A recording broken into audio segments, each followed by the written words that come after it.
what will now happen? Will I be thinking of getting a job or applying for an interview, doing an interview and the rest of that? That is the same thing we are talking about our resources. You that is stands there treating one resources now, how much have you gained from that resources? Show us the account balance where they transferred money from government account to your account, saying this is part of the resources we have in Nigeria. Take your share. They are coming to assist us. They are telling us that one resources is there. If you die today, if you are in the hospital today and you are sick of typhoid, like the way I'm doing now, I'm sick now, will you be thinking of money? Will you be thinking of money? So please, let those who are closer to the government read that statement, digest it very well. It is not an invasion. It is not a time to come and say they are thinking about taking our resources. It is a wake-up call to those in government to sit up, get their acts right, and do what is needful. Protect life and property. If you want people to be patriotic to this country, save their life from unnecessary death. Ensure that this life and property are sanctified, are put above every other thing. Then they can be patriotic. You can't favor one person and leave the other one. You give headers guns to protect their sheep and as it were. Give farmers too guns to protect their crops too. You appear to be one-sided, and you say people should not step in. Why won't they step in?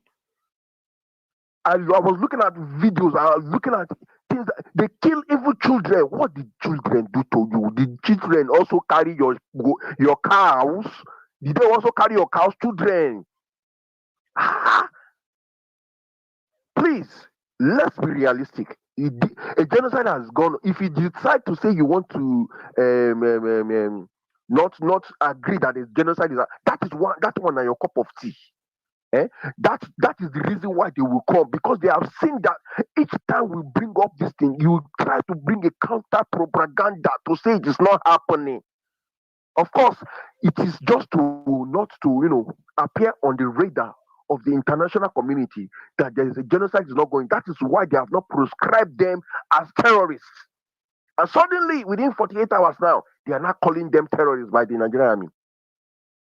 Suddenly, the whole architecture of the Nigerian army has now awoken to their responsibility. Suddenly. Well, posterity will show, posterity will tell. If what you are doing, what I am doing, most of them have even forgotten that they have actually tweeted a long time ago. I see one person now telling us that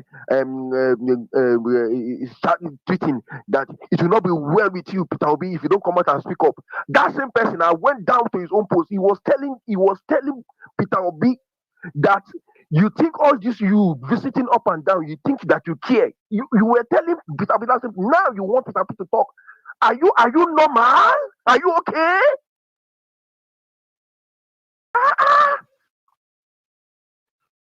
It shows the level of our humanity in us. How can people be so wicked that you don't even know where to call it a quit? You kill people today and you kill the children, kill all of them. I pray Nigerian government arise and do what it's supposed to do, so that there will be no, foot on ground by the US. But if they decide to play the game of denial that this is not happening, it is right. It is better for them to decide and agree, make a public that indeed it's going to be a tough one. Indeed, there's genocide. Then US can take them serious. Then they can say that we are going to do A, B, C, D to curtail, to prevent, to drive away. Then US can say, okay, let's now look at what they want to do. Let's leave them to handle it. But if they continue in this denial, of course, the inevitable will happen. Thank you very much, Watchman. Thank you very much. Very much. You are a very strong man. I could have called you DK Simba because with your typhoid, your voice was still strong and you were accurate on your points. You see, the question I should ask everybody before I allow the next speaker speak is that, is human resources more important than natural resources? I mean, did the natural resource just enter yesterday night? I mean, these things have been there for years, and we cannot see the same thing rather than excuses. I mean, how will you come and tell me, oh, Saudi Arabia have less population, that's why Qatar, you cannot compare their population? Various excuses. And excuses are always valid for us in Nigeria. I don't know. Excuses, there can be excuses. Even the FIFA situation now, you can see the excuses, specific purposes, you speak English. And that's why I've been asking these direct questions. Is human resources more important to us than natural resources? Dantala, have the mic, please. Yeah, but good morning. I trust you're fine. Yeah, one of the reasons why I have to request for Mike was when you're talking about the failed or whether acted bishop that Tinubu invited to his declaration of a political campaign 2022. If you remember that experience very well. If Tinubu actually did so, you think that was a big deal? That was not a big deal. The big deal was 2 weeks ago, Tinubu had a meeting with a Nigerian citizen who is an American citizen too. His name is Bulus Massad. He was born in Lebanon. Tinubu is the architect of propaganda in Nigeria. You see, Tinubu have never... Anybody that understands Tinubu, you understand that this guy, if you think that you are a Yoruba person, or you are a APC person, or you are supporting him, Tinubu is a greedy fellow. He doesn't think about you by mistake. For him, it's about himself, and himself. It's like that guy will get 99, and you want to take your one that belongs to you. He doesn't care about his 99, but he cares about your one that belongs to you, because for him, it's about greed. Now, what does it mean for him in that sense? Tinubu invited Bulus Massad to Nigeria. The guy was designated a name called advisor, envoy, U.S. envoy to Africa and Arab, right? So I don't know where Arab is here. So he said Arab. So what it means is that every Arab country is where this guy is advising this thing to. So when I saw the news that Olusegun to advisor to the president on social media, on new media, or whatever name they call themselves, was one of the person that heard this particular tweet with his this other man that is very bigotry. What's his name? If you remember his name right now, I don't keep his name because it's not necessary for me, right? All these guys put their MSF, like if you don't need to go anything, you don't need to agree with me. Just go to the Olusegun stuff. You will see the news. He was there. Now this guy, they heard this news for some time, and you just need to say, U.S. envoy. So there's no the guy was even speaking first of all. I said this guy cannot be speaking this way, and I have to go look at the guy. So when I tested the guy, I went around the look for this guy, his family, his children, what he don't do in his life. I took my time to study this guy because I know that Tinubu cannot do anything right. So I was not surprised by my answer, but I was like, Nigerians actually don't do things on their own, right? They don't even do little search of this person that Tinubu or who Tinubu. Anyway, that's just who he is, right? That's what I point that to you, right? Tinubu is the architect of propaganda. 2012, we went outside to protest on fuel subsidy, January 1st, 2012. And unfortunately, in former governor of Ekiti State, Fayemi, stated very clearly recently that the video, the propaganda, the subsidy saga was a propaganda by them. They didn't want anything good to come up. This is the same Tinubu we're talking about first. What talk about? Say, oh, you don't love Nigeria. Well, I don't think anybody. I don't even believe in Nigeria first of all. So I don't even understand what you mean by you don't love Nigeria first of all. I don't believe that Nigeria is a country first of all. This is my personal. Dantala, I know you're angry. Dantala, you cannot kill I know you are angry. Listen, I have studied Nigeria. Now, that's why you always wait. Let me just tell you something. Wait, you've been talking. I just want to tell you something. Yeah. When you say things like that, you allow people. Wait. Now, don't wait. Let me just. I will allow you. Even though I don't die, right? It doesn't matter what I'm talking. Wait now. When you say things like that, yes, it makes you. Tinubu said it now. Wait now. Wait. Oh Jesus, Dantala. When you say things like this, it removes you from the list of people that can talk about the I country. don't care about what you remove me as. You didn't think you remove me If make you me don't, better? you can't be saying that now. No, If you don't bother say about you me. don't care, Leave me. If I you die, don't just stop believe in crying for me. Don't Nigeria. worry. People will cry for me, go cry for me. Don't worry about you. Don't worry. You see, that position, you see, I don't just come out and make position as a person. I would have taken my time to even argue with myself. First of all, I write my thoughts out. I disagree with myself.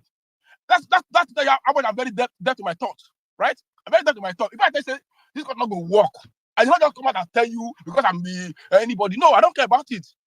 I will tell you why I say this thing very well.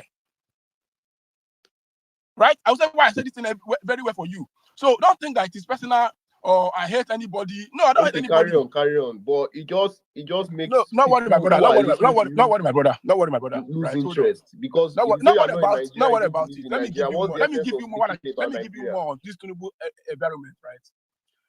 In 2014, when the APC was coming to power, I supported APC. I supported Buhari.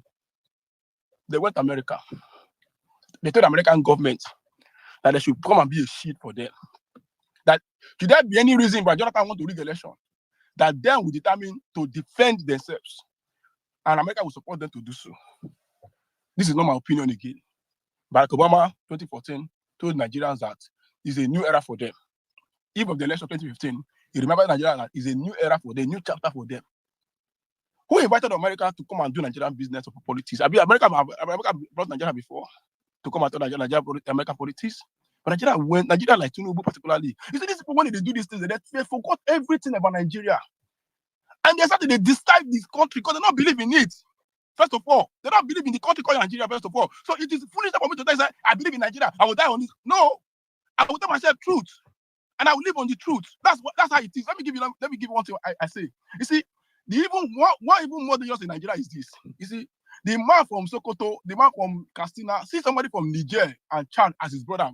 That's honest truth. We need to see, Nigeria was not created to work, first of all.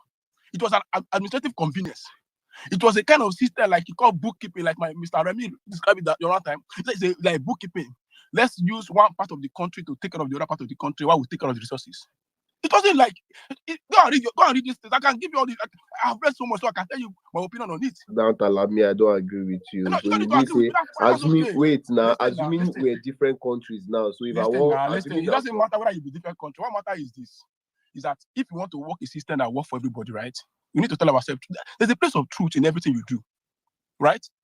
America, you talk about today, right? People do not come and say the United States of America. No, they even fight for. Let me give you one thing that you must understand about America. The union called America today, people ratify the Constitution of America and say they want to be part of it. There was a referendum amongst them. So you can see states, different states can say there are 12 states to enter American Union. So there is 34 states. So there are the 40th states. So you go see there are numbers to it. 13 started initially. 13. No, that's what I'm saying to you. Yes, thank you. With the 13 colonies where they get. So they added themselves and they said, okay, they want to be part of it, they want part of it. So that's how all of them were part of it today. How are we part of Nigeria? How did I decide to be Nigeria? How did my father decide to be Nigeria? Now that you're already in Nigeria, because now Nigerian passport listen now. No be Nigerian passport they use. See now, you see Tinubu, you see why Nigeria will make progress. It's not about Nigeria. We are past that stage where we talk about Nigerian passport. Don't say not to change anything. Anybody can get passports. So can change anything. But the problem is this: the reason why you Nigeria, you see when you see things evil and you start seeing it from a political point of view of religion or you see, you cannot. That's a country. That cannot be a country. See on Twitter here, right? We have more terrorist people on Twitter here that you can imagine outside Nigeria. People who are very comfortable with terrorism in Nigeria, they're not there against them. Some of them live in Canada and US. They're not there against them by mistake. You can say, oh, they're in Sokoto. No, there are plenty of people who are educated. They are very, very educated people. But they are not against terrorism in Nigeria. They are not against it. Now, as a lawyer, when I know they see Nigerian cases where you go read. If you put your hand for law report, you go hardly see cases where you go report, where you go help you. Say there are people that have been convicted in Nigeria for crime of terrorism. So why is it that in Nigeria as a country, in a society where somebody says 7,000 people have died in the last 1 year, right? Assuming that is so, that 7,000 people have died in the last 1 year. You see that the country they don't have mechanism to arrest anybody, put them to prison, or charge them, or go through. There's not to create a situation where you get problem like this. So to create a special court for terrorism that judges that will try these matters, you will know that this matter with 3 months you are done with it. 6 months you are done with it because you don't have another thing you are doing except just this matter because we have a problem in our hand already. But you know what? Tinubu in his own wisdom just pardon some criminals recently again. You see, my brother, you see, he can just come and tell you if you understand Nigeria as a person, right? That's the person is Nigeria to you, not doing well, or you just accepted that okay, maybe I understand that because you just want to be very particular about you. I took my time 2008, 2010 to read books to buy books, to go to library. The books I could not buy, I could go to library and read them. I said, what is wrong with this? Why is this country not making progress? Right? The last time I concluded on this 2023 election, I don't watch TV. If you pass Twitter, I know they watch news for Nigeria. I know they watch any news. Because why are we everywhere is collapsed. So the reason why you see too much of Nigeria today is because Nigeria is not a country. Nigeria is a country. Tinubu will not president of Nigeria. That's the first thing you must understand how Nigeria will not be a country. If Tinubu as president of Nigeria today, if Nigeria is a country, Tinubu will not be president of Nigeria. Go and look at the tweet of people that have also Tinubu today. Look at the tweet 10 years ago. They agree with me. 10 years after, they don't agree with me. You know why? Because for them, it's about getting things done. For them, it's about even though I don't even work on that Tinubu, first of all. That's my problem with you and Dantala. We are speaking as progressives, not as opposition. I'm not a progressive, first of all. I'm not even I'm a progressive person. That's what not about me. See, I'm a very progressive person. Wait now. I'm not about my progressiveness. I don't want to be progressive. When I joined the APC, right? Hold on now. Progressive now by no, if it's not a progressive, I even have sentiment. That's the name of the space. That's fine. That's not a progressive. I'm not a progressive. So you don't want our country I don't want to be progressive in the future. Yes, if APC is a particular APC, the reason why we're having this conversation. Oh God, listen. You see, you are speaking as a progressive. I mean, I'm not a progressive now. It's not my right not to be progressive. I'm a Nigerian. I'm a human being, so I can tell that I'm not progressive. I don't want to be progressive. Progressive is not about the tag of APC or no. As far as I'm concerned, that's what it means. Progressive is the tag of going from point A to point B. No, there's no. You see, progressive. What I'm trying to do for you is what you cannot see. You know, you joined us now. You know, you just joined us. That's no. I don't there for here for a long time now, my brother. Okay. Because I request for Mike. I don't there for a long time, right? Okay. So let me tell you something. We are speaking strictly as progressives. Like okay, what does it mean to be progressive? Where we are. What does it mean to be progressive? I have to understand what it means first of all. Oh Jesus! Oh Dantala. I understand. I'll be honest to you. Sure, you wake up this morning like this. Does it make any sense to me? Progressive means like progress. It's gotten from no. Now we don't want Tinubu. They use every day. Why did they use every day? No, not be that Tinubu one we did for year. Okay. Not be that one we did for year. Okay, what does it mean for year? Guys, give me an 100 now. What am I saying? Not be that one. We are not doing Tinubu's own year. Please give me an 100. I beg you guys. Hold on, Isaac. I beg. Isaac, hold on. Right. You know, he said I asked for it and I got it. Right. Let me give you. I'm not against whatever it is for me as a person, but we need to tell ourselves truth sometimes. On Twitter here, you can easily know where somebody is going. Only one guy, whether they call Mustafa, and the guy live in Sokoto, the part of Sokoto that is very terrorized, the guy came on my space when I hosted 2 days ago, and he said very clearly that people that are doing these things, they know them, and government is aware of them. The guy said it on my space. Let me give you, don't need to know all the answers, but you need to be honest with even your ignorance, you need to be honest with it. My problem is this. Nigeria is not going to make progress because we're not honest. We're not honest ourselves, first of all. When you say things bad, you first of all say I'm as an Igbo person. First of all say I'm as a Christian. First of all say I'm as a Yoruba person. First of all say I'm as a Muslim. We cannot make any progress with it. We cannot make progress with it. Okay, now you want Trump to strike us like this. Is that where you are? It's not whether he wants Trump to strike. Whether he's not the one commanding U.S. We're not fighting now. We're having a conversation. No problem, my brother. We are just talking. Let another person speak. Let me leave it at that because you don't already conclude on my thoughts, right? No. Come on now. You will tell me where you are coming from. I'm coming from, I know they fight you, I swear. I just want to hear where you come from. We don't have a country yet, right? If you say a country where people are being killed every day, you say that cannot be a country. Nigeria is not at war. But Dantala, let me ask him a question. Yeah. If my friend, if you have to choose from your worst enemy helping you to stay alive than the one you claim are your brothers killing you. You see, they're pointing a knife to kill you. They bring out a knife. The knife is close to your neck, and your worst enemy, let's say your worst, America is that worst enemy, let's say, and then that person is to keep you alive. Would you choose that enemy to keep you alive, or would you choose your brother to kill you? Thank you very much for that question. I will answer you. Now, if you've been following this space, I am just playing devil's advocate. I know where I stand. I don't have a problem with Trump coming to attack, but we need to give the space a structure. Let's know where everybody stands. It's not a question direct that, do you want Trump? No, no, no, no. I just want to hear your own perspective on the issue. It wasn't a question of, I want to put you on the spot.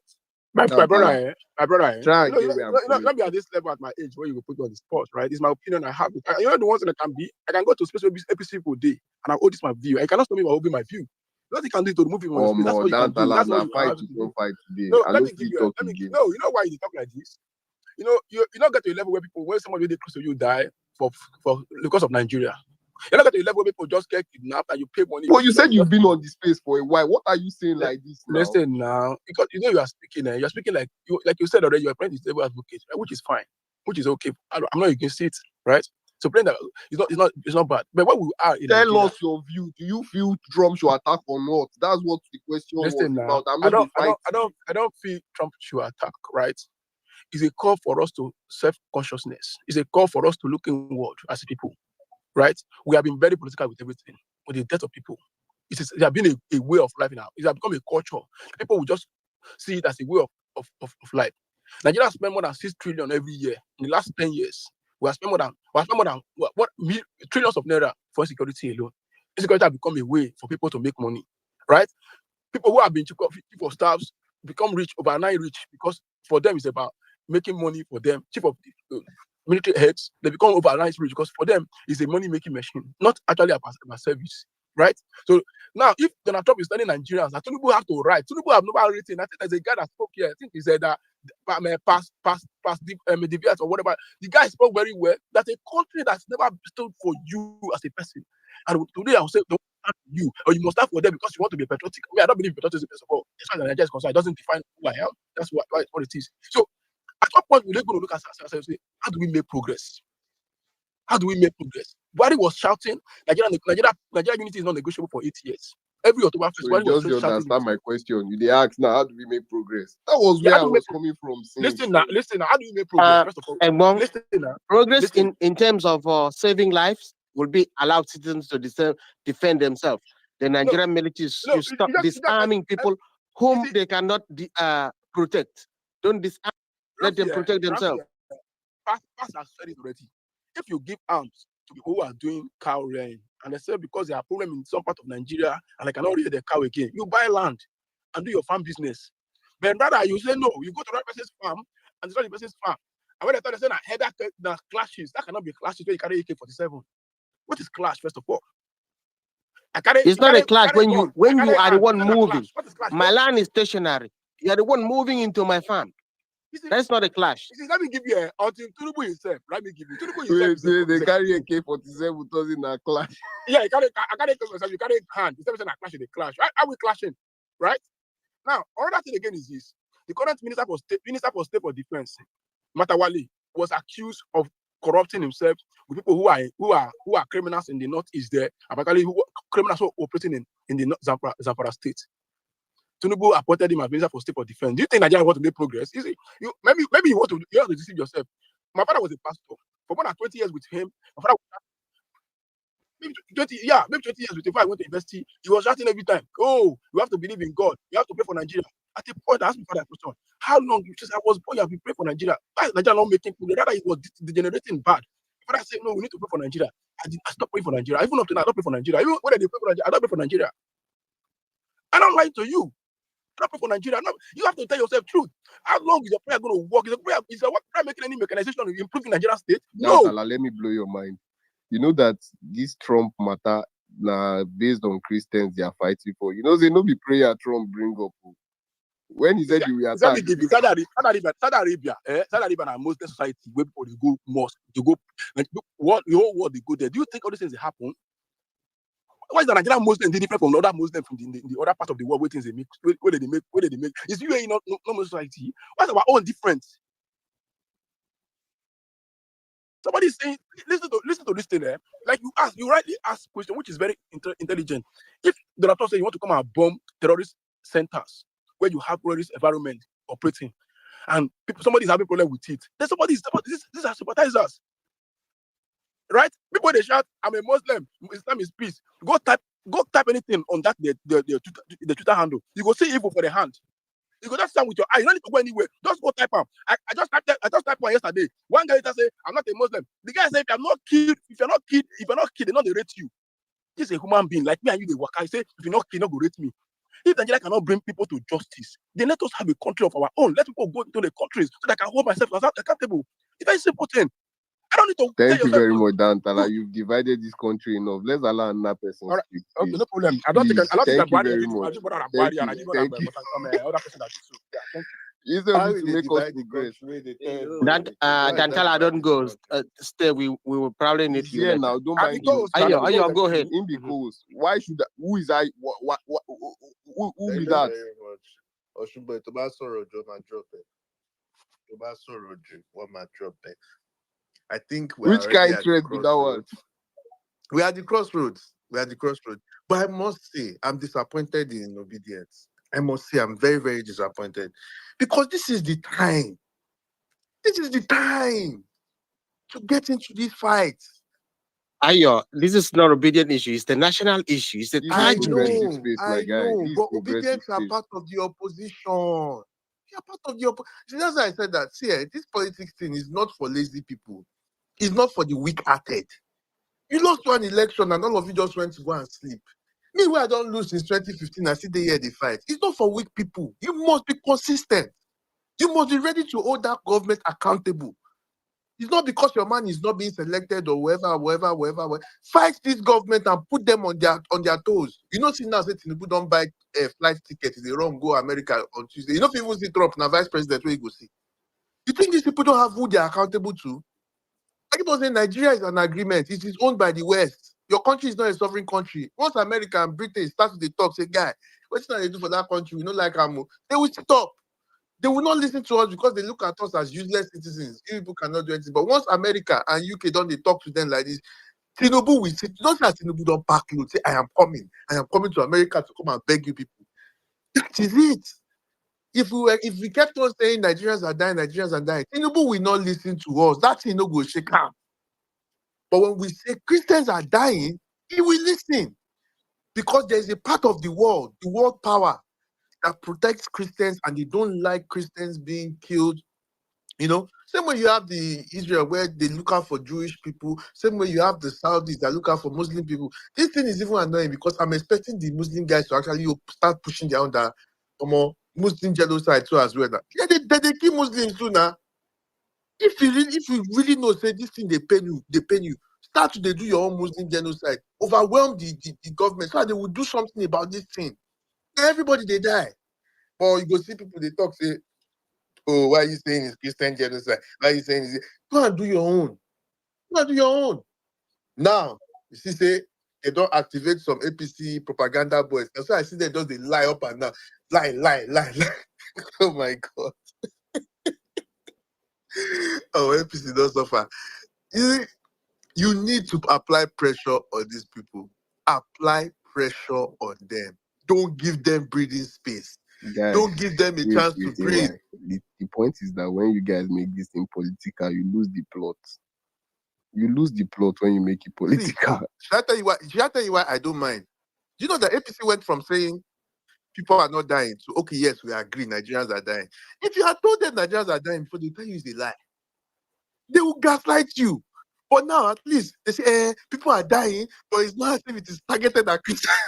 But there is a question I want to ask you. Let me ask you this question. Do you think that the real bishops, because APC have been using multiple fake bishops, and there are consequences for those things, when you're actually meant to, the real bishop, because you can see that even Kumuyi came out and said he didn't say anything. Why do you think they are quiet? Why do you think? So why are they let me using? finish. Why is Why do you APC think they trying are so hard? grasping? Why do you think APC are grasping for support? They are looking for who will talk for them. Exactly.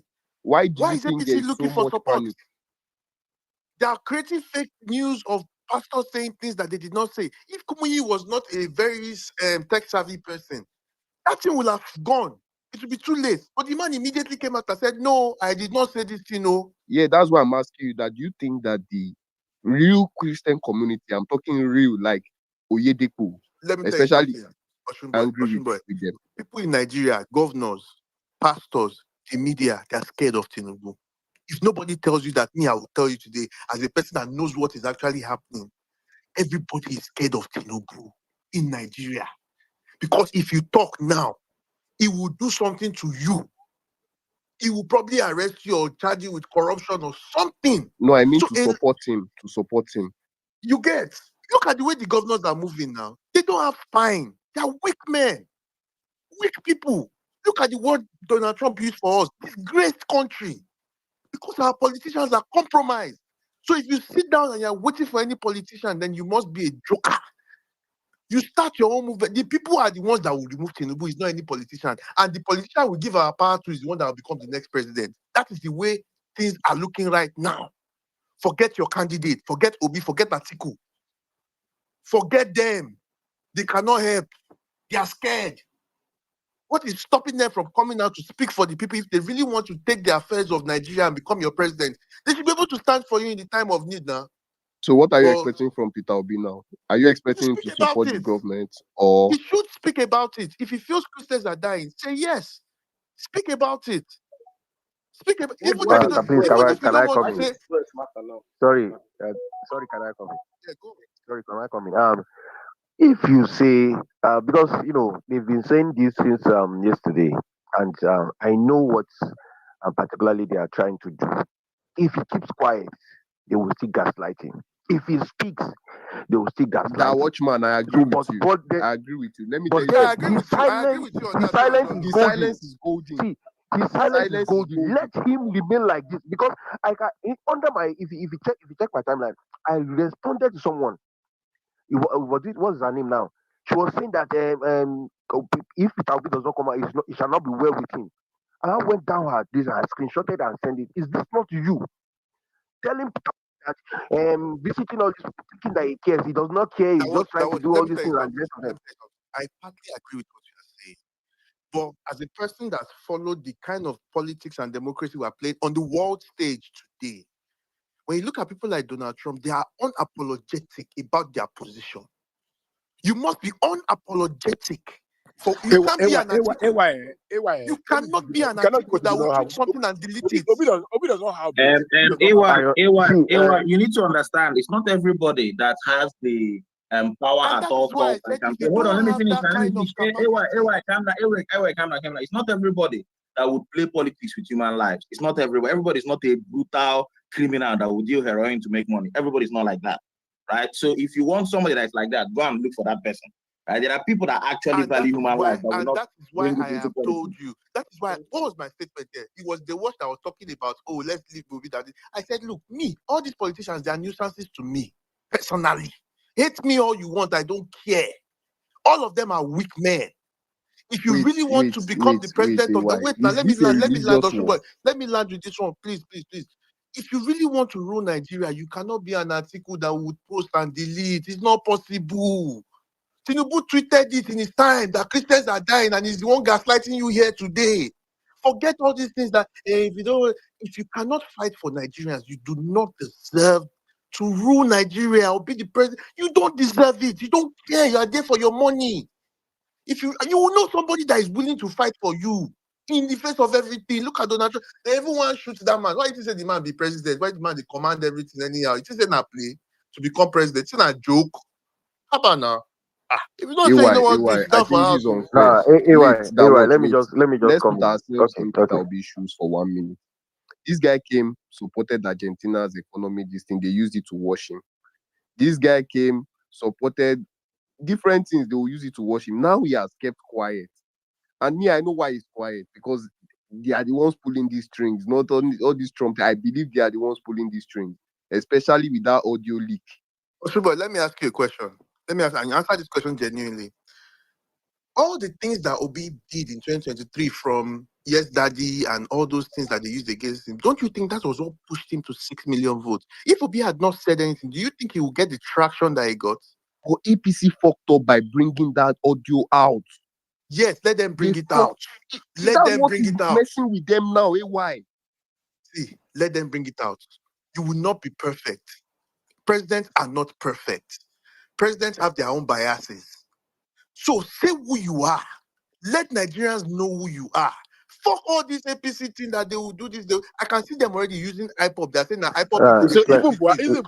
let me tell you. Let me if tell you Buhari this. knew Let this me way, tell you see, this. let me give you, I understand where Obi Let me come tell from you too. this. I Let understand me where tell Obi you. coming Let from me too. tell you this. See, if Obi speaks out now, do you know that they will tell you that the whole north will not And vote for that him. is why I They am will not split caring He said, about you need if the he whole speaks not to vote out for or you. not. You know I what? don't Not they to will vote care. for split See, I it don't care. Dantala, That into is a why I why told you this religious that makes talk. fuck all sense, the yeah. politicians. If it doesn't Why? They speak will out, vote split for Why? it into a him. religious Dantala, talk. play So smart here. if you want This to guy rule is trying to Nigeria, play smart. Let me tell you Okay, you something. don't need the Answer whole now. not. You exactly. don't need the whole not to win Now, Nigeria, my brother. You don't need the whole not to will win you Nigeria. You support don't need the or whole will not to you win not Nigeria. That's support? that's a fallacy. Your pastor did not do so.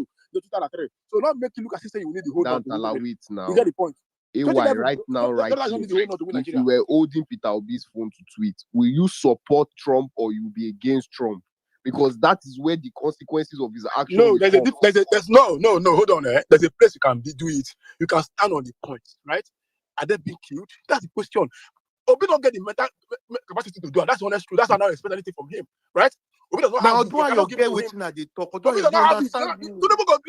If Tinubu You get it, Tinubu go cannot do am. say that. You cannot say Why I that. not go See, talk am? listen, you cannot be Why? saying you know go be they talk say Obi does not Obi have does it. not have it. Go Listen, Wait and now. he, That he was has wait. it. He has it. Dantala, Dantala, I will put my Dantala. chest.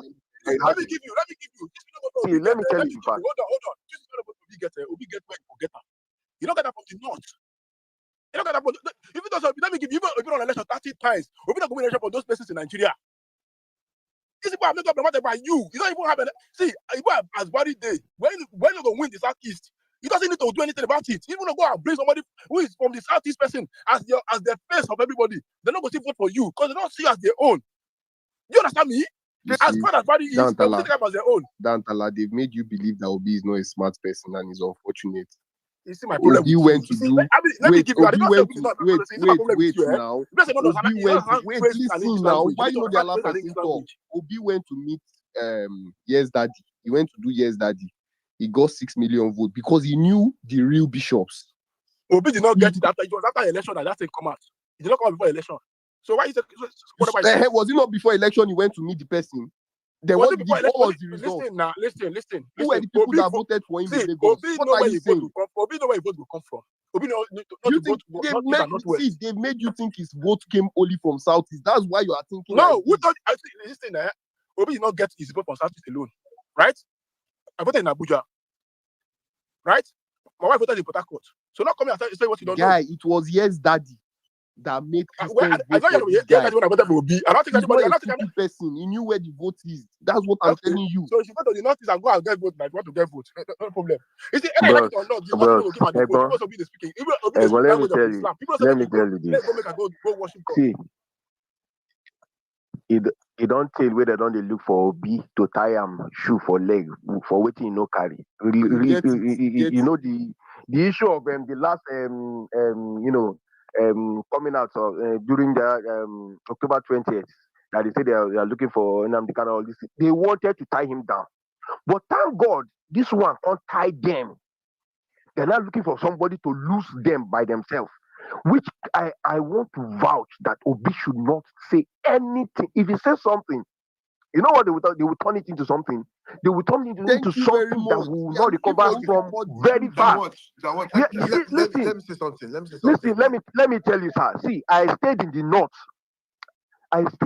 For complete 35 years. What do you not even reach this one? They go tire for your leg. I agree with you. So don't come and tell me with hold on, now. Let me calm down now. I never talk now. You don't talk Wait, since now. now. I agree with, I just want to tell you something. I agree with you. I agree This with I won't tell you and something. and that is why I said I am not arguing the fact that I don't want to be. I don't want him to do anything.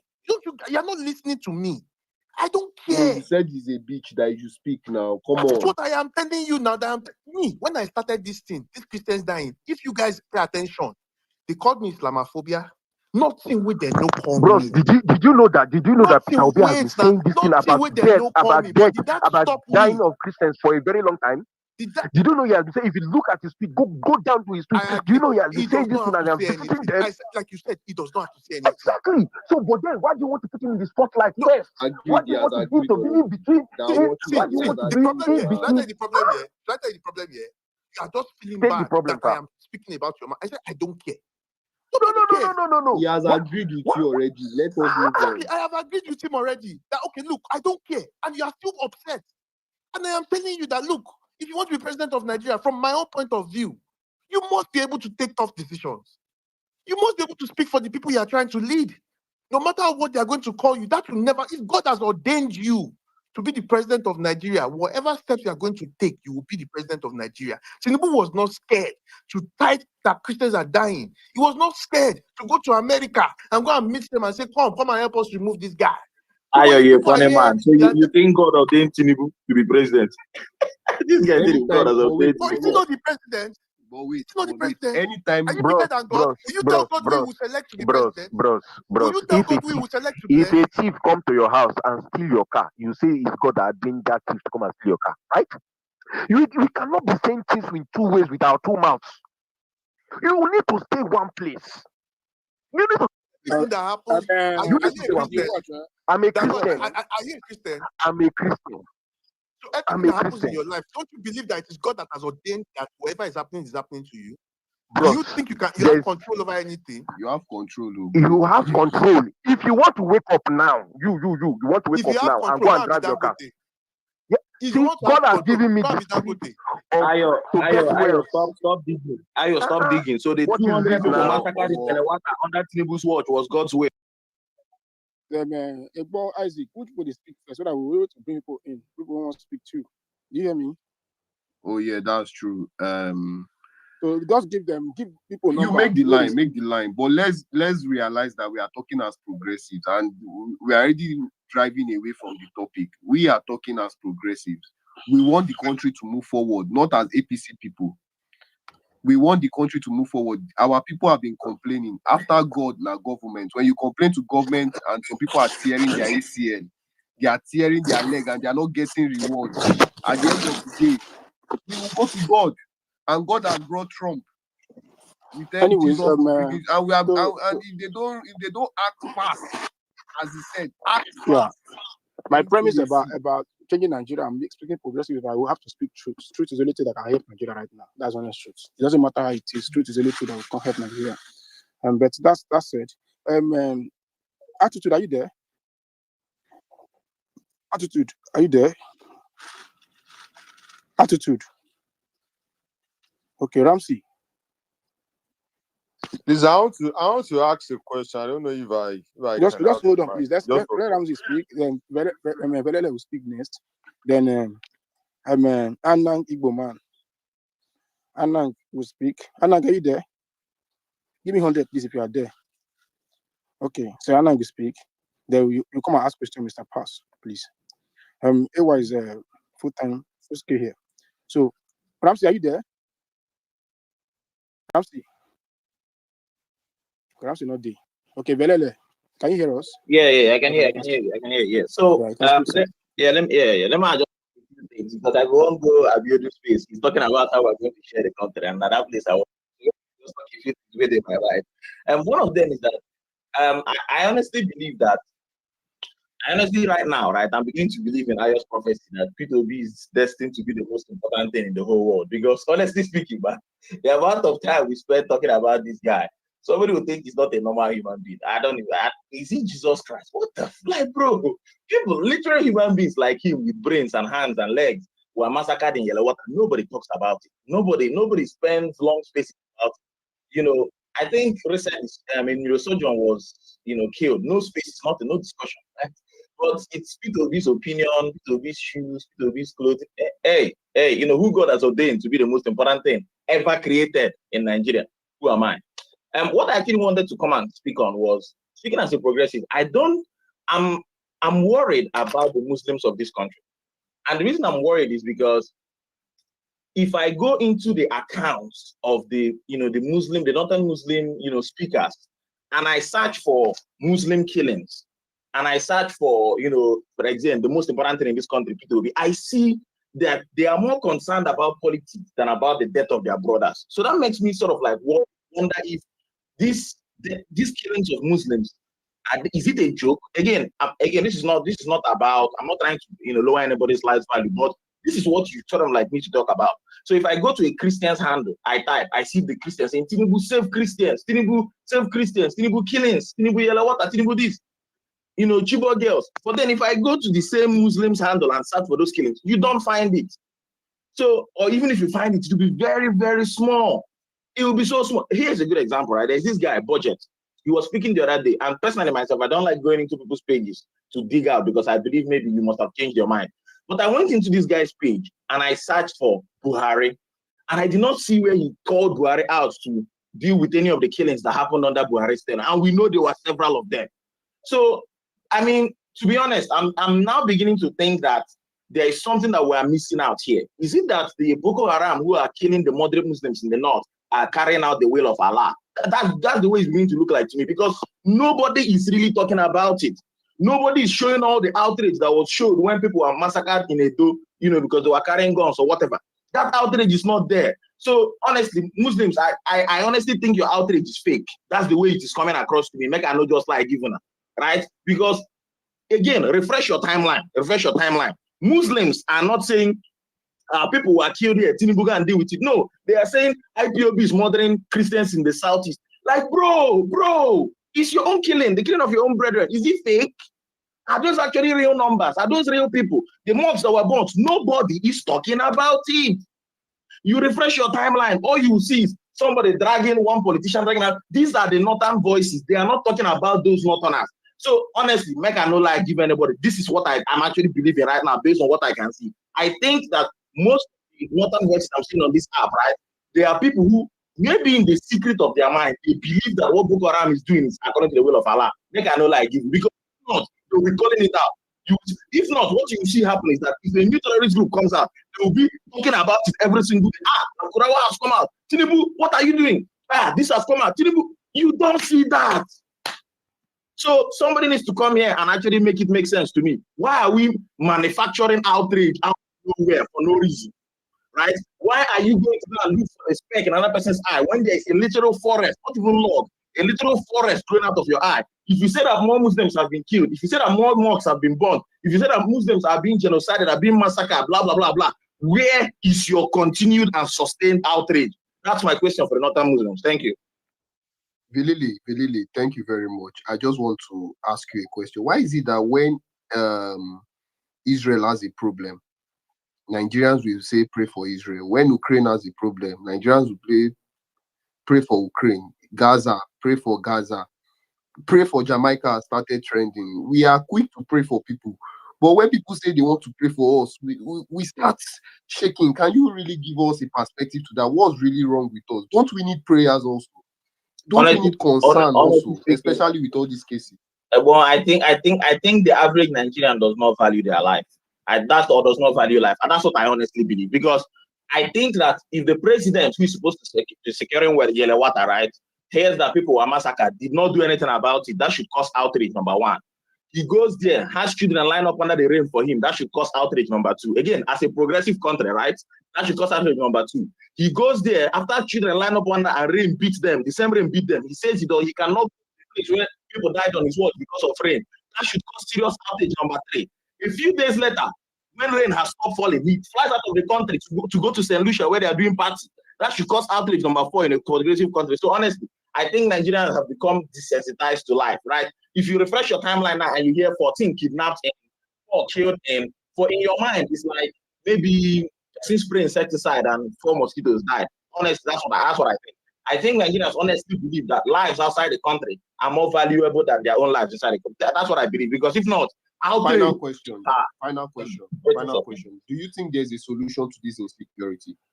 Oh, yeah, they whine my left cheek. Bro, if Tinubu wanted insecurity to Guys, people used to say after God is your government. I believe it's the opposite. I believe after your government, then is God. That's honestly what I believe, right? Your government is more powerful than your God. Here's why I say so. Your government has the ability to affect everybody irrespective of their religion. Irrespective of their religion. It is your government. See, if your government says, let there be 24 hours light, my brother, there will be 24 hours light. Tinubu open his mouth and say, let there be 1.5 billion naira car for my wife. It happened. Let my son use the private jet and go and watch polo. It happened. Let my friend get 3 contracts worth trillions when people are hungry. It happened. You know, anything Tinubu declares happens.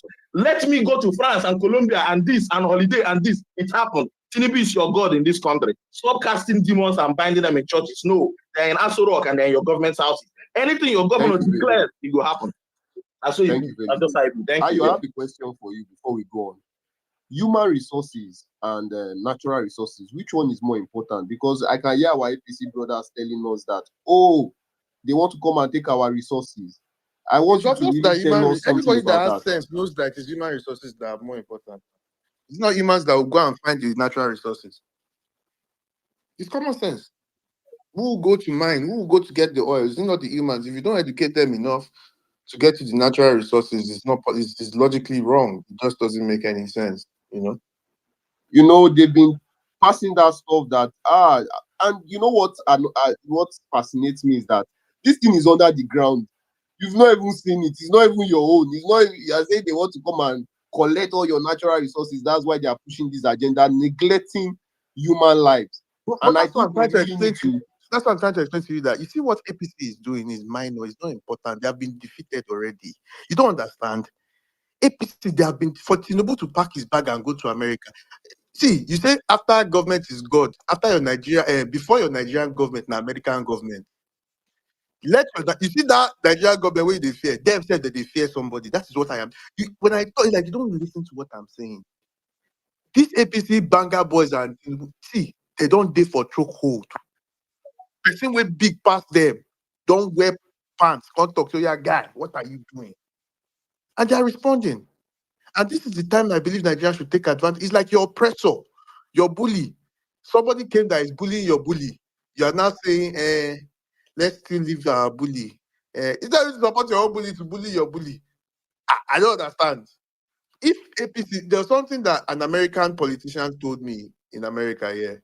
He said, whenever the Republicans want to do something and they think, if we do this thing, will the Democrats do it to us when they are in power or when they are out of power or whoever it is?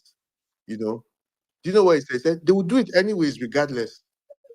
So when you are trying to be cautious and you're trying to be scared and you're saying, oh, if I do this, no, I don't want to look like, they APC would do it anyways if they were in power. All these things they would do it times 2. The most important thing is that you must be true to what you are doing. Is it that you are fighting for the Nigerian people or you are not fighting for the Nigerian people? That is the most important thing. Anything you do on your way to the fight for the Nigerian people will be justified if your intentions are clear. It's just what it is. Thank you very much. Thank you very much for your bias expertise, your political expertise. Leader Eze, thanks for coming on the space. We are talking about Nigeria. We are speaking as progressives, not the tag of APC, but moving Nigeria forward. What do you think about all this? Is Trump really threatening? Are you scared Trump is threatening? Where do you stand in all this? Should Peter Obi speak? Well, let me start with Peter Obi. I don't think that Peter Obi should speak. I mean, he has been speaking. So the question, should he speak, shouldn't come into any context now, because Peter Obi has been speaking. Peter Obi has been going to IDP camps. So Peter Obi has been donating stuff in the north, borehole, whatever. The optics is there, very clear. So only someone who's pretending to sleep, that you don't need to wake up. Peter Obi has been speaking. He has been against it. He has been supporting them in the IDPs. Even the state governments tried to stop him from going, tell him that he's not safe, and blah, blah, blah, blah, blah. We all of us saw. Everybody's waking up now asking me, where is Peter Obi? What is he saying? What did he say? Is he speaking? They're trying to politicize all these things now. And for me, Peter Obi will not even respond to anybody because he has been speaking. He has been working very hard. to make sure that the Nigerian government takes its first responsibility, which is to protect lives and properties of people, of the people that they govern. That's government. If any government that has failed in that, has failed woefully. If you're building an economy where people in your country cannot even stay alive, what are you building it for? Are you building it for ghosts? If you're building the best healthcare in this world, in Nigeria, and your people are not even guaranteed to be alive, are being slaughtered like chickens and goats, you're wasting your time. So the first primary reason of a country, of a government, is to make sure that they protect the lives and properties of their people. And this government has failed woefully. This is part of the reason why APC came into power. They campaigned against what they said Jonathan was doing wrong. And this is why they came. They used the Chibok girls. You had Michelle Obama, everybody. This is part of the reason now. So how come we've come to this point now? And I ask all of you Nigerians, is Nigeria safer, more secured than 2014 when APC came on board? Is Nigeria safer? Are we better? The answer, you have the answer for yourself. I'm not talking about economy, I'm talking about security-wise now. Are we safer? The answer is no. So now, the real issue here for me is I do not want the US to come into Nigeria because I don't have any recollection, any history where the US went into anywhere to solve problems and they left the place better than they met it. So I don't support the US, but I think this should be a wake-up call. For me, I think this is supposed to be a wake-up call for Nigerian government to wake up to its responsibilities. This is the time that Nigerian government, in order to stop the US from coming to Nigeria, it's now time for them to do their primary duty. So this is where I see it, and this is what I want to see from it. So also there's a conversation you were having with the other guy about not saying certain things about this and that. The reality is that if Nigeria wants to move forward, we cannot be hushing ourselves up when people are saying the truth. Well, as unpleasant as it sounds, as unpatriotic as it sounds, we have to say the truth to ourselves. If you look at the apartheid that happened in South Africa, how were they able to solve it? They didn't just say everybody go and deal with your wounds and let's move on like it never happened. They had a reconciliation committee and they spoke the truth, and everybody there had to be able to move forward, as a nation. Sorry, but the thing in Nigeria is that we don't want to say the truth ourselves, and then we shut ourselves down and say patriotism does not fall on a sheet of blank papers. You don't have to be patriotic. We're not because we are Nigerians or because we are Americans or because we are Russians. Patriotism has something for you as a citizen. You're patriotic because you know that if somebody comes try to crush and kill you, your country will defend you. You know that if another country is coming to invade your country, your country will fight and lose their last breath. That's what Ukraine is doing against Russia, even though there's not balanced power.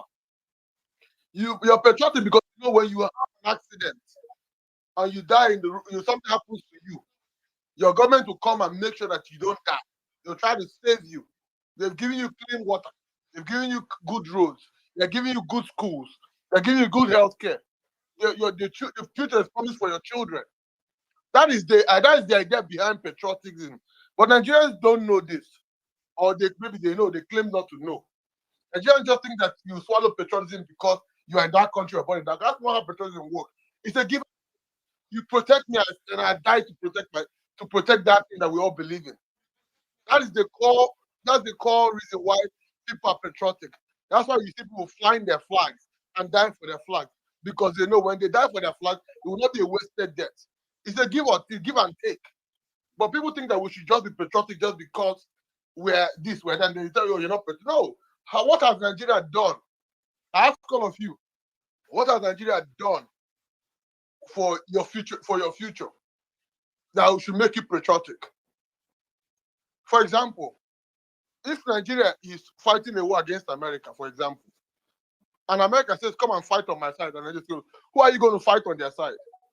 You fight on American side, what are you going to be a benefit?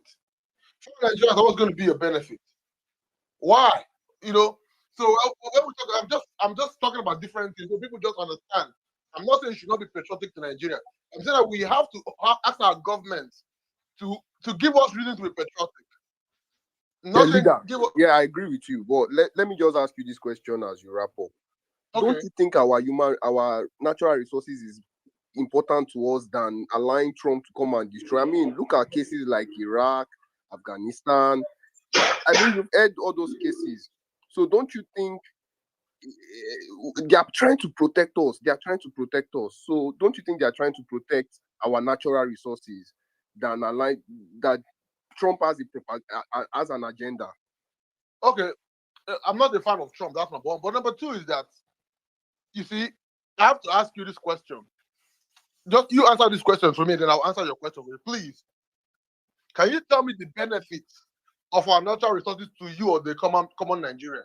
Just list 5 benefits that you have benefited, that you're protecting from another country to come and take from. The gold in the north, the mineral resources on the floor, the oil. What has it done for you or done for your people or done for your state? Leader, I'm also in that boat. I'm trying to understand. That's why I'm asking you. There are many people in the Anonymous. I mean, if you check the timeline, that's what they are saying. Many people actually genuinely feel that the US want to come and take our resources. I'm not fighting. I want to hear your own perspective. No, Educate those in the that's why Anonymous section. I get what you're saying. Many of them that owns this question are in the Anonymous. So I want you to address them that, okay, your natural resources is more important or whatever. So, like I was, why I asked you that question is that sometimes we have to put in perspective, right? I'm not in support of anybody coming to our country and selling our natural resources. Even though the reality, whether we like it or not today, is that the West is getting more from our natural than we as the country is getting. When it comes to oil, the international multinational companies are making more money than Nigeria as a country in our oil resources. Now, when it comes to our mineral resources, they're not getting into our budget. They're not accounting for our budget, in our budget. These things are still being smuggled out of the country to our politicians, and it's not coming back to our national coffers. That's the reality. So definitely we have to put these things into perspective. We have to look at this and say, okay, people are shouting out, okay, you can only tell us how much we made in our Zamfara gold as a country. Can somebody tell us how much we made in our lithium or whatever resources we say we have in the national budget? People can't answer those questions. That's the reality. I think one thing I think is that people get really distracted with it. Like, you've been under APC for 10 years and you still don't understand their games. They are distracting you by talking about resources. You think they care about resources? It's a distraction. So when you start asking them all these questions, they don't have an answer for you. It's just a distraction for you to talk about something else. They've tried IPOP too as well. Are they not the ones that are saying that IPOP people are the ones killing people? IPOP is doing genocide against Fulani. They're doing so many things. But you will be the stupid one to fall and enter their trap. But I think Nigerians are quite emotional. Like any small thing they say like this, you carry it on your head. APC in a scam. Ayo, the reason why is that, let me tell you, I've discussed with some people on ground. The reason why many of them are not supporting this Trump saga is because many of them, that's where their life is. They don't even know. So whatever APC tells them is that, oh, if you are like, allow Trump carry your country. To me, I think you're right. Wait. How can you comfort those people thinking like that? How can you convince those people thinking like that? That's what I just want. I'm not fighting people anything. that you speak to are different from me. People that I speak to, in fact, they're like, may they scatter the country self. Do you know the financial pressure that people are going through? People are not even living like everybody's trying to run. Everybody's looking for the way out. So the people that I spoke to, they were so happy that at least if Trump will make this man do something. Look at now, I posted on the Jumbotron here. Ima posted it that Chad closed their border to Nigeria. Imagine, this Chad here the close border to Nigeria because of what US said. So you need to know that. See that word that Trump used for us, disgraced country. You know what it means to be a disgraced country? I don't understand. We are playing at a different level at this point. They're talking about things that are attaching Nigeria to Sudan here. We are falling so low. Which resources? When they carry the resources, what am I enjoying in the resources? Tell But me. AY, please, I want you to educate some. Do the US really need our resources the way we are taking it? They Please. don't. They don't need it. Can you allow us to speak? At the world stage, at the world stage that we are here today, yeah, I don't think that they're really bothered about our resources. The reason why Trump is doing this thing is a Christian thing. America is on a Christian first situation. They are fighting for Christians across the world. It's just what it is. They are not supporting Islam radical. You know, anything Muslim for America, they know. Even for America, if you treat nonsense, they will come out for the country. It's a Christian country, and they are spreading the Christianity across the world too, as well. Same way the jihadists are spreading Islam across the world. It's just what it is. It's not about your resources. I don't know why APC propaganda, like I said, is resource propaganda. You guys are falling for me. I cannot fall for it. Thank you But very I mean, much. they push Thank you this very thing much. Let's move the mic. 10 over 10, you are welcome. Host, you can also help us arrange the line. Isaac, this is where they cook. Isaac, you are the No, we have to know the truth. You see, we have to know the truth. We are progressive. bro. Progressive is not by tag. There's no ID card here. I align It's with by your you. ideologies. I align with you 101%. You see, happy new week, guys. First of all, before I'll be chipping in, my stuff back and forth. But before I say something, right, there are special people right now that I'm not saying it because I can see some of them here, but they've earned that respect for me. Ayo, I give it to you. Although you can be crazy when it enter your head, right? But I give it to people like you. Another person again is Odun Ayo, Dantala, right? Let me just leave it at these two people first. Yeah, thank you very much. I know where you are coming from. I think they were the ones that started this. These guys have stood their ground. Another person again here that reminds me, Papa V. Papa V, despite how crazy a lot of us feel Papa V is as a person, Papa V hasn't stopped saying it the way it is. So all right. I give that credit to these guys. But quickly, Isaac, you see, on a serious note, it's just unfortunate that you're hearing people making a case for the leaders that have looted them dry, suppressed them, took advantage of everything there is that should make them a better person or a better set of people. What APC is doing right now, I'm not surprised. This reverse psychology that somebody is coming to steal your, okay, let me even, since we are exactly, Isaac, we are progressive now. You see another thing again, as a progressive that I am now, Trump is envious of Tinubu's economic achievements. Nel fund that Tinubu did, Trump does not like hearing something like that. Trump is envious of the GDP growth, the inflation numbers, the investment in foreign direct, and then whatever you have. From Trump, they envy all those things. Trump does not want to see Nigeria grow under Tinubu. As such, he wants to destroy it. That's what Trump. So Trump get agenda. Trump knows that Tinubu they help us grow this economy. He's securing our lives. Trump wants to come and scatter the whole thing. I don't know, say people will crazy past me. Trump wants to scatter them. Life, nobody is dying. No Christian, no genocide. Trump just wants to take advantage of something, laugh on something, come and kill us. That's what he's doing. Tinubu is performing excellently well. And you see these Western leaders, they don't want to see leaders like Tinubu. They don't want them. They don't want us to live under leaders like Tinubu that mean well for us. That's why you see Trump trying to invade, threatening left, right, and center. Should everybody want to be mad? Let us Kuku be mad at the same time. I hit the mic. Thank you very much. Thank you very much. So let's go to the line straight up now. Abuja mayor, do you want Trump to really intervene in the genocide matters of Nigeria, particularly for the Christians? Thank you very much, Abuja mayor, please.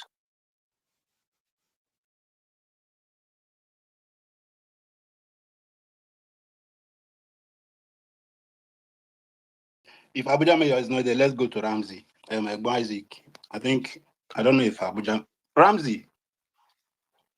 You have the Yes. mic. Yeah, Abuja Mayor. All right. If you can hear, maybe Okay. you go after Ramsey. Yeah, Ramsey. Good morning or afternoon. You have the mic.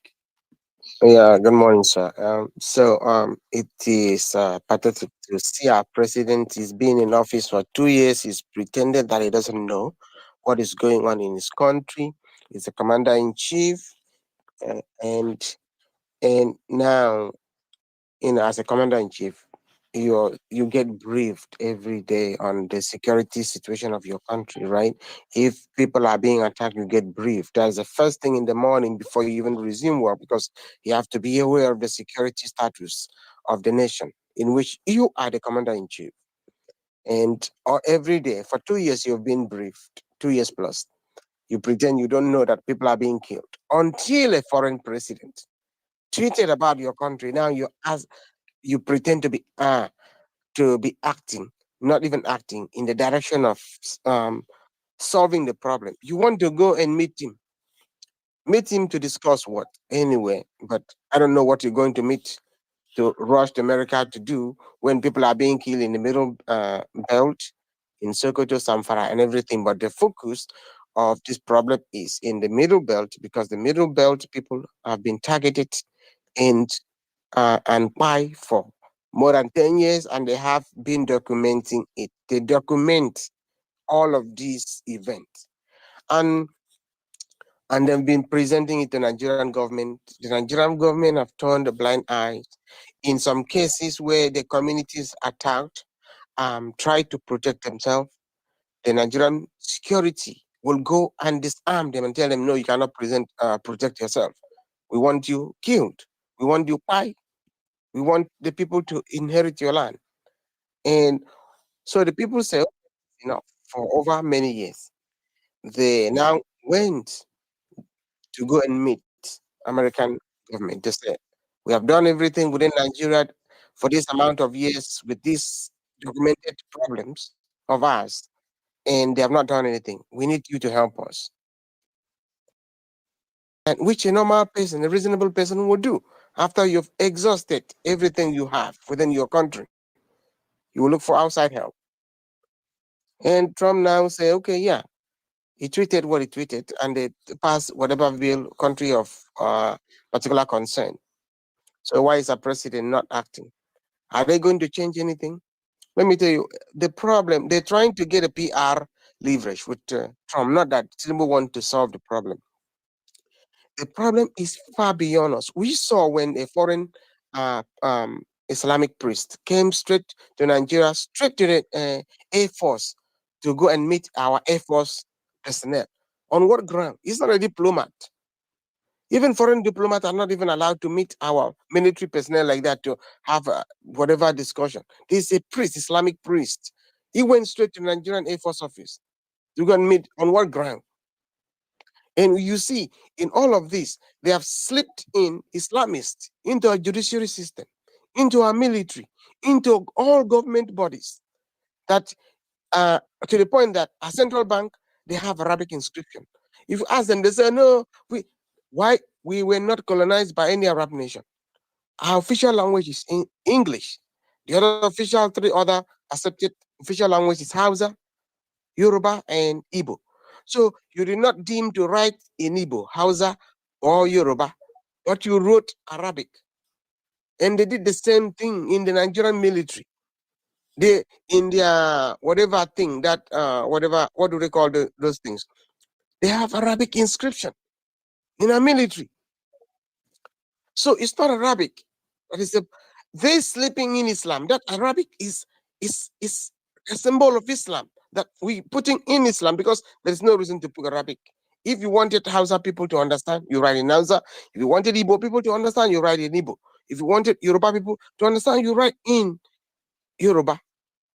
How many people of Nigerian practicing Islam can't hold a conversation in Arabic. They cannot. How many of them can write Arabic? They Ramsey, cannot. Ramsey. Yes. Right now as we speak, our president is confused. He's been running elter skelter. Right now as we speak, they are looking for credibility all around. Who will speak for them? Who will say there is no genocide? Right now as we speak, all the data boys are going awire on the timeline, giving us various excuses. What advice do you have for the president? What advice do you have for us on space? What is the way forward? We want to move forward. What is the progressive talk right now? Like, what can we do? Help us. Thank you very much. What we can do now, the first thing the president as the commander in chief can do is to give a command. He's the commander in chief of the Nigerian Armed Forces. Give a command, to the Nigerian military and security operative to fish out all the people that they know because they know them. They're on TikTok. They had a press conference to fish out all of them, arrest them, and for prosecution, and have military posts in every of the communities that have been attacked, and remove all the people that have been in, replace them, get them arrested, prosecute them, and have all those people return in IDP camp, return to back to their homes, take back their homes, and the government should allocate special funds to each. I'm not saying allocate to a committee, allocate to a special military. They add to the community, take money straight to the people. Federal government, central bank just pay straight to the families so they can rebuild their homes. Do not pass the money to any other person, straight from central bank to the people. And it should be personally supervised by the president so that they don't divert the money. One of the That is the things solution. El-Rufai complained of recently was that bandits are being paid. There's also accusations of him also paying bandits, in which he defended it on Channels TV. I agree. But as progressives, strictly speaking, Ramsey, help us. What do you think? How can this society move forward with that kind of action of paying bandits? Someone also came here and said in Niger State the same thing is happening, where you actually pay bandits for your farmland. I mean, if you give them a uniform or something, I think it makes sense. But for the progress of the nation, what's your take on that, Ramsey? Well, I think I've spoken. I will, leave that for other people to answer, so that at least they could have a All view right, that's thank you very very different much. from Thank mine. you very much. Thank you. Abuja Mayo, have you gotten your network right?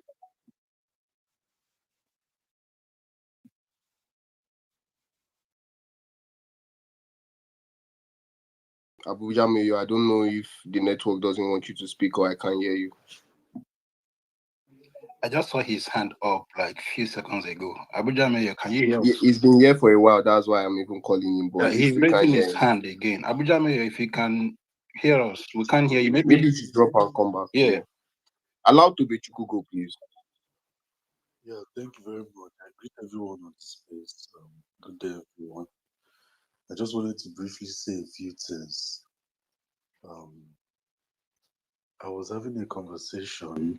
I was in a conversation, and I asked a question to someone who was, a bit on the fence, and genuinely, someone who was genuinely unaware, or would I say confused, and on the fence at the same time about what is going on. And I asked the fellow, what is Boko Haram? For instance, let's just use Boko Haram as an example. The official name, the official name of Boko Haram is Jamaat al-Sunnah Yaldawa Wal Jihad, which is translated, sorry for, I didn't speak it as exact, but that's translated to group of the people of Sunnah for preaching and jihad. And they have a well-documented, very well-documented agenda. They have their core agenda that they have, put in their public manifestos. Their number one agenda in their manifesto, their number one, starting from even in 2002 when it was founded, their number one agenda is to overthrow the secular Nigerian government and establish an Islamic state. Then I asked the fellow, if you were Boko Haram in the north, and you have a church and a mosque, which one will you destroy for your agenda? Which one will you take out for your agenda? And that was when his eyes opened to the fact that the values and the numbers, the churches that have been destroyed, attacked, versus the few mosques that have been attacked, is not a fluke. That's by the way. The second point I wanted to make is I expect the Nigerian government, what they're going to do in the coming days, most likely is they will assemble some Christian clerics and some government officials, and they will visit the United States. This meeting with Vance might be where they will, assemble this group and go. And I believe the agenda is going to be, two or more of this. First of all, Sorry, my brother. Sorry, my brother. I'm very sorry for cutting you. If they are going to the United States with all of this, is it not agenda they are going to push them more that's what I'm and saying. try to suppress the number of deaths that's That's happening exactly in what our I'm country? Yeah, that's For me, exactly what I'm for me, there's no need for them going because well, continue. Let me not take it off. Yeah, they will go there. They will go with a group of clerics. They will go with a group of, government officials. They will go with most likely two agenda. Number one, they will come with the guys. They will come with the guise of requesting for extra assistance from the United States in terms of weapons, intel, and the rest of them. Then they will also use those clerics and officials to downplay the fact of genocide going on. But I believe that the US have their data. They have strong sources of people on ground, journalists that put their life at risk, to go into those volatile areas in the north central and the northeast. They have their data,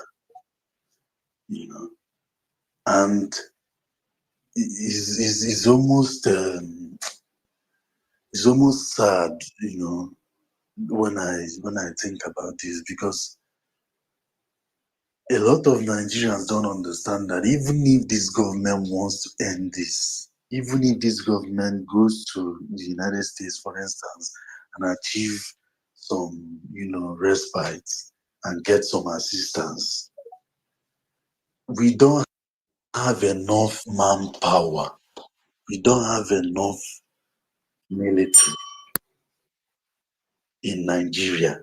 We don't have enough military in Nigeria to handle these insurgents from the Sahel. These insurgents from the Sahel, is heavily funded. They have enormous inflow of arms from the fallen Libyan government and from the Middle Eastern battles that are no longer, that have started, the long Middle Eastern battles that have been fought and won, and those that have been. We have approximately only 230,000 active military personnel as of today. That's in a country of over 900,000 square kilometers. That is approximately one soldier to over 500 football fields. One soldier to over 500 football fields. Now, Tobe, to round up, to round up, I just want to ask you a question. Should Peter Obi respond or you should keep silent? What do you think? Personally, I don't really have an opinion about that. Whatever he does is his decision.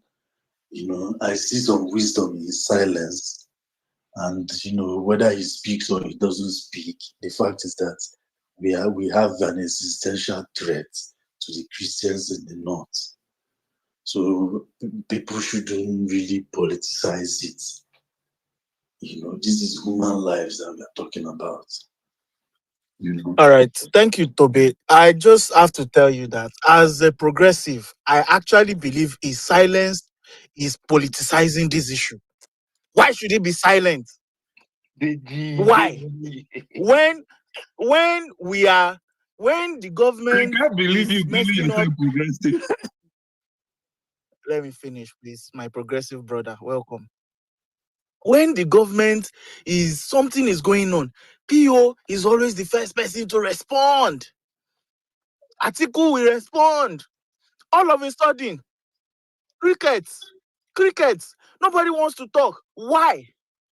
If you know all the narrative we have cooked in our WhatsApp group, the moment these people talk, if you know what we have decided to do, but they are not allowing us shine. All the messages and drafts that is currently in our draft, we cannot use it until these guys talk. The moment we hear PIM, we unleash. But I don't understand. These people must talk. They must talk. My brother. All right. Sorry for shouting. Bye-bye. Okay. Continue. Just round up. It's okay, my brother. To me, I don't really. It's not to me. I don't have a political interest in this matter, to be honest. But to round up, whatever P2P does is he should seek advice before he does it. He shouldn't rush, because if you have a situation where there are some northern Muslims who don't fully understand the scale of what is going on, because they are not as hit as their Christian northerners. They don't go to mosque with their hand in their heart. So many of them, even those that are against this present administration, they don't believe that there is a genocide until you present them with undeniable facts, like the questions I asked a fellow yesterday. So they should be treated with caution until Then to round up, the point I wanted to make in rounding up is this: Nigeria needs to get to the point where we either make the military service compulsory to some level of to some age grade one, or we make the military very attractive as in other Senate climb, where someone that is in the military has dignity and is not being vexed by the country and then meeting it out on the public, receiving 50,000, from suffering and smiling. it should be made attractive to draw our young men and women into the military. How many people on this All right. space today are, are Nigerian military veterans? Then finally, we need a self-defense law that will put weapons in the hands of qualified individuals, especially in those volatile areas. They should be able to buy weapons to protect themselves because we don't have enough manpower, as explained. Thank you. Thank you. All right. Good day, guys. For Thank those who have you. been here, please hold on. Hold on now, please. Sorry. Stafford, I beg, let's take stock. Who on the space has spoken? There's a lot of requests, as you can see. So, are there anybody that has spoken that can make way for others to No, come up? many of the speakers right now are new speakers, but our fellow New progressive speakers. brother Okay. Omologo, was brought up specifically because I want to hear how many of the This is a resources is progressive here. space. Yeah, Yes, yes. the resources that Trump wants to take. I want to know the one that concerns him the most. Whether it's the lithium factory that they are just opening, that he doesn't want Trump to come and take all the lithium, or whether it's the new Dangote refinery that they don't have any shares in, that is a private investment. I want to know which one is scaring Omologo. Thank you very much. This plagiarism, All right. how did they call it? I So you thought I people are was saying our next. thing. Okay. Can I Who do a gave quick people submission, progress? please? I don't know, Coast. Sha, it looks like Sha is itching to speak. Have you called him to speak before? He's also been here for a while. Is he supposed to go next? Let him go, but for many of the people that have been speaking have actually been speaking for. So it's just good if we just hear someone who has something divergent, then we have something to really like talk about. You get? Yeah, I agree. So before any of you guys go, I just need to say that for those who are just joining, I don't know what you have heard whilst I was working. I don't know what people have said on this space, but I want to put this on the record. This space, or me opening this space, was not to shit on the government. It is to show solidarity to Akombi. I need to say it clearly that this is not to shit on the government. It is to show solidarity to Akombi, because an orange-haired man who thinks he's the king of the world cannot call this country disgrace. The country led by His Excellency, the Commander-in-Chief, Asiwaju Bola Ahmed Tinubu, the Jagaban of Bogu, the Tema of the Atlantic, Dipe Simba One of Anambra Lead- State, Asiwaju of Yoruba Land, the leader Lion the of most Bodilon, leader of the most leader populated black nation. Black nation, the most fertile nation on earth. Please, this particular space is a show of support, solidarity. That is why we are here. That is why I have you see the topic strictly speaking as a progressive. So I assume that everybody's here on this speaker session. We are all progressives together. Because why else would you come up? Why else would you come up? So as a progressive, I also have to be honest, right? Truth must be told. Like I said earlier before I left, I am particularly embarrassed with the way my president has handled this situation. I actually believe more could have been done. And there's this Nigerian thing that you don't do anything until it becomes a big issue, or somebody somewhere outside put mouth. All of a sudden, we dey see tweets everywhere. And by the way, I saw a post by presidency saying Muslims are like 50 some. Let me not put them wrong. 1 second, please, guys. Let me go to my page. I think I just posted it now. Because I have always the margin was a bit closer, but so the Muslims are 53%, Christians are 44% in a country that has not actually done census in over how many years? Just the cook up numbers. But interesting to see because I actually thought the ratio was not that, wasn't that, big. So I see why there's a lot of pushback on this. And very interestingly, I guess maybe that's why some of these areas are saying, please, we need help. Imagine when they are having that conversation in the White House and people are saying that, there's a genocide against Christians. Trump will probably be like, but it's a Christian nation. The last time I was elected, I saw a lot of people, happy in Nigeria and the Christians. He said, no, no, no, no. Those are just 43% of the population. The actual major population are Muslims. Oh, but there's a way they balance it, right? Where Christians and Muslims share power. Surely the vice president is the president a Christian? No, no, he's a Muslim. Okay, okay. Surely the vice president must be a Christian. I'm sorry, Your Excellency. He's also a Muslim. Oh, wow. Wow. Okay. We need to defend our Christian brothers then. I don't know. I don't know. I'm just speculating right now.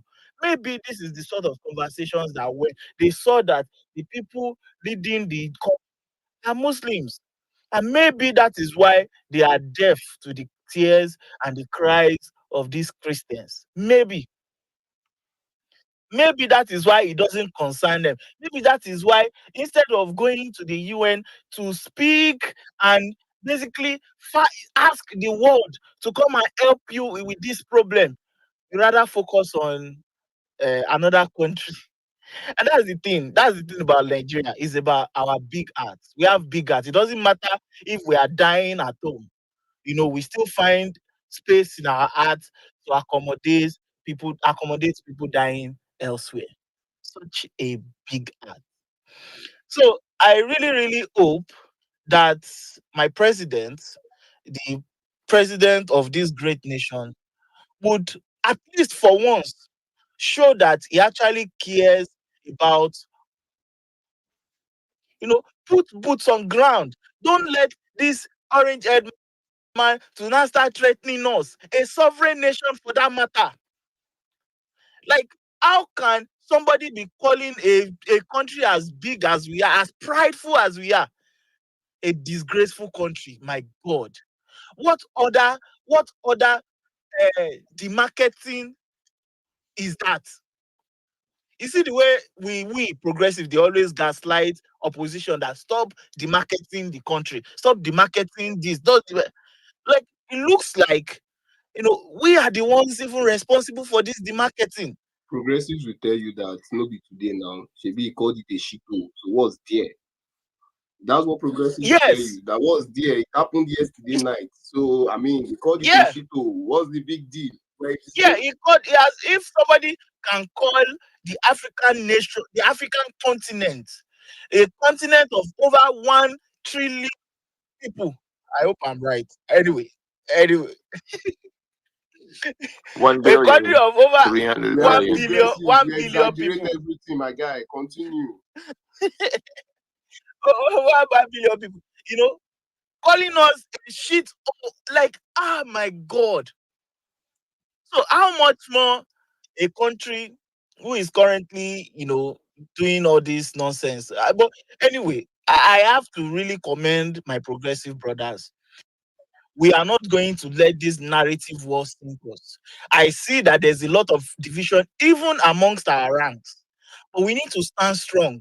We need to stay strong. We need to make sure that disobedience, especially disobedience, these ones that always look for bad things to say about this government, they don't win this narrative war, right? I know that the US and the US media machine is currently saying something that is helping them, helping their narrative.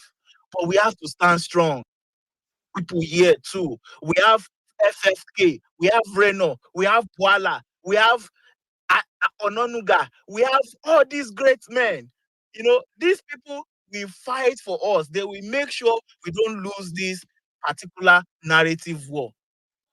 So I beseech you guys, we need to come up to this space and defend the honor of Akombi. Trust me, it's a safe space, and I wish you all the best. And Bashorumo, leave the anonymous. You cannot block me and still be listening to me. Come out of your hiding place. All right. Omologo go. Then we have Sha. Thank you, Thank thank you, you, thank thank you, you, thank thank you. you, thank you. Oh, I thought I was next. He said I was next. Okay. Wait. Sorry. I think I mixed it up. Let Sha go and then Okay, no Right. problem. sorry. Basharoon, that's a very high title in the Ifa community. The Basharoon, very high title. No, that Anyway, I shall want to not say, that shall not be anybody. I tell you to be. That's all. No more than that. Thank you. okay. So greetings to everybody back home, and it's unfortunate that this situation takes us to look outside of domestic matters, because a lot of times I have been in Nigerian spaces and I find that you guys are dealing with your internal problems, which is right. That's what you're supposed to do. But this is an example of how, Before you go on, Sha, are you Nigerian? yes, Okay, go on. yeah. So it's important that that you look on the macro, right? The situation, and this is very, very important, because a lot of times, I remember getting a lot of flack from folks talking about Pan Africanism, and how they were like, whatever, Pan Africanism, okay, that's not going to work, or they're just not into it. IPOP and the APC and OB and Atiku, all of these things are happening. I've been learning and in spaces. I watched the elections when Tinubu, it wasn't adding up. Uh, Tinubu's all those great things, and he's a heroin addict in Chicago too. On top of those great things that Deji said he was, but I also first heard about him through Hyundai and his activities in Chicago. So now, I'm sorry, I need to mute you, Sha. I can't say I those don't think things. you know. I don't think you know the space you are on right now. This is a progressive space, and we will not allow you to shit on our leader. And by the way, nobody cares if this guy. I mean, all this story about being a drug, whatever, all these things broke out before the election, and he still got 8 million votes. So why this continuous cry, tears about being this thing? If it was this bad, by now Trump would have done something about it. But you know, it looks like our president is actually the prize here. Everyone wants his attention. Everyone wants his attention. And like one of my progressive brothers said, he is starving Trump of that attention. So, Sha, please, and please, let's focus on the matter at hand. Whether he's a drug dealer or he's not, has no particular standing on this issue. Thank you. Okay,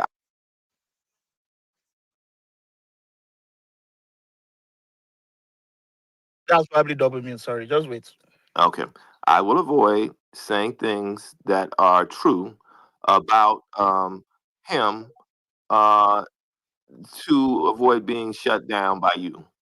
And I just want to bring attention to this, right? So the Russians built the Jakuta steel factory, and what happened after that is that, to me, that was the first situation in which, this is talking about 78 and 83, 1983, in which the first big free for all, grab all, corruption happened in Nigeria. And I think after that, Sorry.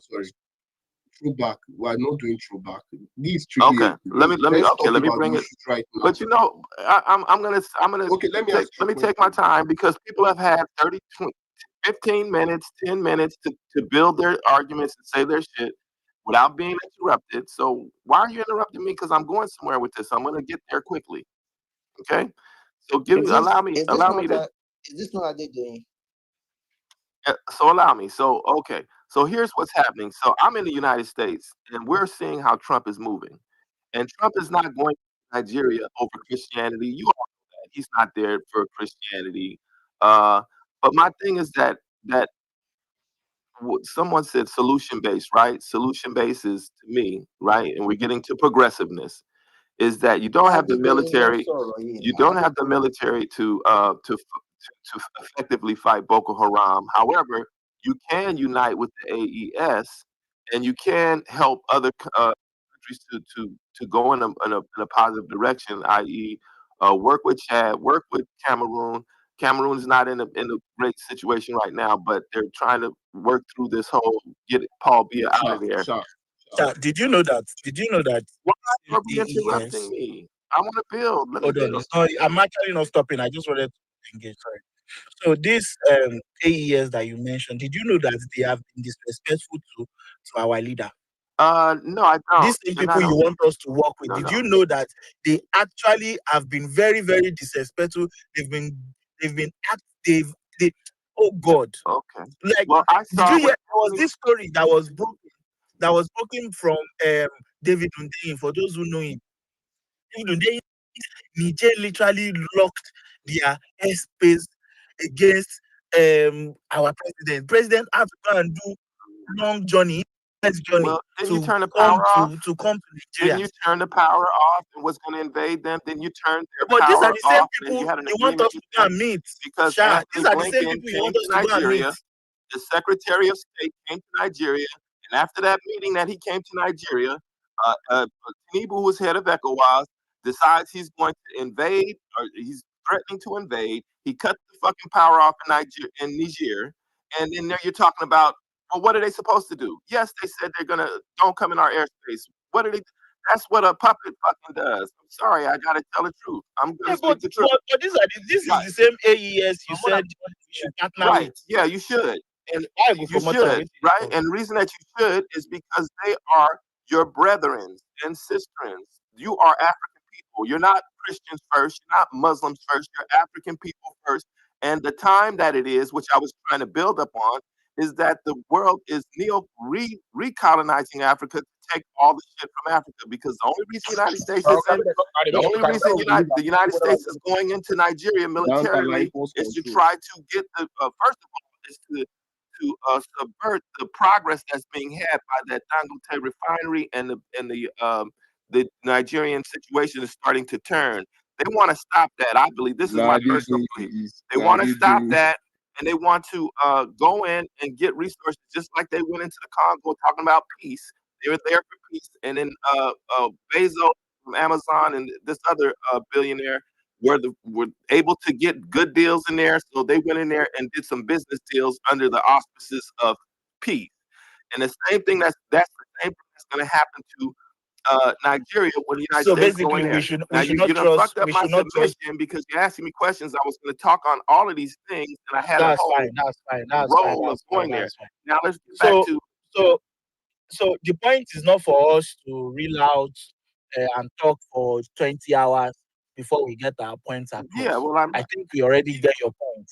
Your point is, do not trust the United States. No, Do that's not not my think point. United States. No, Do not think United that's States not my is coming point. here That's to not my come and point. solve anything under the No, guise of peace. that's not my point. They are only coming here because of specific reasons, specific resources that they think they can gain from us, and that is why they are coming. That's part of it. Yeah, Rather, that's a part of be it. Pan-Africanist, focus on your brothers, your neighbors, be friends with them, No, try and no, mend all the no. broken I don't need your fences friendship. and partner with them Yes, instead yes. of what? Now, to my last point before I leave again, 10 over 10. Do you think this was how the Nigerians were feeling when Nigeria threatened invasion?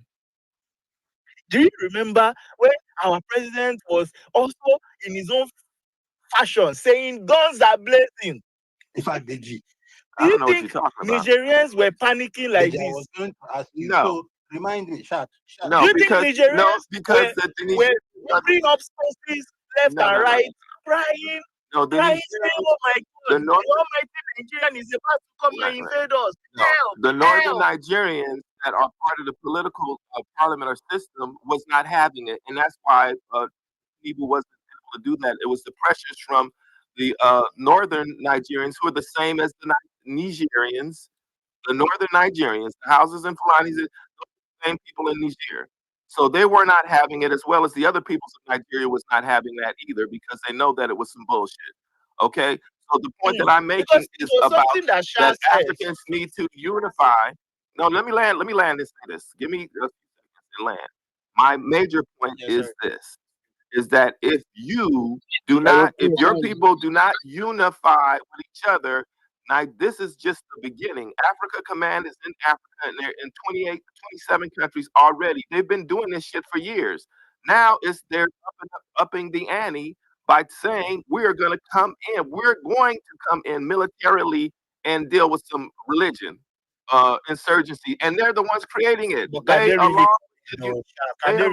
United Arab Emirates, all these other motherfuckers all together, right? When it comes to Africa, but they could be fighting those Saudis and those peoples in the Middle East could be fighting the United States, but when it comes to Africa, their asses is working together to come in. So you got all of this shit going on, and Africans are not working together. You're talking about internal domestic shit, and you're not talking about unifying with other Africans. That's the problem, and that's the problem you're going to have if you do not come together and unite. Thank you. Thank you. Thank you, Sha. To be honest with you guys, no, I mean, let's not do that. No, you're 10 over 10. Let's not. Advice you can get. This is a very, very delicate time to be the president of the most populous black nation on earth. You need all the advice. After all, the ones that have been advising him since all this is, where have they led to? What has happened? Excuse me, all the advices he has been getting from all his advisors, his aides, to what end? These guys are just there gallivanting. Reynolds is getting whiter.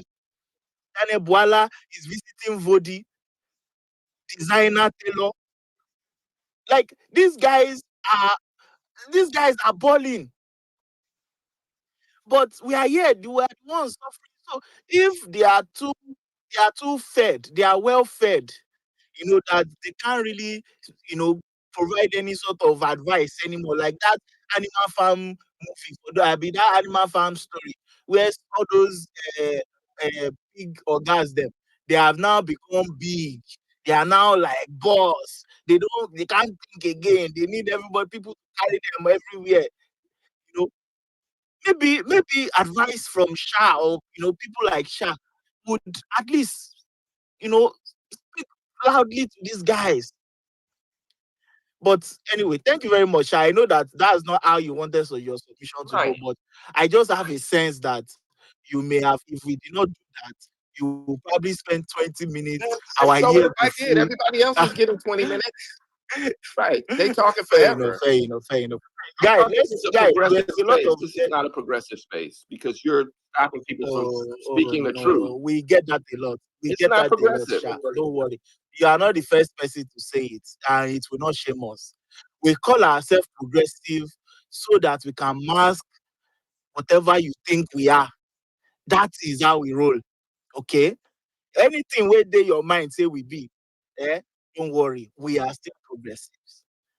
Anyway, thank you very much, though. Omologo, please go on. How you doing? Good morning, everybody. Thank you so much. It's not morning here, bros. It's not morning. Good That's the afternoon. problem. If they blow us, afternoon we turn to morning. Are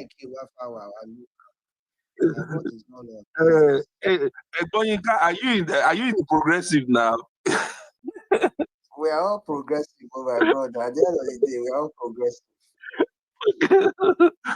progressive. Good afternoon to everybody. Salute now.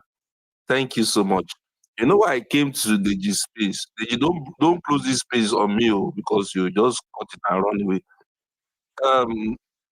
You know why I came to the G space? Because if you go to other people's space, they will all be speaking one way. Deji tries his best, especially when it's not as concerning ADC. He tries his best to hear everybody's opinion. So let it remain that way. I beg you. Now, this is it. If we want to be truthful to ourselves, we have to tackle this issue from the roots. Military will not solve. We've been doing this for the past 15 years, if I'm correct. Military will not solve Boko Haram, terrorism, or even Southeast issue, and all of that. Military will not solve it. But let me just narrow down to what concerns the president Trump in this one now, which is killing of the Christians in some part of Nigeria. If you are looking at that, you look at it all across the north, even up to the southeast. And me, I've said it that, to be honest with you, I will not defend, I will not even defend, I will not come and say that is not happening. I will not say that because that will be unfair. If we have been seeing a pattern from quite some time, even before APC came into the office, that people are being chased out of their land in broad daylight, that would be really, really unfair to those people. So coming here to come and deny it or going anywhere to go and deny it, that would be unfair. Yes, I'm not also saying that Muslims are not being killed. I'm not saying that one also. But right now, the issue on the table is that someone has come to talk to us and say, okay, this is happening. What do you have to do about it? So what do we have to do about it? I will suggest President of America to also give intelligence to the current president of Nigeria, President Tinubu. Give intelligence. Let there be sharing of intelligence. If the government now don't act on that intelligence, then you can now come out to make noise. We all can deny it that say, the president should do this, should do that. We all know that America has more intelligence in security matter than African countries. That's just the reality. But if they put boots on ground, will it solve it? No.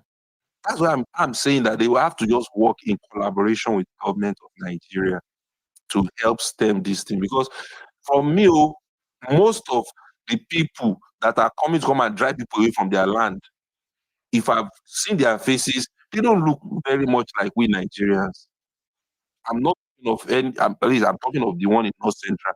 They don't look very much like us Nigerians. They will tie their head, they will look fair in complexion and some of that. So that for me cause for a lot of concern. So what am I going to say is that the government, if America is genuine in their intention, even though some people are coming to say they are not genuine, we just holds water. If they are genuinely genuine in their intention, then they should collaborate with the Nigerian government. If it is weapon, share with Nigerian government. If it is intelligence, share with Nigerian government. And let us take this thing out once and for all. But that will not still solve it because if the matter of Sharia, I've been saying this when they wanted to push Sharia to the southwest. I was very, very vocal against it. Some people stopped talking to me on this space. On this timeline. Because I'm from Southwest, I will not run away from it. I was alive when Sharia started popping up in the north. I was already born. I knew the whole story. I didn't read it from this, but I was in Nigeria. I knew the story in and out. Obasanjo was president at that time. When Sharia began to pop in here and there and here and there and eventually led to all of this Deborah issue and the rest. So we have to have some of this difficult conversation. That's what I'm saying. Military will not solve all of these things. Some of these conversations that will go to a certain place and then they will say, no, this is a no-go area for you to talk about. Then suddenly you understand. So we have to just have those difficult conversations. If you don't have that one, you keep on putting military. The military we've done. Military has died. Maybe people don't know. My dad is a military man. He retired as a military officer. So military has died a lot in the name of fighting Boko Haram, banditry, and all of that. And it's not only military death. And guess what? Nigeria has spent a lot of money, a lot of trillions of naira trying to fight banditry, Boko Haram, and all of those things. Money that will have channeled into quality infrastructure to change people's lives.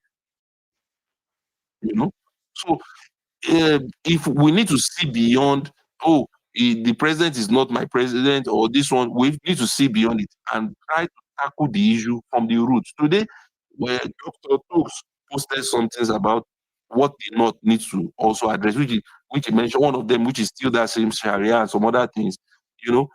I also added the issue of family planning. He was saying, no, in the way this country is structured, family planning, whoever does family planning is a mumu. And I said, we have to still have that conversation. You cannot stop people from moving up and down the country because we are still one nation. Maybe when different income, they will deal with that. But for now, you can't stop people. Number one. Number two, but we can have that conversation of family planning. A man should not give birth to his children and just abandon them on the street and go his way. And those ones will become easy recruits. We should have those kind of, because those are the root cause. Some of the root causes. I'm not saying the only one. So we must have those conversations. If all of this, military will not solve it. So you come and say, put military everywhere. How many places you want to put military? People that, I've said it on this space one time. Hope Uzodimma, he built a road. When he built the road, he put street lights. Before the president went there to go and commission it, guess what? Some people have gone there to go and cut the street lights and taking it off. So how many places you want to put military to secure? You want to put military on the street light? You want to put military in primary school? You want so that they will not be kidnapped? You want to put military in everywhere? So some of those conversations, we need to have them on the table to discuss them. And guess what? I know that some other people also have, I can still wait because I'm on vacation this week, but I know that some other people too, they want to control before maybe they want No, to I have a resume question work. for you, Omolugo. Oh, okay. Wait. Let me then finish, please. So we have to have those conversations, those difficult conversations. We've been trying the military route for 15 years, like I said. It has not worked. Then we need to also look at all of those. Where did these things started from? I said this one with some people yesterday that I saw pictures from the north of 1950s. It wasn't looking this way. Don't let me use that word. It wasn't looking this way. So we need to have those conversations that, okay, are we a secular nation? Everybody must follow the constitution. Whatsoever the constitution says must bind across all of the nation. Then we now begin to build on that business. I remember what I wanted to round up with. And guess what? This might also now eventually even lead or to conversations such as even regionalism. It might have been difficult for the President Tinubu himself to push it, going by the resistance he got when he wanted to push tax reforms from a certain quarter. So this one now, if it comes forward and says, okay, let us go regionalism or something, I'm sure everybody will want to sit up and not just look at it from Rounding up, sir, please. Yes, I'll stop there. Thank you so much, everybody. I appreciate. Yeah, So yeah. the question, man. Yeah. Okay. Isaac, you want to ask a question, right? Isaac Egbon. Yeah, thank you very much. I just want to ask him: the devil we know is better than the angel we don't know. On this Trump issue, where do you stand? On this Trump issue, Nigeria can tackle his problem. That's my own clear stand. Nigeria can tackle his problem. America has gone. Just be hypocrite. I'm not going to talk. No problem. No problem. Don't worry. Hold on. Let me finish his thought, please. You can ask question for Mike, and I will give you to rebut or whatever it is. Thank you. Thank you. So no problem. You can have your own. I can also have my own thoughts because I've seen a lot in geopolitics where America has gone to, in recent time. America has gone to Afghanistan. 20 years. Yes, that's why I'm asking you that question. That's why I'm asking you that question. That's what I'm saying, that Nigeria can solve no what problem. does Trump want to collect from Nigeria? That's what I want to know. Oh, okay. What does Trump? That one too is on the table. Don't run away. Go ask the Ukrainian. No. You are not Ukraine. You are Nigeria. What do they want to collect from you? They don't work for free. America doesn't want work for free. Ukraine, they already signed off. Is it 60% of the resources, natural resources of Ukraine? So nothing is free. Can you just help us? Canada is being dragged to come and join America's 51st state. So we know all of these things. If there's nothing free for America, they don't do anything free. Ukraine has signed out 60% of the resources to America. Does it make sense to you when they talk? Is it not true? Is it not true? Is it not true? No. You are co-host. I beg. Mayor, please. speak now, please. Maybe you will go and discuss here. You're not the key point of our discussion. Thank you. All right, thank you. Thank you. Can you I have Mayor, a explain? please. question for him, please. Oh, No, please. no, no, no, no, no. Just Hold on, quick hold on, hold on, question, I please. beg. Don't let that guy Please. look as No. Very quick question. You answer now. no, let me speak, please. He has spent 11 minutes already. Talking with not get ahead, please. Although Let's do you know, see my hand is raised, Abby. All Or right, No you worry. thank intend you. Let's to we'll close call or you mayor. crash I this beg. How space? you don't do yes? Mayor Thank not you. there. Thank Why are you fighting your speakers? Is it want to thank you. crash But this space or just not? honest with you, Mr. Mayor, please. Thank you. Thank you, everyone. First, I want to let me comment before I will start taking questions. The first thing I observe is, when we are talking about this issue of Trump and the Nigeria issue, it's just that it's unfortunate that our leaders don't listen to us. The same thing that Trump is saying is the same thing that many of us have been saying for quite a number of time, but they don't listen. They think we are cloud chasers. They think we don't know what we are doing. They think we don't have jobs. They think we are just lousy people. We are seeing all these things, and we are telling you guys that, oh, this is a problem. This is a problem that we should address. This is something that we should do. The likes of FFK, the likes of Reno, they talked about these issues before. Even during the time of Buhari, they were talking about this issue. But now, all of them, they are quiet. So until Trump now says something now, Nigeria is now running a task. Tinubu is running a task. Nobody is sleeping. The whole place is catching fire. So it's very bad. It's very bad that we have leaders that are not listening to the citizens, that are not listening to the people. It's very bad, and this is something that we must consider. Henceforth, we call ourselves progressive. We should be able to handle issues when it is fresh, handle issues within ourselves. If I'm a progressive, you're a progressive, and I'm seeing something and I'm saying it, you should be able to listen to me. But we have them when they get to that place, they don't listen. They think that we are jokers. We don't know what we are doing. But now it's not becoming an issue. It's not becoming a national threat. It's not becoming. Trump only tweeted. It's not even a presidential statement. It was not a letter that he sent. He didn't send a delegate. It is only just two tweets, and the whole place is on fire. So it's a lesson for us to learn. Then moving forward as a people, as progressive, moving forward, I think the way the government have handled this issue since 2 days now is not the best. I expected Tinubu to being a diplomat, being someone that is very much exposed, being someone that has stayed in the US for a very long time.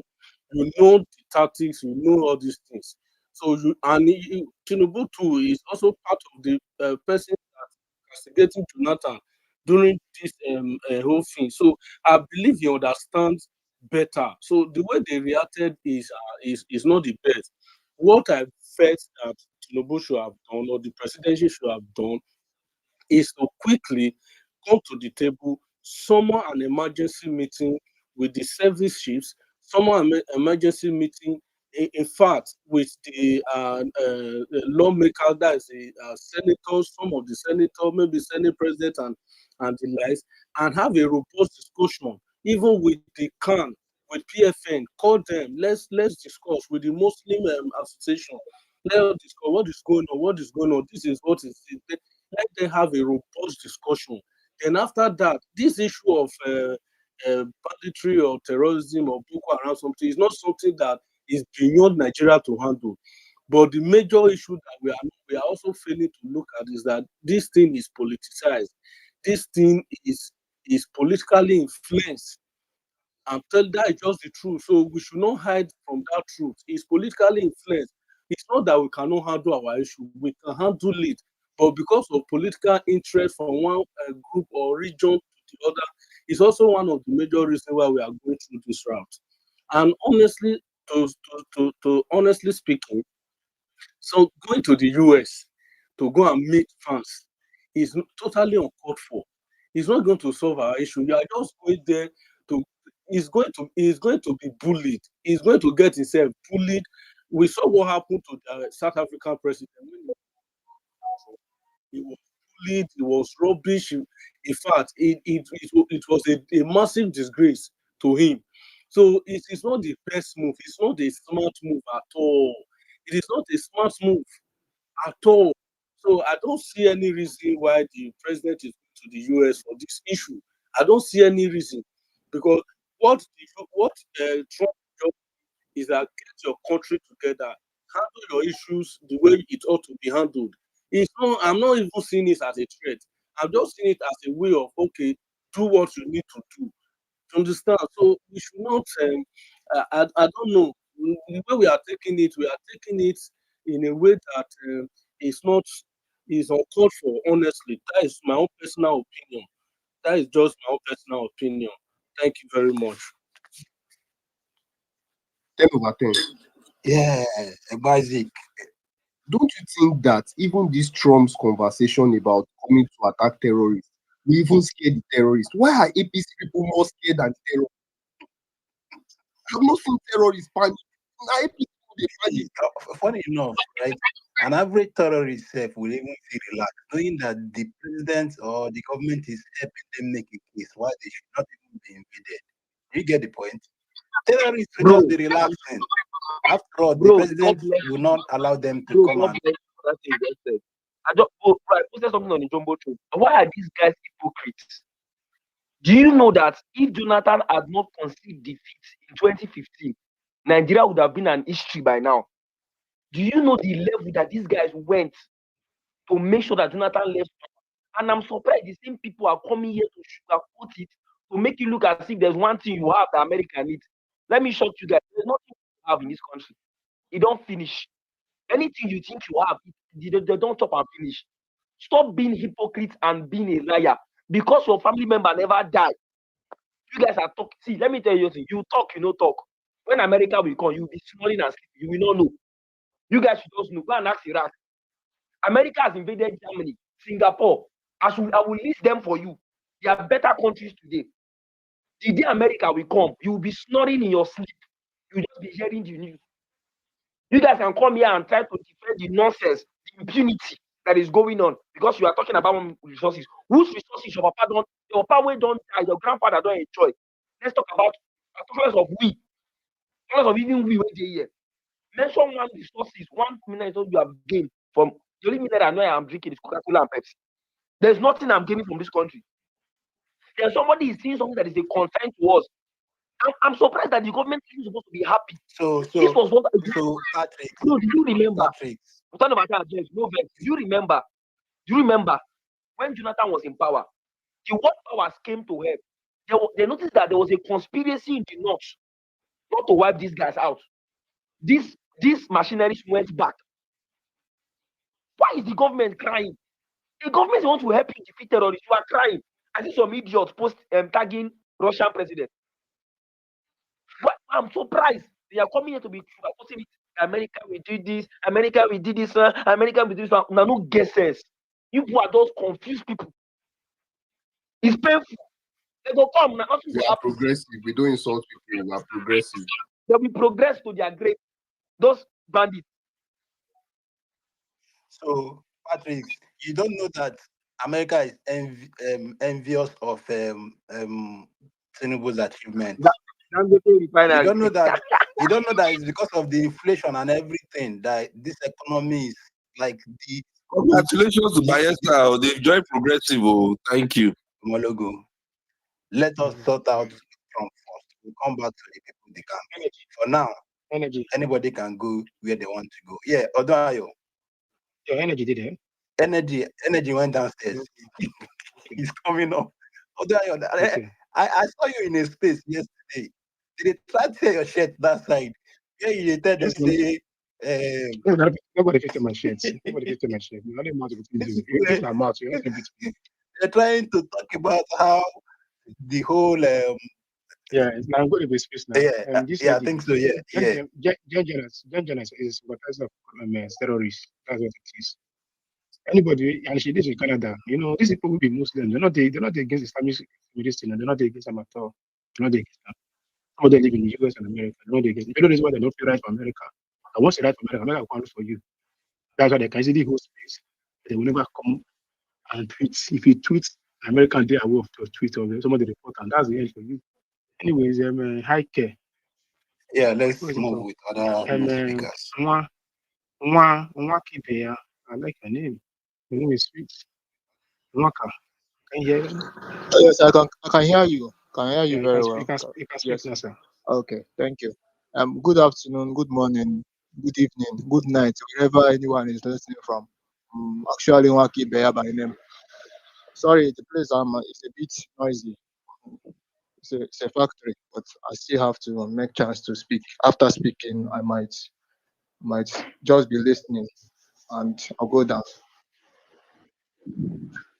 So, what I want to say is simple. It's simple. These things have been going on for a while now. It's been going on for a while now, and some individuals are doing it as if Trump wants to come and steal from Nigeria and do this one, do this other one. Our politicians have been stealing from us for quite a long time, and we have nothing against them stealing. What we have against them is protecting life and property. If they can be stealing and be protecting us, I won't have any issue. But they keep on stealing. Have anybody anyone has have anybody have somebody that he have lost in the course of this insecurity something? I'm from the east. I served in the north. I served in the north in Jigawa State. So if I'm talking about the north, I've been in the north. I've lived in Kano. I've lived in Kaduna. In fact, they've posted my parents all around the north. So if somebody is saying this is not happening, this one is happening, it's not happening, it's not insecurity, there is no killing of Christians. No, it's a big lie. I have lots of friends in the north. I have families, I have people that I'm close to that are in the north. I have people that have died in the north. I have people that have been kidnapped in the north as well. So if somebody is just making it as if Tinubu is this one, this is not all about politics. It's not about America coming to take one useless resources or the other. These resources, God blessed us with it, but to us it is now a curse because everywhere you go, there is insecurity. There's insecurity in the north. There's insecurity in the west. Even some people in the west are just playing politics. When it hits west, I will be here. I will be where I am, and people will be crying about it. It's hitting gradually. There was a time in our war. They went and they killed people, and nobody complained about it. It's not political matter. This is what is happening. It's not about saying Nigeria is too big to be Islamized. This one, this one. Nobody's talking about Islamization. What I'm talking about is security of people's life. That is paramount. That is the main reason why people are elected into political offices. So you can't be playing politics with people's life and you expect us to be clapping for you every now and then. So we are all progressive. I can't stand and be watching National Assembly where people be singing on your mandate, why people are being massacred in the north. And we say America should not come. What are they coming? They're coming to steal our resources. It's us being stupid to our own self. You can't be dying and talking about resources. Dead men tells no tell. So all this issue of Trump is coming tonight, and everybody, as we are talking now, all the whole apparatus are now out, and the military is now leveling Bauchi. They are now rescuing people. They are now doing all this while. Nobody have rescued people. It is today that they are rescuing everywhere. Then every now and then, everywhere is shaking. Old picture, old picture of 9 months. It's it's it's very bad and sad. We can't continue like this. Let's let America, let Nigeria. This is not issue of Nigeria crying or Tinubu saying nobody is killing this one, nobody. No, this is America just gave you guys option. He said if we can take, and the next thing we are now tweeting to them that they don't know what they are doing. No, that is wrong now. We have to take responsibility of what is happening. We have to take action. What I expected the presidency to do is to maintain, and I have to push his military men to work. His advisors have to advise him rightly on what to do. Not telling the American government that they don't know what they are saying. You know what America is.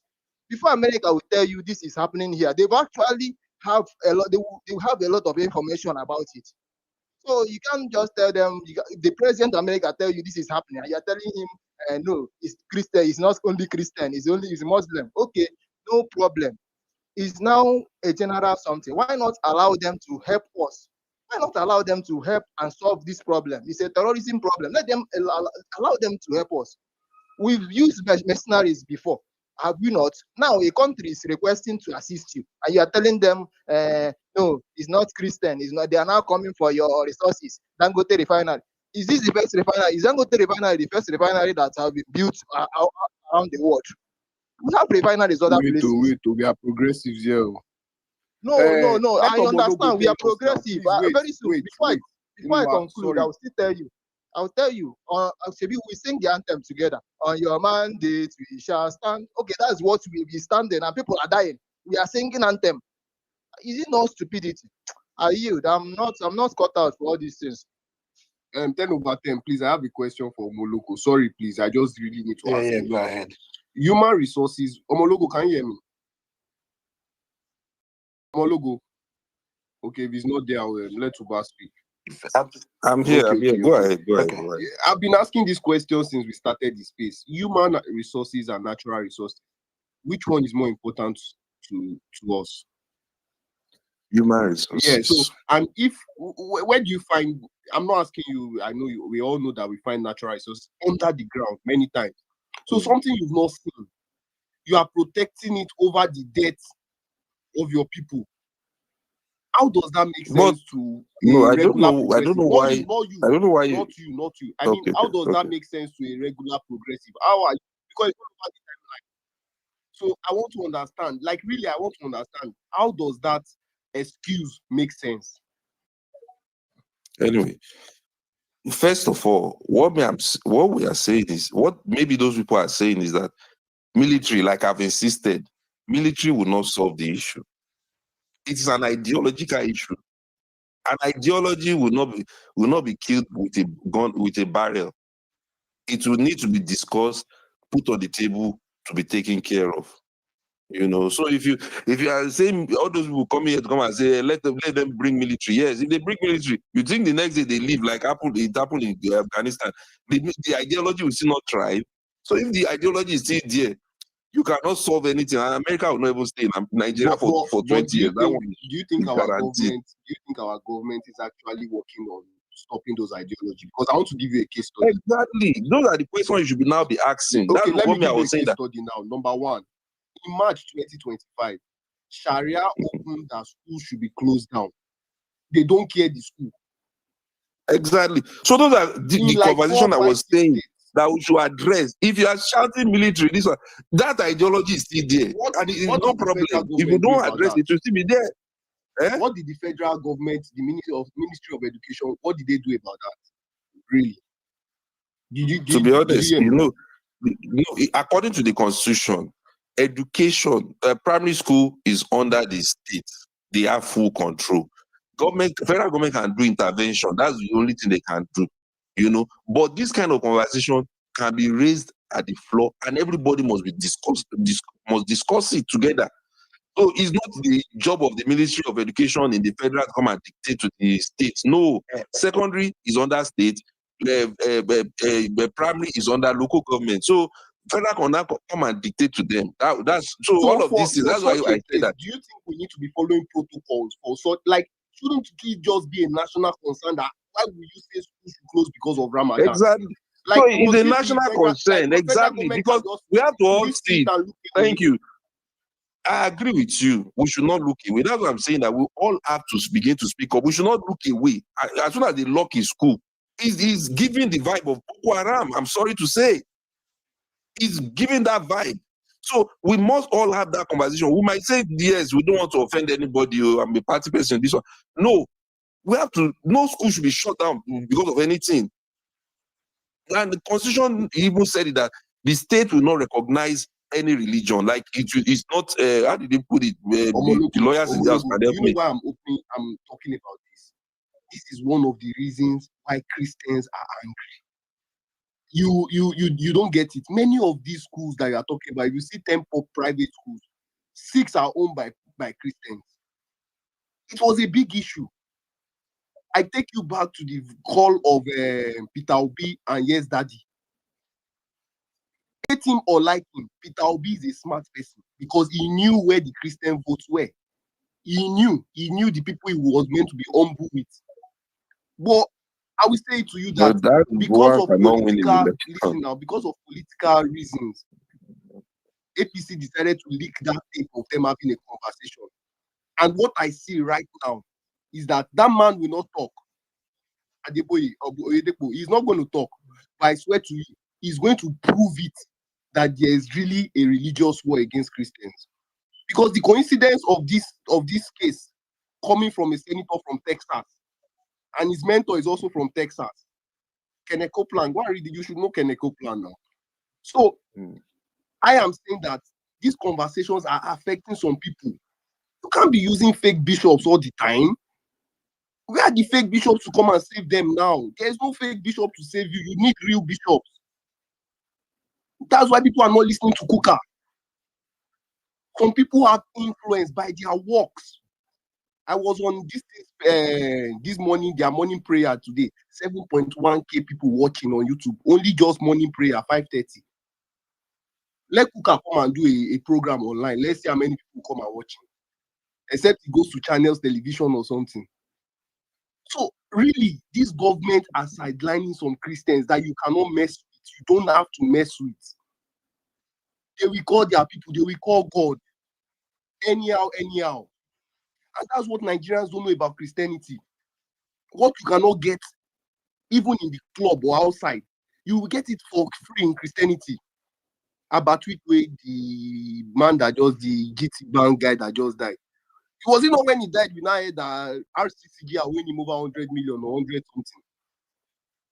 In churches, see, let me tell you, if a pastor should go and tell another pastor that, I'm not feeling well, my schools are not going well. In fact, they said they want to lock down all the old place in where I have my school. You have a university in Kwara State, they are telling you that Sharia is telling you that you must close down to fast.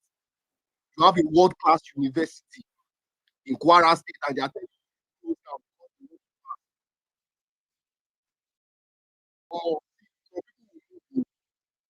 Some people will pull strings, and I see that's what's happening. That's my perspective. So do you think America will come and help you fix that war? Do you think America will fix that war? The issue of closing out. Exactly. Their complaints are being. Let me tell you, there is nobody that wants to be in the shoes of Tinubu right now. They are panicking. Everybody can see it. Is obvious. They are looking for support. Nobody is supporting them. In fact, a fake news came about Kumuyi talking for them. He came out and said he is not talking for them. You to ask yourself, why are all these Pentecostal pastors? Why are they quiet? Why? You all of you said, oh, Tinubu's wife, she's a pastor. Why has that church not come to speak for her? Are you not seeing these things? Like, there are some people that are really angry, and take it or leave it. That's what they call power. When you have influence, you have 28 secondary schools in one country. You have over like 30 nursery schools. You have 2 world-class universities. He was a silent obedient, Omologu. This guy was a silent obedient. He never came out to campaign for him. But because they wanted to do Peter Obi dirty, they released that thing. Kama will come back. Kama will go to. There are some people that will be watching you right now that I swear to God, they can talk. Imagine if like 10 pastors should just come out and say, let's just move on. Let's move on, please. Thank you. You did wrong. All right, thank you very much. Uba? Yeah, after Uba, we'll have LP and then Ima. In that order, please. Yeah, thank you. Yes, thank you. What I want to just say is that the language that I think I've heard, like by using is a little confusing. And how may I say it is, the US they are not invading, they are intervening. Two very different things. Two very different things. What they are talking about now is intervention, not invasion.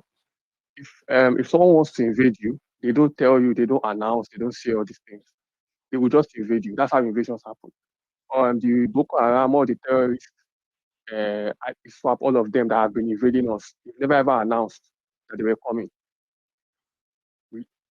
We just woke up in the night and they just started bombing and killing people. That is an invasion. They will just invade. So if the US wants to invade, they will just come and do what they want to do. Now you could just wake up, just they see the jets will just fly past your palace. That is invasion. What is happening now is intervention. So let's be very particular about what we are saying, especially in these times. Like let's use the correct terminologies, right? To be honest, and at least in my own opinion, that's how I see it. I want to just intervene. Hopefully, something clinical, where they come, they have good information, and they, do something similar that has been done that they've done before, like in places like Somalia, here and there, where they take out they make clinical decisions, they take out people in a clinical fashion and don't cause too much problems. And of course, they work with the government and they liaison with the government. So that's how I say it, right? Now, what me I think, based on reality ground, is I don't know if they're actually going to put boots on the ground or actually going to come. Reason why is I don't know if they want to risk their people, you know, losing their lives or losing like a leg or a hand for us. Like I think they care to some point, but I don't think they want to risk anybody, any American citizen being harmed or hurt for our sake. I'm not sure of that. Right? That's why I feel like they're probably just doing it to pressure the government, and then over time, maybe they swing into action and do something, right? Or maybe even we, the Nigerians, are able to make some kind of political decision. Like maybe this gets us to do something. So they are trying to pressure us from there, and maybe they will put some sanctions here and there, mostly economic sanctions that would also pressure us. But I don't know if they will actually come, just like how they came in, they pulled through for Kuwait, right? When Iraq invaded Kuwait, they like pulled through. They really like helped those guys, right? They even pulled through for I think that Serbian region, Kosovo, right? They pulled through for them. Like basically, they saved so many lives. Right? The refugees that were there during the crisis. So I don't know if they're going to do that for us, but I would hope and I would like that they actually do. Like I think we are worth risking yourself over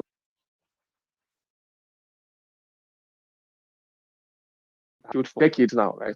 We are worth putting like risking your lives for. We are worth fighting for. So this is how I see it. But yes, like the even to be honest, if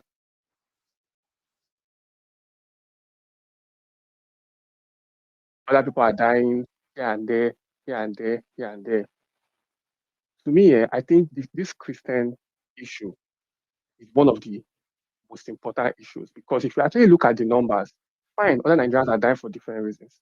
People would mention people in the southeast, people would mention people in the people even in the south, right? They will mention some Muslims that have been killed. I think there were some Muslims that were going to they were passing through Jos that were also butchered, right? By Christian extremists actually. Right?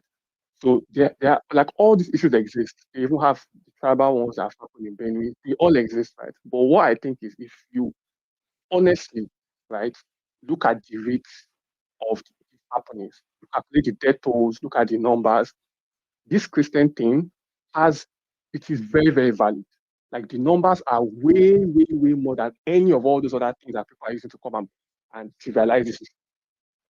Way, way, way. Like I mean, 2 days ago I checked the number for the Southeast, the IPOP killings. I checked the death toll. The death toll for the whole IPOP killings, all the whole years that people have been shouting IPOP, IPOP, IPOP, IPOP, IPOP, IPOP, IPOP. The whole death toll is not even up to like 2 days of attack in some of these parts of the north. 2 days of attack, 2 3 days of attack. All the years of IPOP operating, they've not killed up to some 2 to 3 days attacks that have happened in the north. So when you look at these numbers, right, you can't make like this issue is very, very valid. You can't make any comparison that can water down this issue. You just cannot. In all honesty, you just cannot. So I think we actually have a valid and a just cause, and I hope and actually like something happens with the US or something happens with anyone, and we actually get the help we need here, at least for the Christians and for Nigerians generally. Because actually, if you help the Christians, you're helping the Muslims too. I've been saying if you remove the terrorists, people are saying this, they are killing Christians, killing Muslims, killing everybody. if you remove the terrorists, say they will not also, the other people that they are killing that are not Christians, they will not also stop killing them. So stop killing them now. Like, I don't even understand. You said these people are killing you. They want to come and take those people out. They are saying no, no, no, no, no. Are they really killing you or not? Which one? And we can really know, we can understand. And as for the Sharia, this is my last point. I like Nigerians have an article we are looking at it, right? Me too, I also share it. We the secular country, there shouldn't be Sharia law, this thing should not happen, right? The barbaric law, all of that. But if you are being realistic, if you look at Nigeria's history, it's very difficult to detach Sharia law from our legal system or from the country generally. The reason why is even before, before the British joined the North and the South together, the North has always been running on Sharia system. Like even more than 100 years before the British even joined us together, they've been running on some kind of Sharia legal system in the North. So you can't just say because the British joined us together and gave us some kind of constitutional thing, and then we've been around now for over 60 years, then they should just drop what they've been doing over a century before the British even came to come and join us together. It will not. It's going to be very difficult. Like you can't just say, oh, we have a constitution, oh, common sense. Those things will not work in a realistic setting. So if you want to continue this country, you have to figure out a way to marry the two together. Or like we have to figure out a way to see how we can work with it. I mean, in Indonesia, for example, we don't have Sharia law like on a countrywide basis, but then there's a particular province, Aceh, that they have Sharia law in Indonesia. In fact, the government was fighting them for years and years and years. So it's kind of like a war. And then over time, the government lost. It just lasted. It just took too long. They kept on fighting. They never stopped. So the government just said, you know what? Okay, you guys take your Sharia law and just do your whatever. Let's handle the rest of the country. Right? So these are like things, countries that have this kind of history. It's very difficult to just say, no, no, no, no, it does not make sense and the rest. We all know this thing does not make sense. We know it doesn't make sense, but it's difficult to enact. So I just hope like we can find a way from middle ground, a way to do this thing where even if you can reduce the power, right, make it reduce all the criminal, like how much criminal things can it do? Restrict the power. Like I think what we should be going for is how we can restrict or reduce or common sense the power that Sharia law is having, or not just go after it entirely, because it's not just going to go entirely, right? People see that as an attack on their whole history, their whole ancestry. But Like you want them to remove something that my ancestors have been doing for 200 years. but all these things They don't won't act agree. like that. If they came out and said that every school must close down because of ordinary fasting, the government should have, one way or the other, the government should have stepped in that no. Some people have private businesses. If they choose to open, they choose to open. If they don't choose to open, they don't choose to open. But keeping quiet and keeping mum, go wrong. Isaac, you see, this is the issue. Oh, the two of them can coexist. Okay, let's accept that the two of them can coexist, but at some point, one has to be below the other one, right? So why then would you say whatever Supreme Court likes, whatever they want to do or say, they should say that you must kill the person? I don't know if you get the point I'm trying to make, Isaac. I didn't get you. Say it again. 100%. What's The blasphemy law, that blasphemy that the pastor who the one that is still ongoing, where lawyer for the state or wherever came out to say whatever this Supreme Court likes, they should decide that they must kill that person. That's the point. I didn't hear of that case, but Oh. the extremism of these guys is now- what the government is not taming. You see, And the- that the- is the it's point- not that they cannot. Let me tell you something. Normal Nigeria no get problem. Now when you enter in way, in go come dey wonder. There is no reason. There is no sense in this thing. Like I don't know why you guys are seeing it as a trivial issue. That's what I'm saying. I have 12 What I'm schools. saying is Wait, that just imagine this. But you have 12 schools now. You have over 1,000 students that pay money every 12 weeks. Then someone now says that okay, because of Ramadan, and they are fasting, they'll be tired. all schools must close. They are not doing anything for you. You are the one even paying tax. They are saying all schools must close in 4 states, and you have two schools in all those states.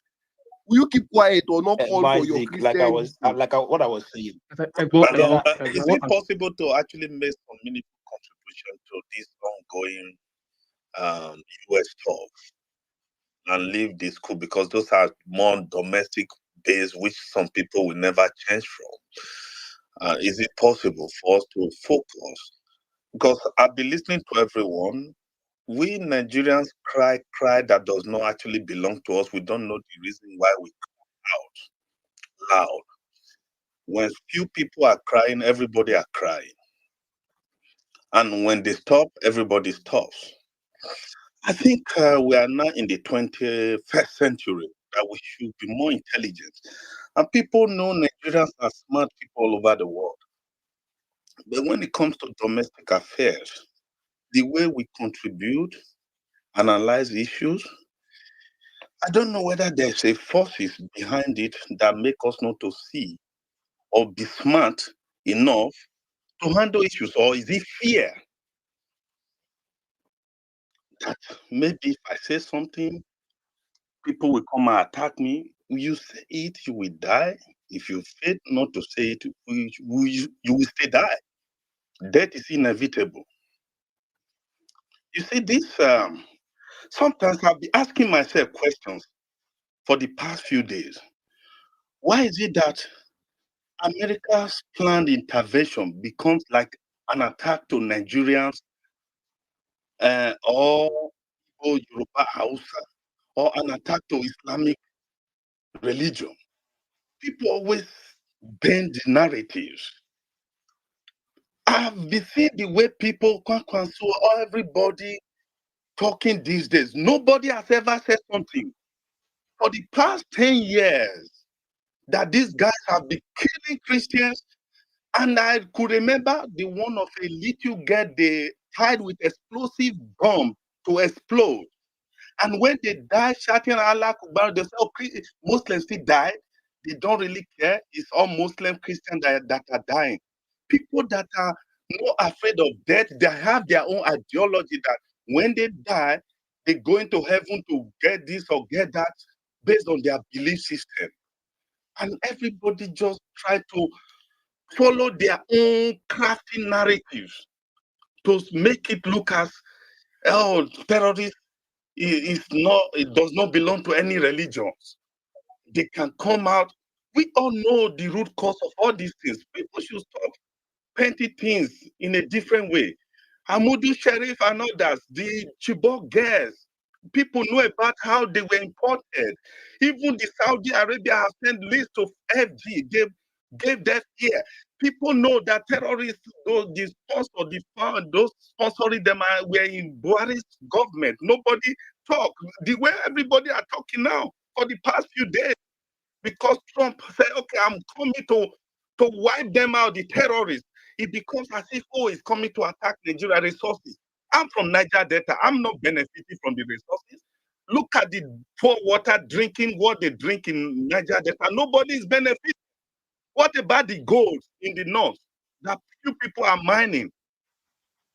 Who is benefiting? What is resources? And FG is borrowing more than countries that have no resources. Corruption is growing wax every day. We are just talking. If it takes Nepal, few of them to rise up against justice, and people are too scared. One person told me, he said, oh, Nigeria, you leave them. If you shoot one gun, everybody, the whole street of Lagos will be empty. They are too fearful. They talk too much, but they are brilliant. I said, okay, Dantala, leave you it. the one speaking. So, no, these are things that we should talk about. Yeah, honestly, I thought I was the one that was supposed to speak after It's this. LP that is supposed to speak.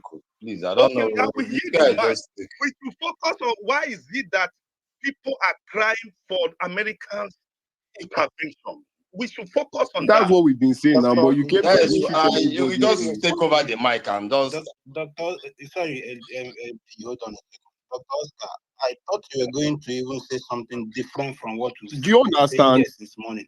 We've been literally As saying smart as you exactly are, the same thing. that was The what thing, you wanted the to only say. thing is, give me 1 second. The only thing is that you are so smart to take advantage of the time that didn't belong to you and made the same case, the same point that a lot of us have made. So it's fine. Yes, but I disagree with you that we will not be making the same point.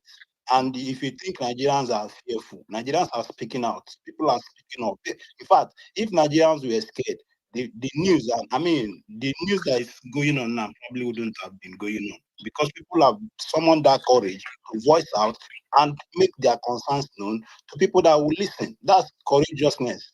So yes, at least you've had your time. Let's move to Oji. I can't It's see my LP. again. It's LP. Okay, LP, sorry, I beg. No vex. LP, go. Then we'll go to Oji. In that order. Thank you. Then you go. Then you wait on. Oduayo, yesterday I was with you. So I want to, before I start, I will greet you specially. I like your war yesterday. I was in that space where you were fighting now. So it was nice. Now, let's start. He said we should speak like progressive. Now, this our president, the current president of Nigeria right now. I thank him because he was the one that brought did Christian genocide force to America to their notice in 2014 when he tweeted it that they were Christians are being killed and all those things. So he did a very good job there. I give him that, and he continued on that rhetoric. Now that he's in power, and I noticed that he didn't even carry on, say that, okay, he campaigned on it to bring in Buhari. And when that thing still continue, he still continue in that trajectory. And that killing still continue. And he is in power right now. They are not doing much. Now, people complaining about foreign boots coming in. Do you know that during that Jonathan time, Britain were in Nigeria training our soldiers to fight Boko Haram? There were some British soldiers in Nigeria that their boots were on ground. Because when they noticed that foreign mercenary was fighting alongside Boko Haram then, many British soldiers came in, and from even Israelites, Jonathan was using them to walk alongside Ejirika. And even when Ejirika withdraw, when Buhari time was still going on, they asked them, because there's some of my friends in Abuja there, they carried most of those guys. They take them to Bro, where they train Nigerian soldiers. Some of them, their boots were on the ground there. They fight alongside Nigerian soldiers. That is from Britain. Go and confirm all these things. So US saying that they are going to put their surveillance down here and they want to help out in the fighting this invention that is happening. It's not new. Foreigners are already here helping us already, right? Long time ago, they've been doing it. So if they are coming in either surveillance or intelligence here, because with that intelligence part, they have also offered that to Nigeria, which we did nothing about it. Because sometimes we use these lies, we call it propaganda. We keep on running governance with propaganda. We know how our strong man Jagaban entered power. You can rig you can do the rigging, but you cannot rig the governance. That is where the thing is very difficult. Now you are in the governance. You when they were even doing the campaign and all those things, using all those fake bishop and everything, all those things we are sending messages far. Please, churches like Catholic churches, that Vatican City, those places, these organizations are not organizations you toy with when you are killing their members, when you are killing their reverend fathers. No matter how you push that propaganda that nothing is being done, they keep record of everything. They have people that report to them. Archbishop of so many regions keep accounts of all these things. If they send a father to any of those Catholic churches, they keep their record. And if they are kidnapped, they also send their record to Vatican City. The members they handle. So those messages has been passed. They keep on passing this message. If you go to Vatican City, believe me, both the people that have killed, you will be surprised that some of them, their names will be there. The churches that have been burned, everything is there. They all have it. And somebody like Trump have access to this. And somebody saying that Trump is coming because of your mineral resources, go and ask Kuwait. Kuwait has oil. That one was invention because someone was saying either invention or intervention. And you understand? When during that Kuwait tour, they have oil. And I didn't notice that America said when they did the oil was based on monetary value. And it's just like the normal way Kuwait will sell their oil outside. This time around, they concentrate in selling it to America after the Kuwait war with Iraq. Now, come down to even South Korea and North Korea battle. Now, South Korea has so many mineral resources there. America never touched their mineral resources. It was just operation that from North Korea that was coming. They fought alongside South Korea to defeat North Korea, to push North Korea out. The same thing happened to Southern Vietnam and Vietnam. They all have mineral resources. No, America did. See, look, we push something that we never did do research for. The mineral resources we have, bandits come there and take it for free. If they want to take for any local government, now they come to that local government, they want to collect it. They just to come there and clear the local government, scare them, chase them to IDP camps. That might mean it. Nobody does about it. So I wonder how this they are coming to take your mineral is going to bother you, is giving you headache. And when they are coming, they say they are coming for the killer henchmen, the people keep persecuting the Christians. That's who they are coming for. And believe those people, both the Muslim, both the Christian, both the other people that they say the thing is affecting them. We know peace. It's not only the Christian that we know peace. Everybody will enjoy from the peace. So if you believe that they're killing your people too, when they come, that is because it's Christian that pushed it to their knowledge, and they are coming because of the Christian. Doesn't mean that you people will not enjoy the peace of the region too. And if you believe that these killer henchmen are not your people, then keep quiet about it. Don't come and start pushing that they are going to invent there, they're going to do this, they're going to whatever. And when people are saying that if they are going to put boot on ground or that invention or anything, depending on the gravity of what they meet on ground. If they come here, they do their surveillance and the need for putting boot on ground, of course, we will do it. If it is to use airstrike, they will do it. Depending on what they meet on ground. It depends on ground. It's not by what thing. And if they are, and definitely they will work with Nigerian military. They're not going to do it alone. They will work with Nigerian military. It's only when they see saboteur in Nigerian military, that's when they will withdraw and do it on their own. Definitely they won't come here and say they want to work in your land without working with your military. It's not possible. Unless your government is aiding those people. That's when they work against it. That is one. And again, this our regime, this because you say we should talk like a progressive. That ticket that we paraded, that Muslim ticket, is a big blow. It has shown a lot of things about this country. We are operating Sharia where we call a country a secular state. We are using Muslim ticket for look. Okay, let's go by this. You see a Muslim ticket in the secular state that we know that Christian is almost half of the population. You run Buhari regime 8 years, you run another Tinubu regime 8 years, you now go back to not run 24 years of the Muslim ruling the Christian, and you are even having Muslim ticket. Do you know and parading all those fake bishops? You know the signal we are sending us out of this out to the other countries to see. You know, my and when thing the is that Christians they always ignore it. They always ignore these signals. That's my like. and they do things as if they don't know what they are doing. They do things that they're calling us. You deceive us. You think that you push it on, you force it on us. You walk with high neck. You do whatever you did. You rig your way into the power, and you still oppress and still think that it will just go. You just fly like that. So Charlie P. He's going to meet. He's going to meet. Sorry. No, it's not. It's LP. It's LP. Okay, LP. Sorry, not Charlie P. I don't mean to interrupt you. So what are you now saying? Okay. Are you saying that we'll have to drop we'll drop Shetima for what again? Is that what you are suggesting? That this is our 2027 that this our VP now will not use him?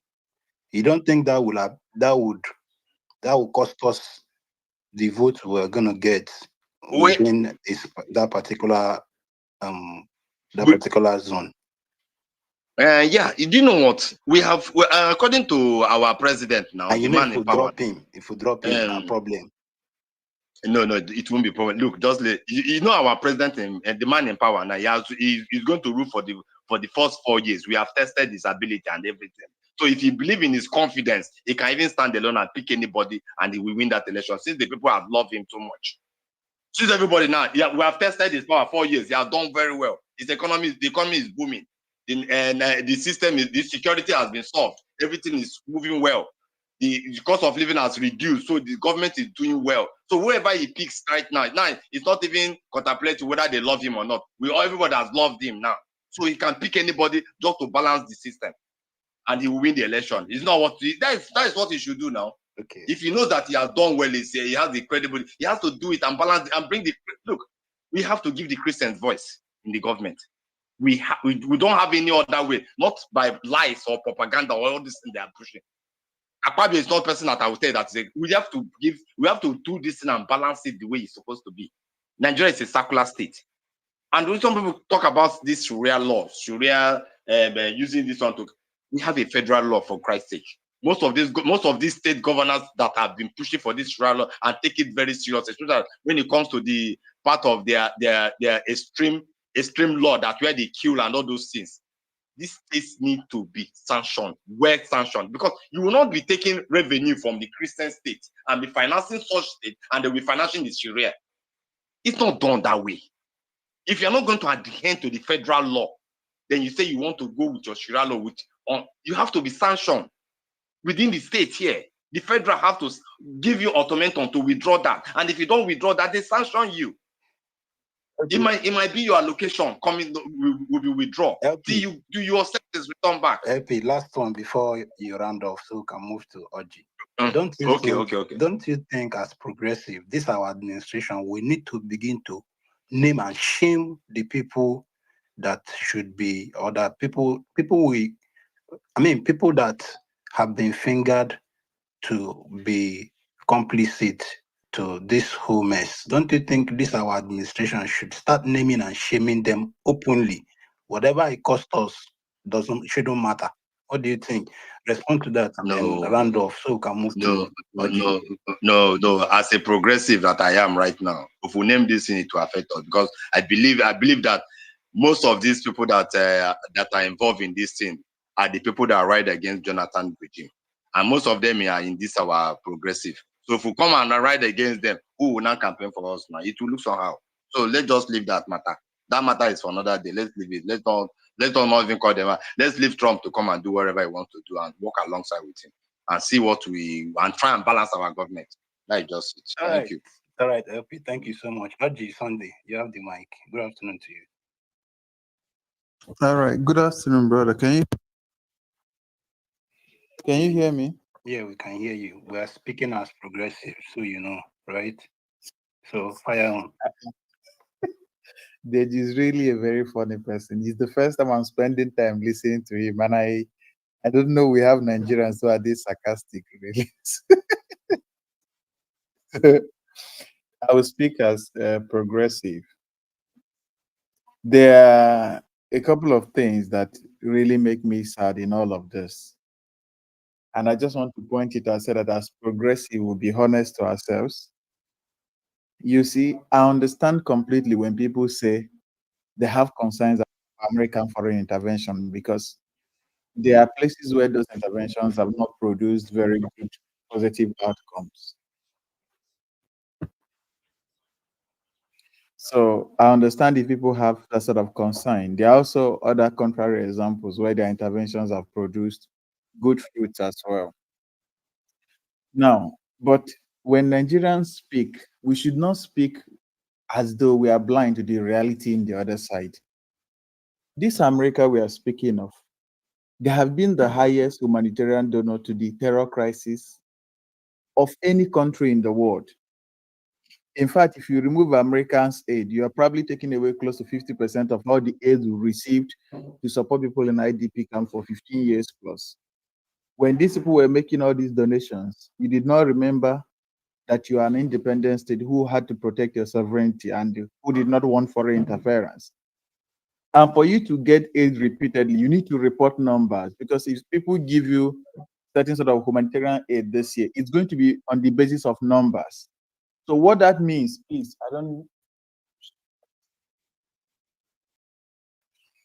So what that means is that for you to get aid over 15 years, you're also taking back humanitarian numbers to Washington or institutions that are affiliated to the West. You have to tell them how many people have been killed and displaced, and how many IDP camps, how many people are at the threat of facing malnutrition and hunger if they don't give you aid. You have been doing this for 15 years, begging money all around the world through different agencies and so forth. You did not remember you are an independent nation that don't want foreign interference. Now, in the issue of military, there is no country in the world which has given more aid to Nigeria to fight terrorism than the US. when you were going there to beg for different weapons, both the ones that are aid and direct purchases, you did not remember again that you are an independent nation. In 2020, this is on one part. So those people who are talking about interventions and other, I mean, you should be honest with yourself. When you go about borrowing from institutions that are largely financed through America's own wealth, tomorrow they will go out again and borrow. All the money you borrow in the West, think critical of those institutions and you will link them back to US money. These same people who say they are so conscious of this, they're activating this emergency patriotism. When they fall sick, there is no single hospital in Nigeria that can treat them. They will leave Nigeria and go to US to treat themselves and go to UK.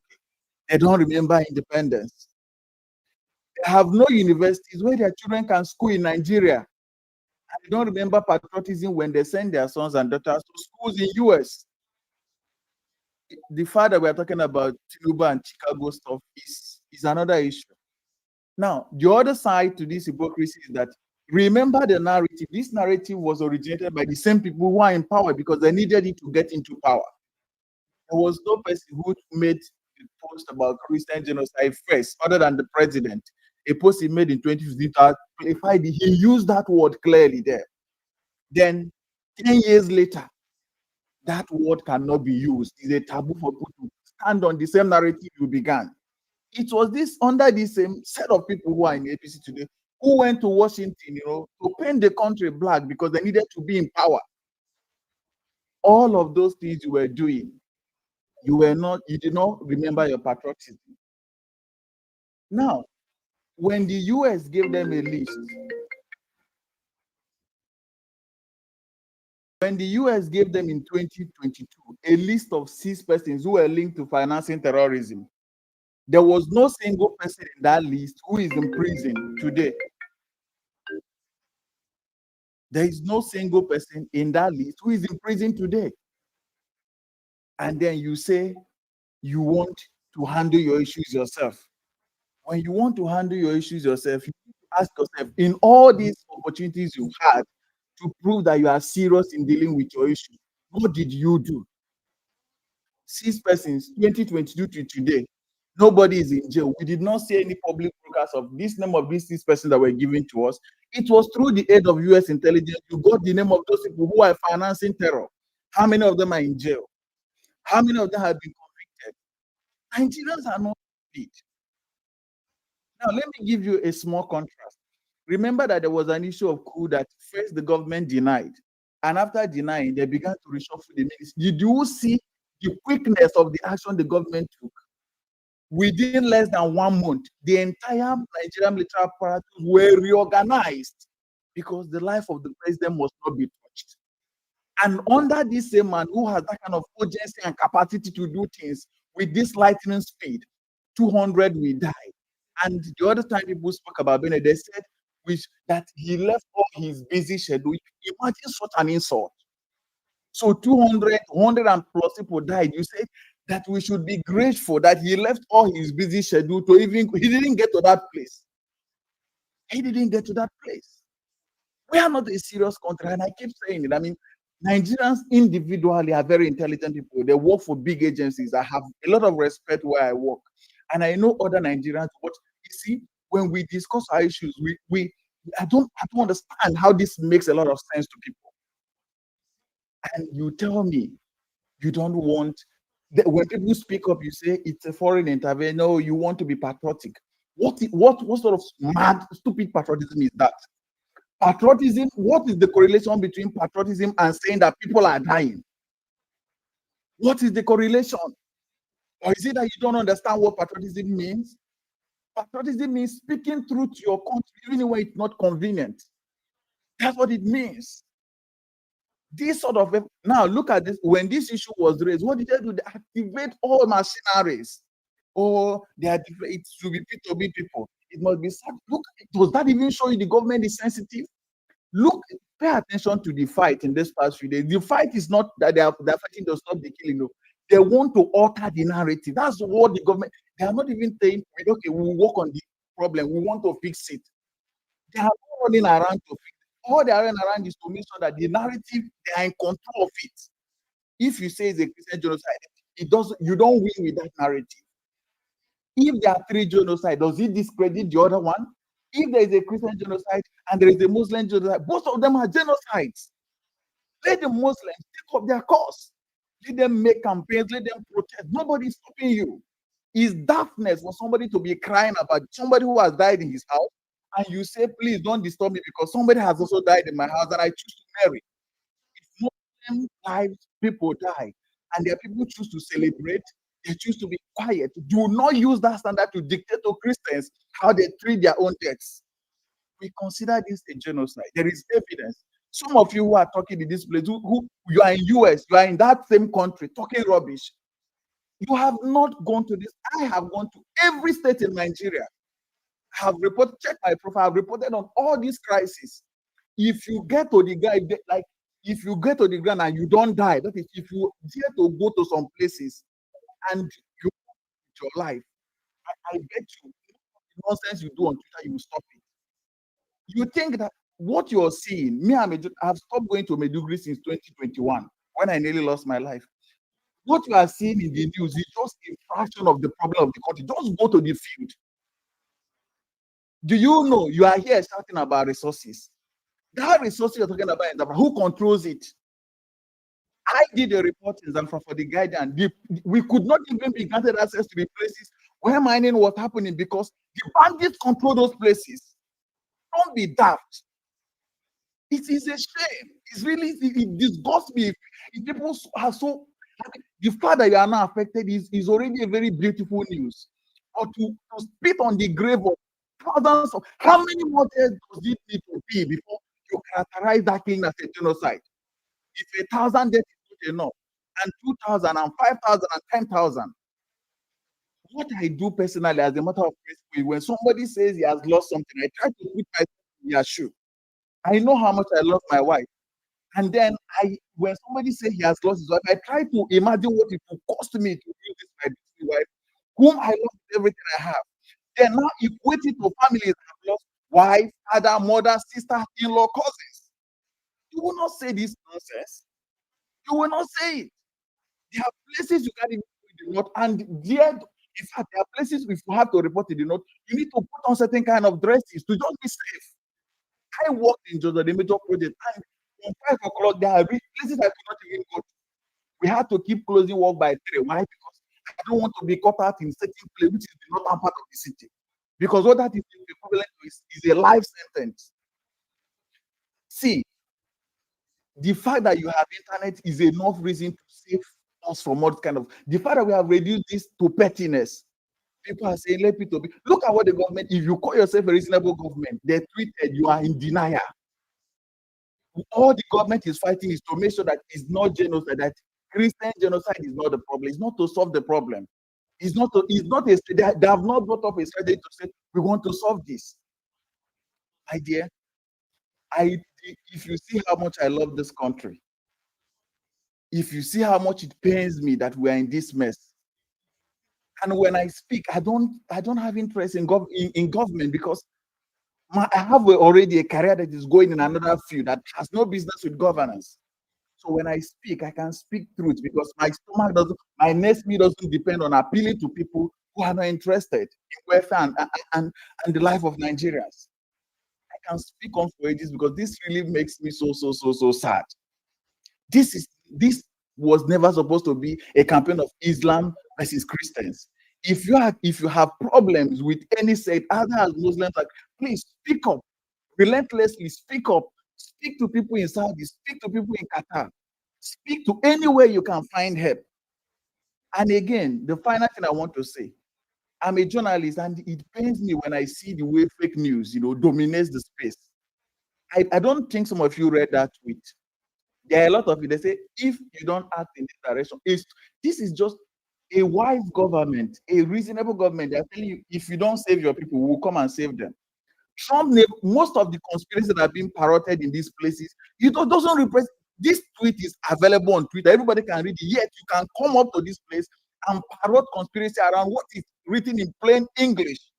That's why they'll tell you to write TOEFL and IELTS before you go to. You'll be saying, no, we go to school, we speak English because you don't understand basic English. You act as if English is too complex. Somebody said, take care of this, or we would eliminate the terrorists. Are you the terrorist? Did they say they want to? They said we would eliminate the terrorists. And you are here defending as if you are the terror directly, as if it's a direct threat to Kaduna or to Lagos. Do the terrorists live in Surulere here? Do they live in Ikoyi? Do they live in Maitama? The terrorists who operate in Zamfara, they have their bases in those places.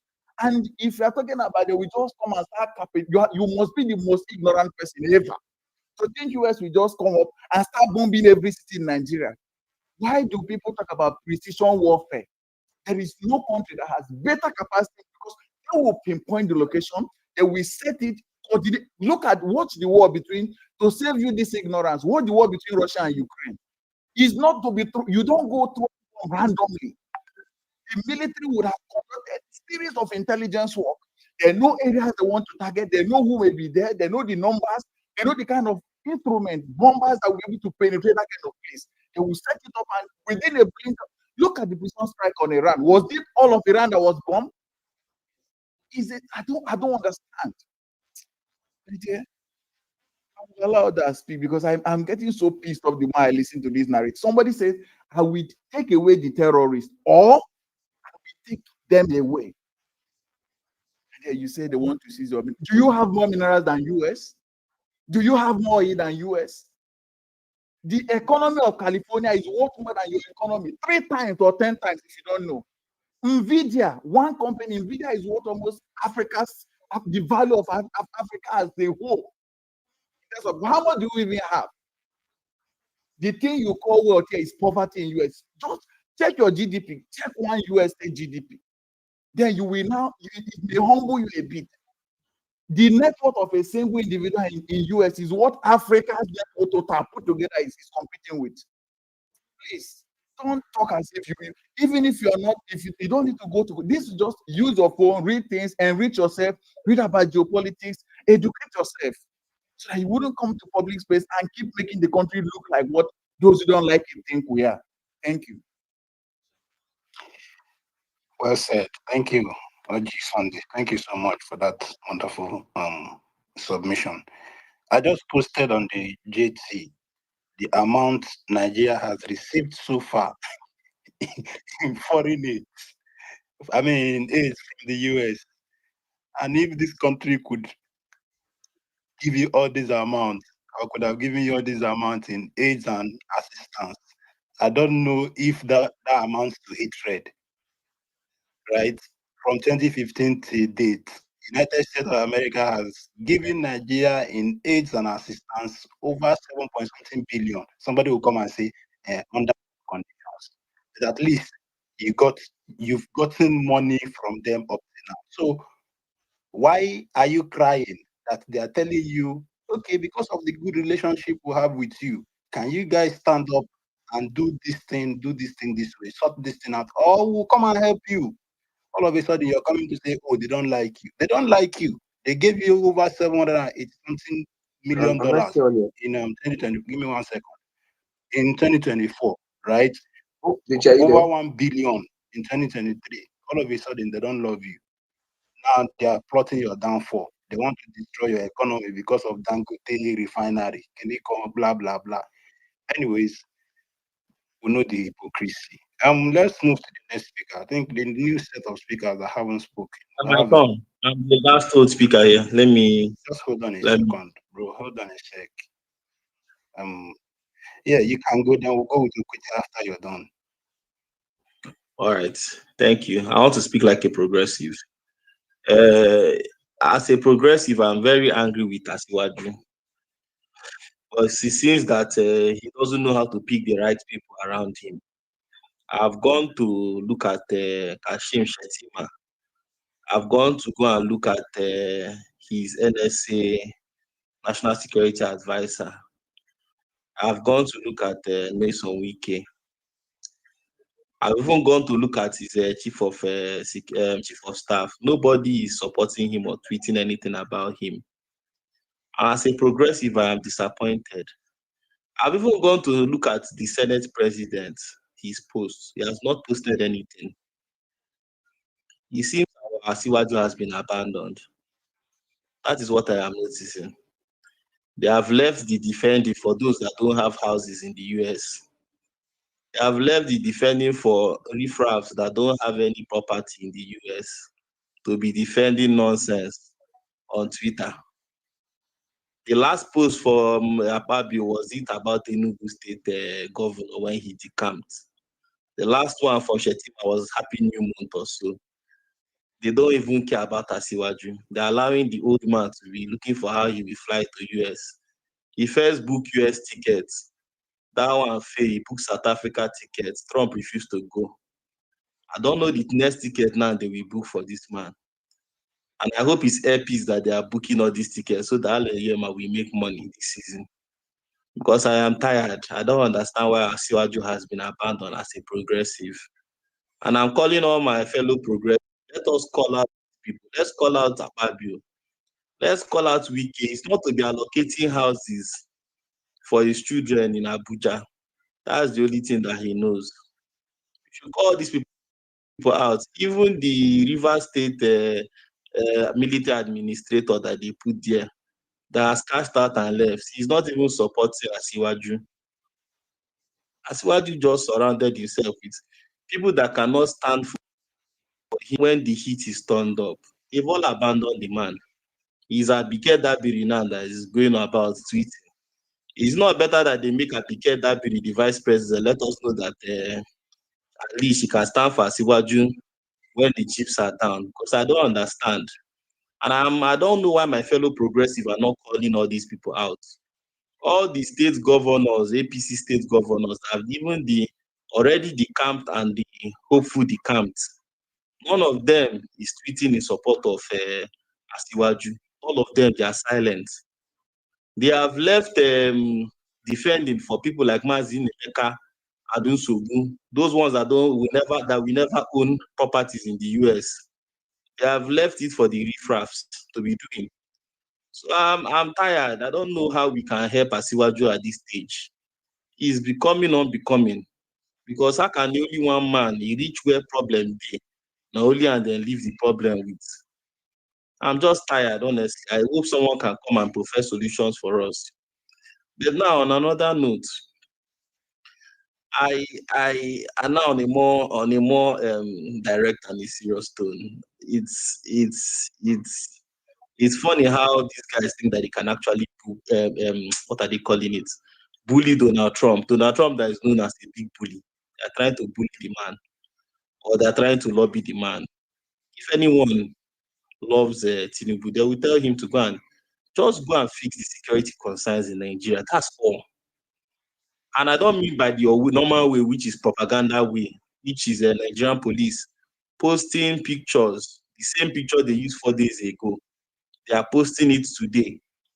They will post 4 days ago that they did an operation somewhere else. Carry the same picture and post today that they are doing an operation somewhere else. The same picture, the same uniform, the same people. And that is why incompetency has finished this government. They cannot even propaganda right. They have refused to hire people based on competency. The people that they are hiring, even if you want to hire evil people, hire evil geniuses. Hire people that when they cook propaganda like this now, people will swallow it, there won't be any dent. They cannot do anything. Just the first time that they have to show accountability, they are flopping in it. The military is posting per second billing. The military is posting as if it's these people that are doing is it tap and win. That time they're tapping. Military is posting up and down that they are doing this thing here, they are doing this thing here. Nigerian military can be this active. You see the sea finish that this Tinubu government gave to Nigerians, it's backfiring on him. Now sea finish now they do all things, we don't even know. They will shout that people are killed in Plateau. The man will abandon Nigerians. People are killed in Benue. He will abandon Nigerians. People are killed in Kaduna. He will send one useless government agent that we don't even know his rank. Send the person there to go and represent him. Also, these people know what to do right from time. But the funny part is that they're not even doing the right thing. They're not even trying to stop these terrorists. They're instead relying on propaganda, forgetting that Trump 2.0 is worse than Trump 1.0. The previous Trump, what are they calling it? the previous Trump was even more. You can even lobby those around him. But this one personally picked people that almost like people that he just picked his loyalists around him. So I don't understand why these people, this government of Nigerians, cannot stop. Actually, really, really stop the killing. This is not propaganda. Stop the killings. Deploy military personnel in these hot regions. Bring out the terrorists that you've caught and try them and persecute them. Release it. Supreme Court. How many times have we ever read that the Supreme Court has found 20 terrorists guilty, and yet they've charged them with maybe something like firing squad? Instead, what we are hearing that a farmer that decided to protect his farm from headsmen and kill the headsman, that farmer right now has been sentenced by the courts. These are the type of things that the US government have, the kind of reports the US government has seen on their table and decide to liberate the country. But as usual, Nigerians are very useless. We are turning out to be one of the most useless people on planet Earth. They start cooking agenda, and some Nigerians are swallowing it. They want to take our resource. Your father knows see resource. Your grandpapa knows see resource. Your grandmother did not see resource. Your mother did not see resource.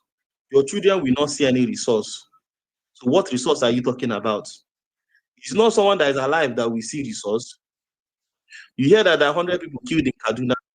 Those 100 people, who is going to get their own resource for them eventually if you start eating resource? Does the country, the way Wike is moving about with Rolls Royce, does this country look like a country that you are going to ever see the resource of the country? What has Nigeria ever given to any of us? Now everybody suddenly resource. But they are rushing to the US and the UK embassy to go and look for visa to Japa from the country. You want to Japa from a country that is blessed with resources. See as we are deceiving ourselves. If the US should surgical attacks in Nigeria, please, you should find that gas plant that is releasing evil smoke on Nigerians, that is making Nigerians not to have common sense, that is pumping out smoke every day. That gas plant, that gas factory that is pumping out evil smoke, that's making Nigerians to lose their common sense. They should first bomb that place first. Let Nigerians first get consciousness of the life and the value of their life first, before they then start going for the terrorists. Someone said he's going for terrorists. Everywhere has been tears. They have paid bot accounts. You will start seeing accounts that you've never seen before in this life. Now imagine if when they killed people in, let's say, Plateau State, that this amount of outrage happened in the country. Do you think that they will kill other people again?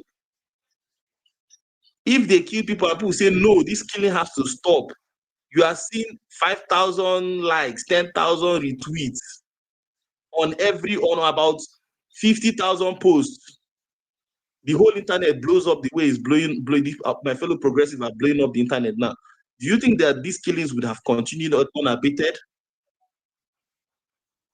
We need to become serious in this country, honestly. You do not need to be in a kidnapper's den before you have common sense. That those that have been kidnapped and killed, or those that have been kidnapped, traumatized, tortured, and released, you are not better than them. You are not.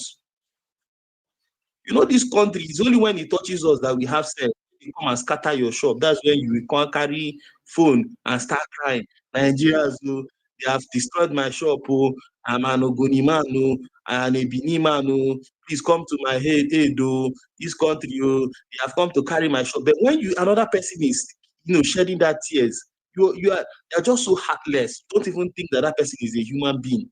You just look at it and continue swallowing your eba. We don't have common sense of unity or empathy. Let me call it empathy. That is the best word. We don't even have empathy as a people. And that's why Trump called Nigeria a disgraced country. A disgraced country is not really about our leaders. The country is looking as if nobody has common sense, nobody has cognitive function, functional cognitive function. Nobody can place one-on-one into two. Nobody even knows what is right or what is wrong. What the government of the day since they came into power, what they are more interested in is which governor will decamp into APC. Let them wear Agbada and welcome him. Have they improved the lives of Nigerians education-wise? No. Health-wise? No. Infrastructure-wise? No. Business-wise? No. They are planning Tinubu is planning to tax people's income, paying influencers to go and learn how to push narrative, how to tax people's income in a country that has resources. A country that is protecting their resource from America to come and carry it, you will pay 25% very soon. And we are here protecting Nigeria, one big institution that the US is eyeing. That's we are now Canada. After they calculate, after they count Germany, they will count Nigeria. Then after Nigeria, maybe they'll then count other countries or UK and others. We need to look at ourselves and ask ourselves questions if we want to be taken seriously. We need to really sit down as a country and ask ourselves, are we even moving forward? Are we moving backward? Because this nonsense hypocrisy will not help us. One person will just come, enter the kitchen, cook one propaganda, bring it, and Nigerians cannot decipher the propaganda in time. And I saw one YT come here, they tell us about Pan-Africanism. Tinubu should go and work with Burkina Faso. He should try and let the man not chase him away. Do you think they are looking for useless people to come and join them in that areas? So we need to sit down and ask ourselves questions. Tinubu is alone for now. Akpabio has abandoned him. His vice president has abandoned him. Even the speaker has abandoned him. Nobody is even supporting him at the moment. It is these useless people that feel that they will never own any property in US. Those are the ones that are coming to tweet nonsense. But don't worry, with time, Trump will get to you. Guys, I hear. Thank you very much. Yeah, thank you, Aiki. That was nice. Let's have Okwute. Papa V, I just brought you up. So let's have Okwute, if you can hear me. Yeah, go ahead.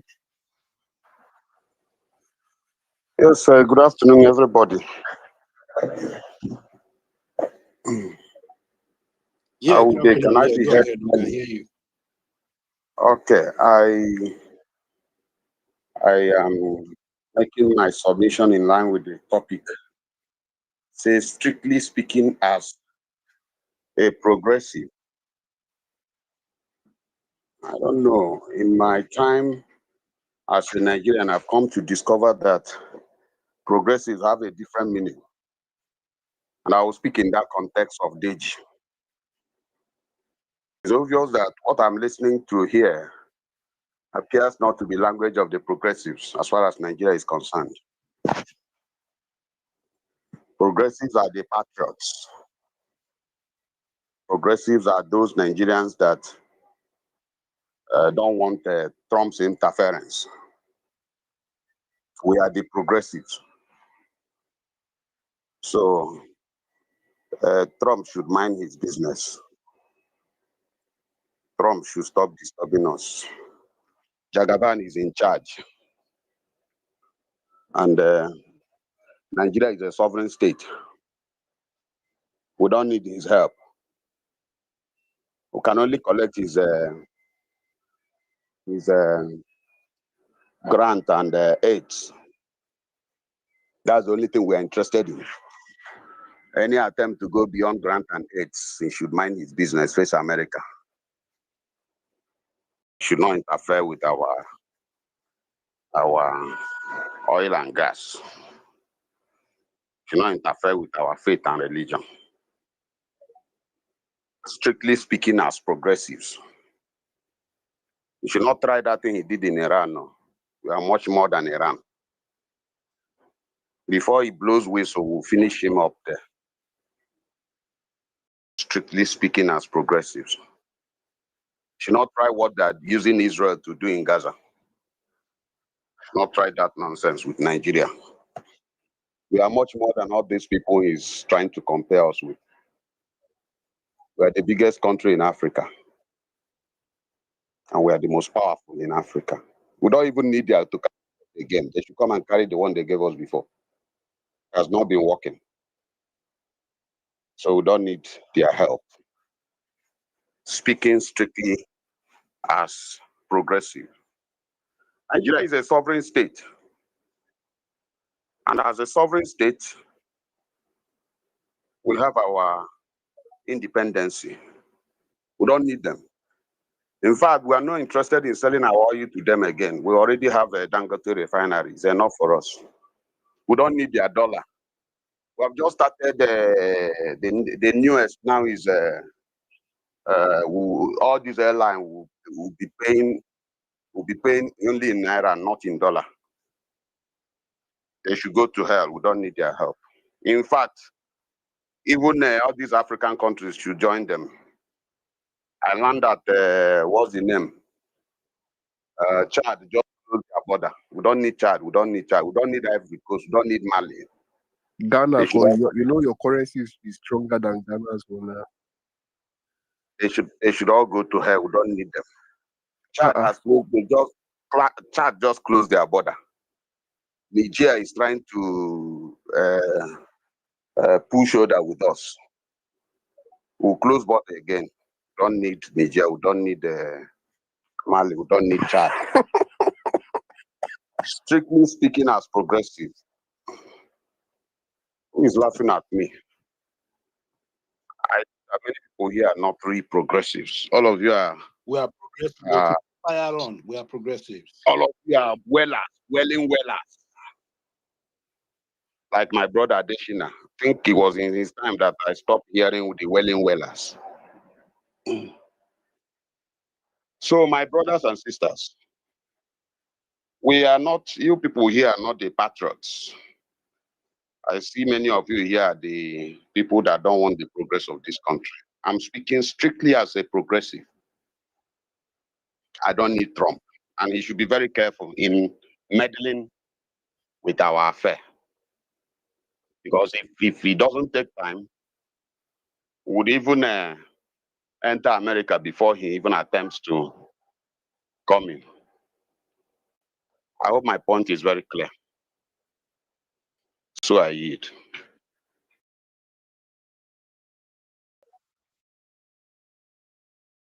Yeah, your point was well noted. Thank you. Can we have Papa V, good afternoon. Let's even hear from you. Victor, are you there?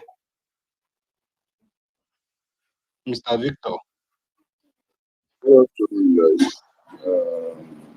JJ. You don't join progressive Yeah, now. we don't join. We they progressive now. Yeah, Papa V, we they with you. One thing I would like to say is that sometimes when we have a problem, sorry, give me a moment.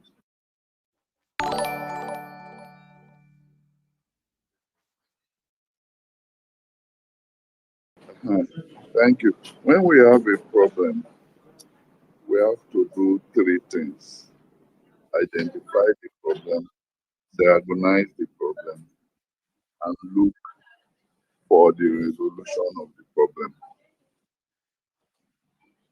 However, if we don't want the problem solved, it's also okay to see if we can just blame somebody for the problem.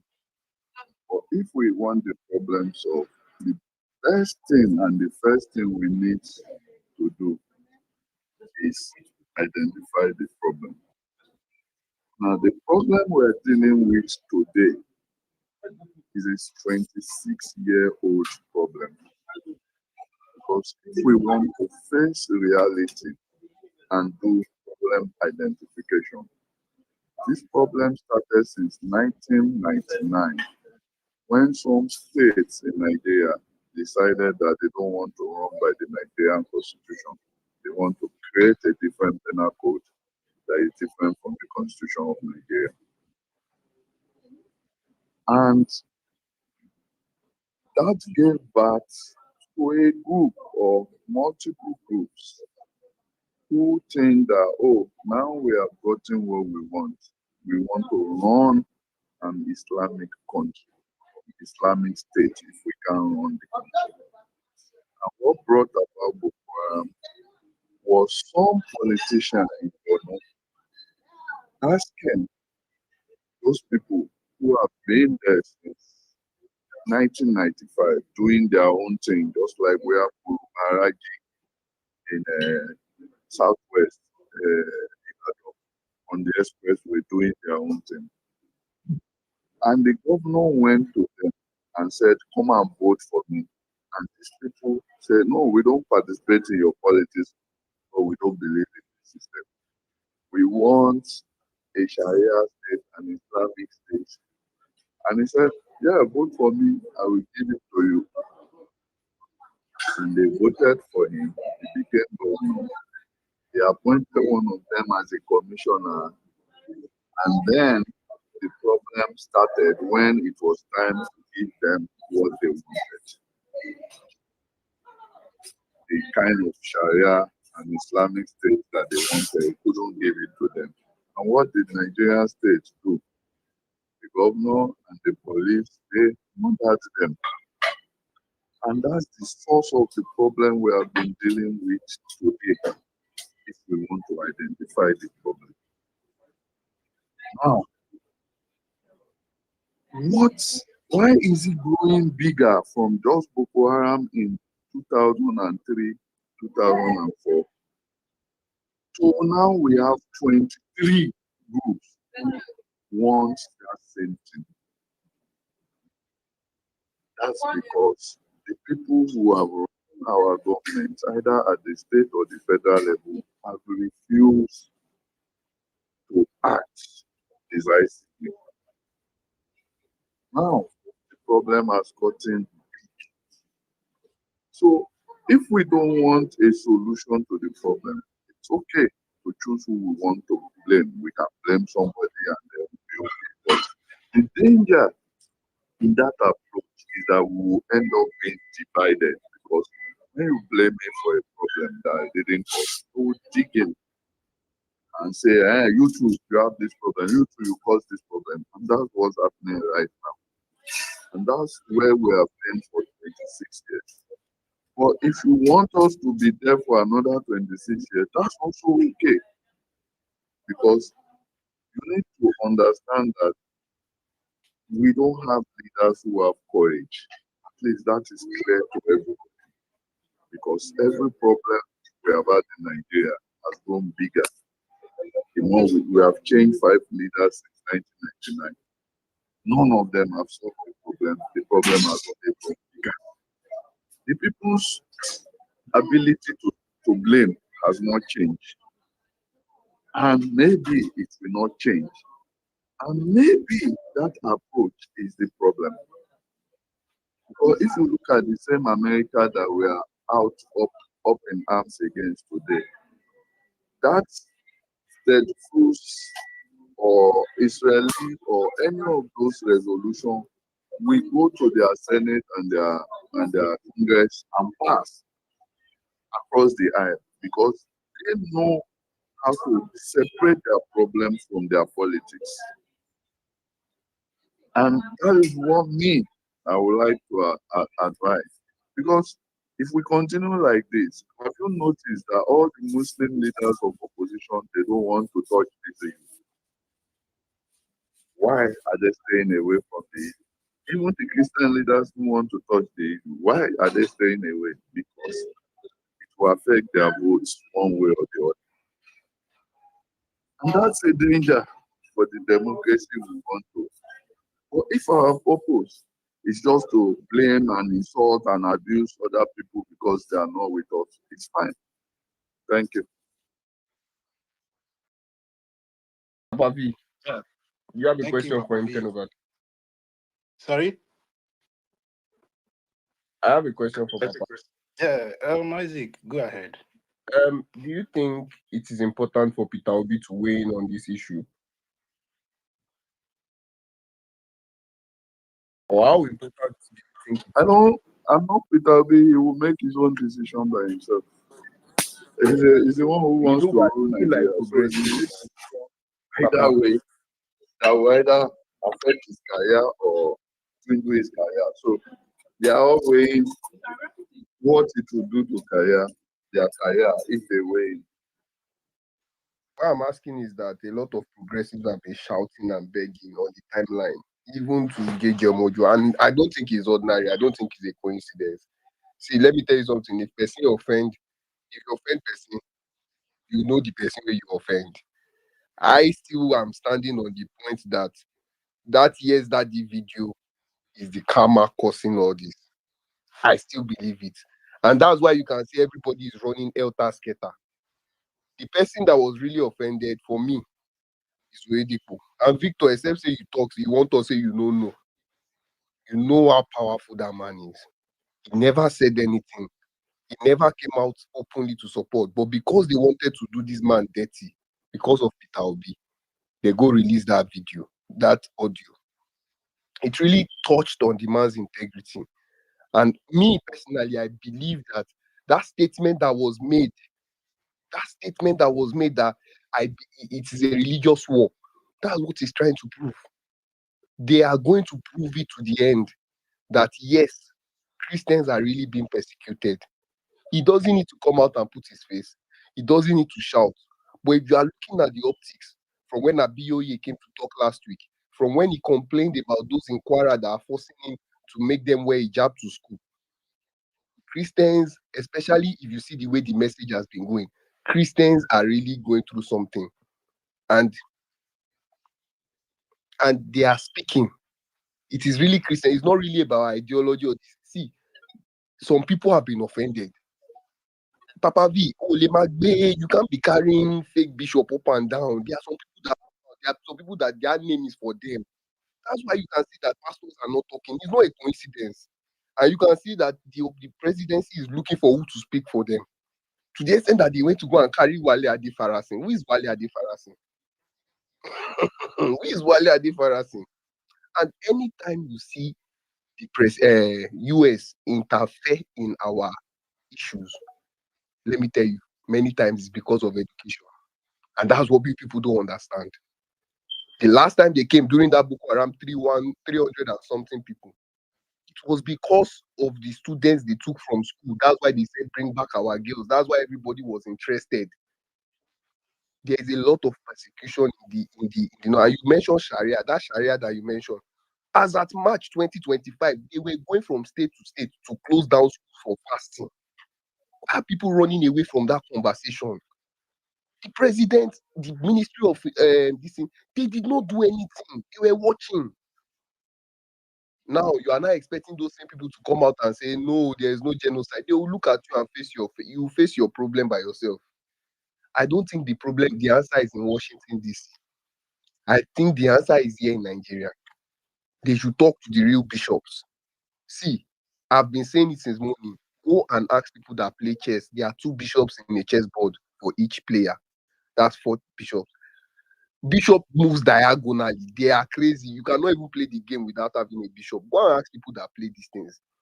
This chess game of Trump talking is a Christian agenda, is a religious war. As they put it out, the Christians are trying to prove that yes. And I think they are the ones pulling the strings on that. And that's why Peter Obi is quiet. Thank you.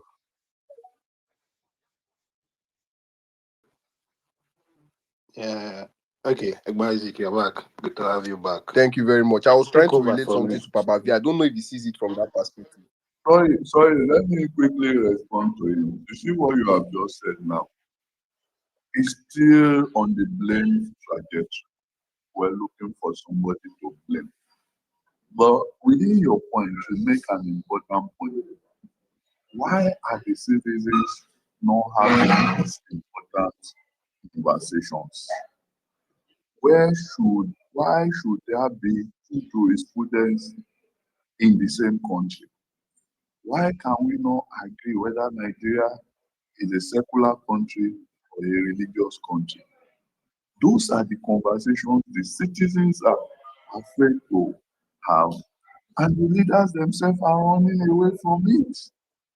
But if the citizens are coordinated and they are having these discussions, either left or right, and they're having these important conversations, the leaders will be forced to act on them.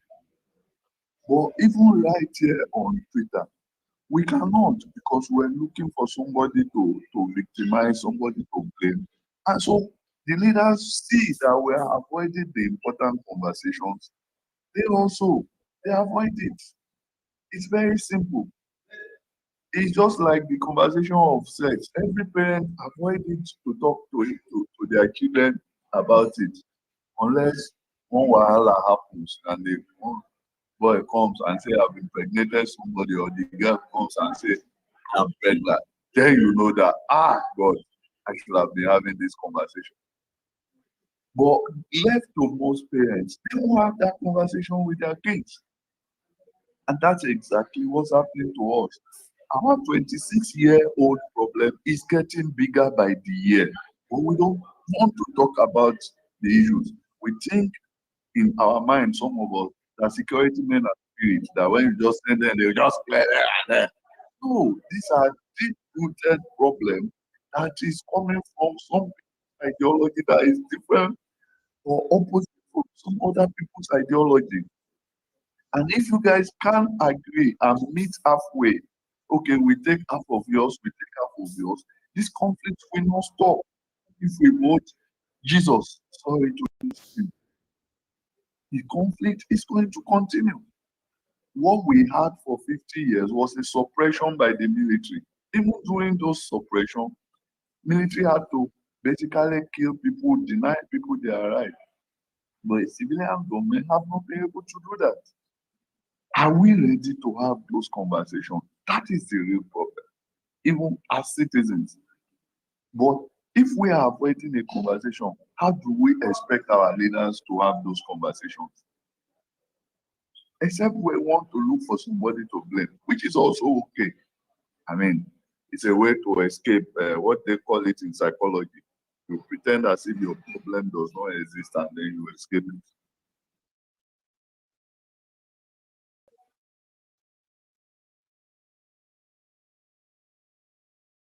Now, I had a fight with my brothers on the other space.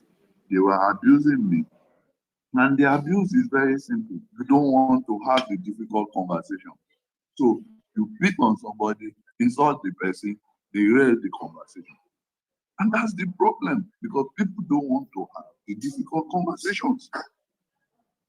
If you ask some people here on this country, this place we are now, it's like you're a secular country. They won't answer you because they don't want to have that conversation. You, Egbon, let me ask you directly. Is Nigeria a secular country?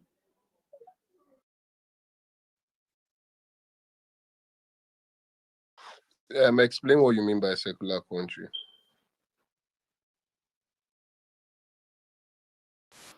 For me, actually, let me know just the conversation now. Nigeria for me naturally is a religious country, and our decisions are altered by our religion. Let me tell you. But each religion has taken something to themselves. For example, whether you like it or not, the Muslims are the ones in politics, and the Christians are not fighting them. I was saying it here, Papa V.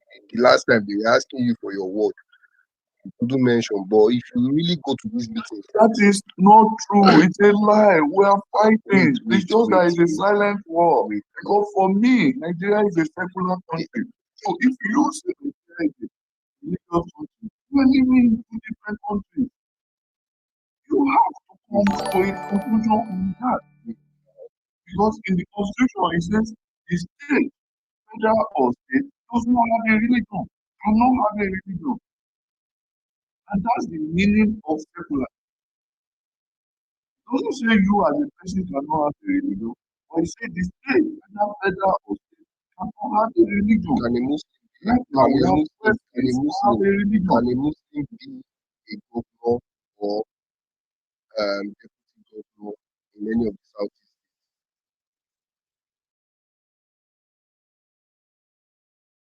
Huh? Those are the conversations we are avoiding. Yeah, I'm not avoiding. Those are the conversations we must have. Can a Muslim actually be in southeast a governor? So it's a religious. We are a religious uh, uh, society, whether you agree or not, we are a religious society. And religion has made people take different positions. And me, the conversations I want to ask is that who is bringing more advantage? Who is bringing more advantage? If you see 10 schools in Nigeria, anywhere in Nigeria, 3 is for federal government and state government, 5 is for a Christian. The remaining 2, maybe one Muslim and one person that is not is a free thinker. And I'm putting it to you that there are some things you do that really kills or makes the Christian community come together. See, if you want to touch any society, even in the UK where we dey here, why people dey japa, no be masters. Education. And when the numbers are showing, Papa V, the numbers are really showing. In a region, you had 7 million out of school children in 2014. They are moving to 20 million. It's not overpopulation, sir. It's because some people are. Are you saying you want to force education on Some people people? are What if hell-bent. people No, say, wait now. in my own Wait religion, I don't want wait this now. Some education people that are you are forcing hell-bent. on Some me? people are hell-bent in frustrating education in Nigeria. And they are using religion to do it. Why now, Papa V? Why will Sharia come and say they should close down schools? Like, nobody is answering me. Like, they should give me a reason and I will shut up. Tell me why Sharia will say close down schools because we want to fast. You have a world-class school in Kwara State. They should not be begging you that no, please, we cannot close down. Our curriculum is different from your own. Who are you? Now you build them. How will you come and meet me and say, I also face similar issues where people come and meet us and say they must wear hijab. Now fight with they use run them. Sometimes we just say, we'll just leave these people. Like they'll be fighting with you that why won't you allow me use hijab? If you want to use hijab, go to your own place. Nobody is using hijab here.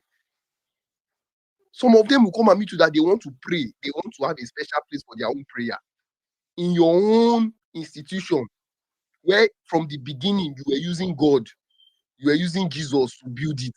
It reached finish. Some people now came and say because they are paying school fees, you must give them one place where they'll be killed because of what?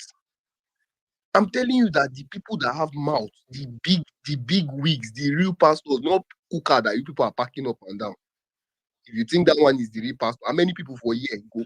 Everything you are saying now are the important conversations citizens need to have so that leaders can say, oh, these people take this thing serious. Then we also need to have this conversation.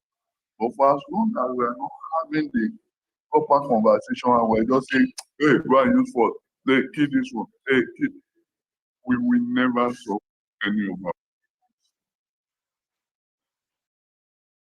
All right. I don't know if anybody wants to go Eagle. The Eagle. Yeah, can anybody hear me? Yeah. Okay, the host and co-host, thank you for the mic. I've been listening to people speak. I wanted to ask Obute a question when he was making some statement about progressive and people not being progressive. I think at this moment, what we'll all be talking about is inward reflection. And I think Nigeria as a country is a nation that has never been built on truth, but on interest. But right now, I believe strongly that in order to attain to provide a solution to a particular problem, we must all, first of all, tell ourselves the truth. And no matter how bitter the truth might be, it is true truth that through a solution will be provided. And why am I saying all these things?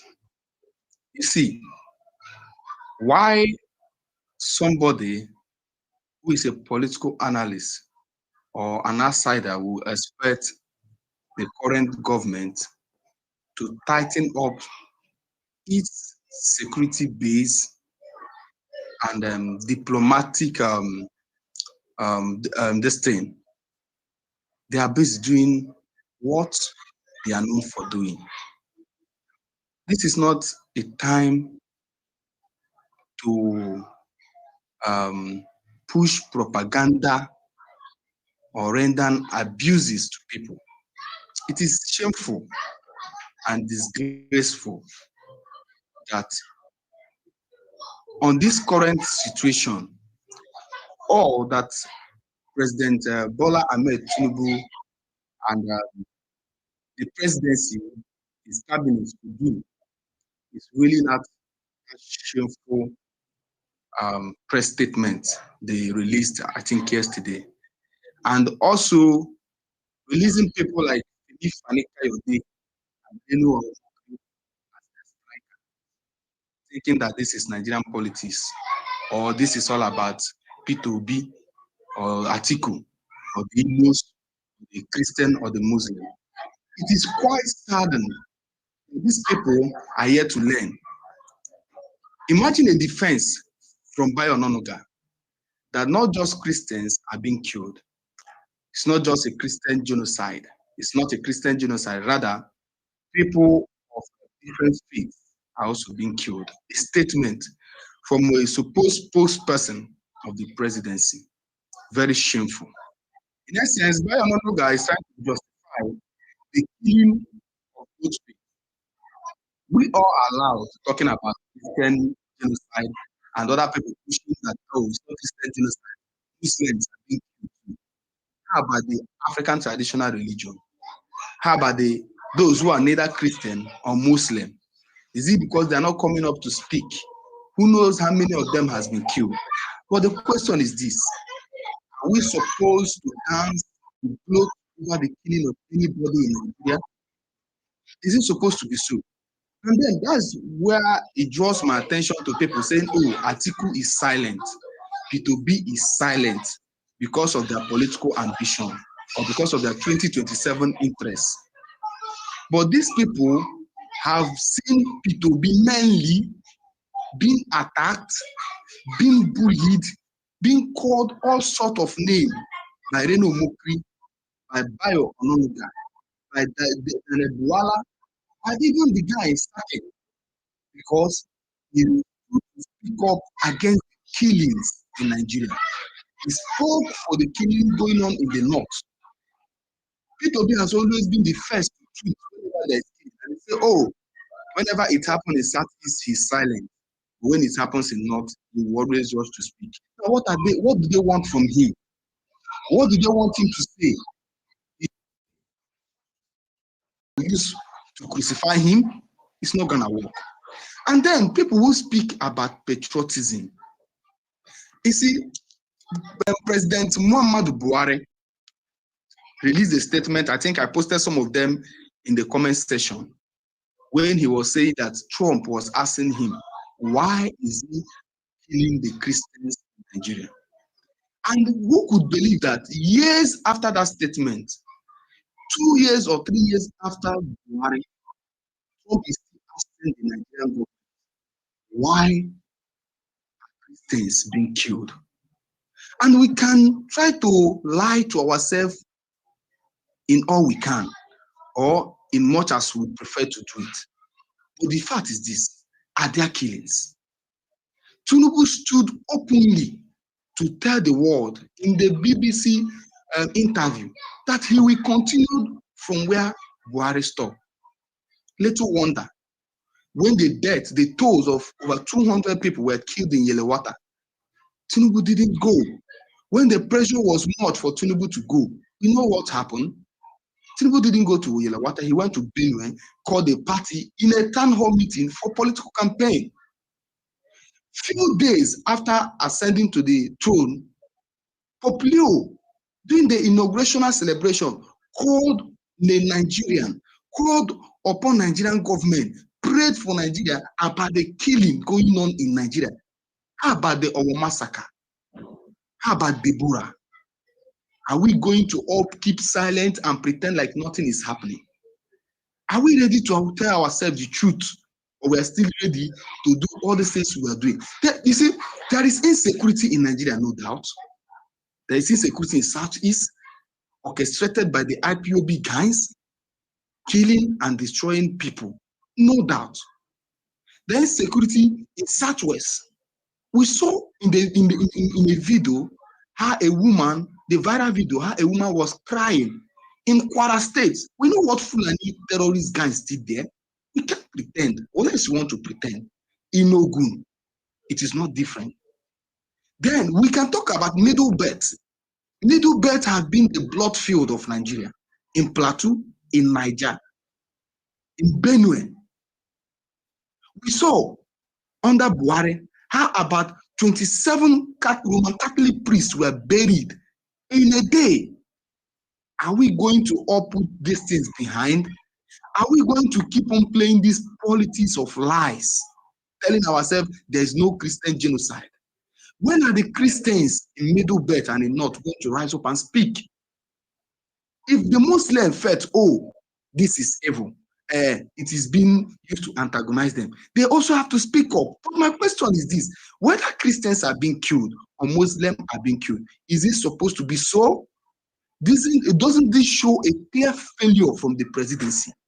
That Bayo Ononuga will come up to tell us that, oh, Muslims are being killed as well. Is it not a clear show of failure, shamelessness from the presidency? And these guys keep on talking. Mokri keep on speaking. Oh, there's no Christian genocide. But they are killing from different angles. And what is the responsibility of the government? What are they there for? And then for people who keep on saying, oh, Trump shouldn't come in. Trump shouldn't come in. You might be saying Trump shouldn't come in. But let's not deceive ourselves. What we are seeing today is karma. It is a repercussion of the petition submitted by Bola Ahmed Tinubu and co. in 2014. The day they did that, they handed the Nigerian sovereignty to the USA. They called for Jonathan's arrest. They called for the arrest of Major Njenje. Is it not everywhere? When Tinubu was tweeting about the slaughtering of Christians in North, when Tinubu was telling us that on matter of security, the buck stops at the table of the president, where was his patriotism? Did Tinubu forget that Nigeria is a sovereign nation just because it was under a Jonathan? Okay, now Nigeria is not a sovereign state because it's now under Tinubu. And when people come up here to say, oh, we are speaking, Americans are coming for our oil, for this, for that, for our resources.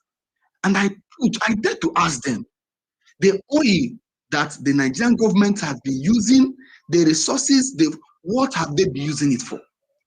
The 38 billion, 300 billion, they kept on lying to themselves that they have shared to the Nigerian people. How many people have benefited from it? Why should we continue with all this? I think now, what every Nigerian should be doing is to call out Tinubu to sit up.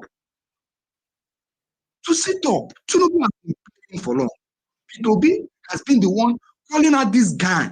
You keep on traveling from one country to the other. When the real issue at home is not being addressed. You travel to countries that are of no importance to Nigeria, of no economic significance to Nigeria, where people are dying in the country. It didn't matter to you. Now, the benefit, the relevance of your international gallivanting is here. It's knocking at the door. When you keep on calling different people, it got to an extent that you have to deceive Nigerians. You use a reno mockery, a two-faced sword, to invite a Mike Arnold, a farmer, using the NSA. Imagine a Mike Arnold coming to speak on the issue of Nigeria, because Mike Arnold came and decided to do something that you guys never imagined. If Mike Arnold has ever spoken in your favor, would you have ever spoken? Maybe start So that's this changing even how it is statement. The hand on our general teaching now. Now, a Mike Arnold was contacted by a Reno Omukwu. Their tweets. And these guys. Sorry, let me mute. Who is talking? Yeah, you can unmute and continue. Yeah, continue. Go ahead.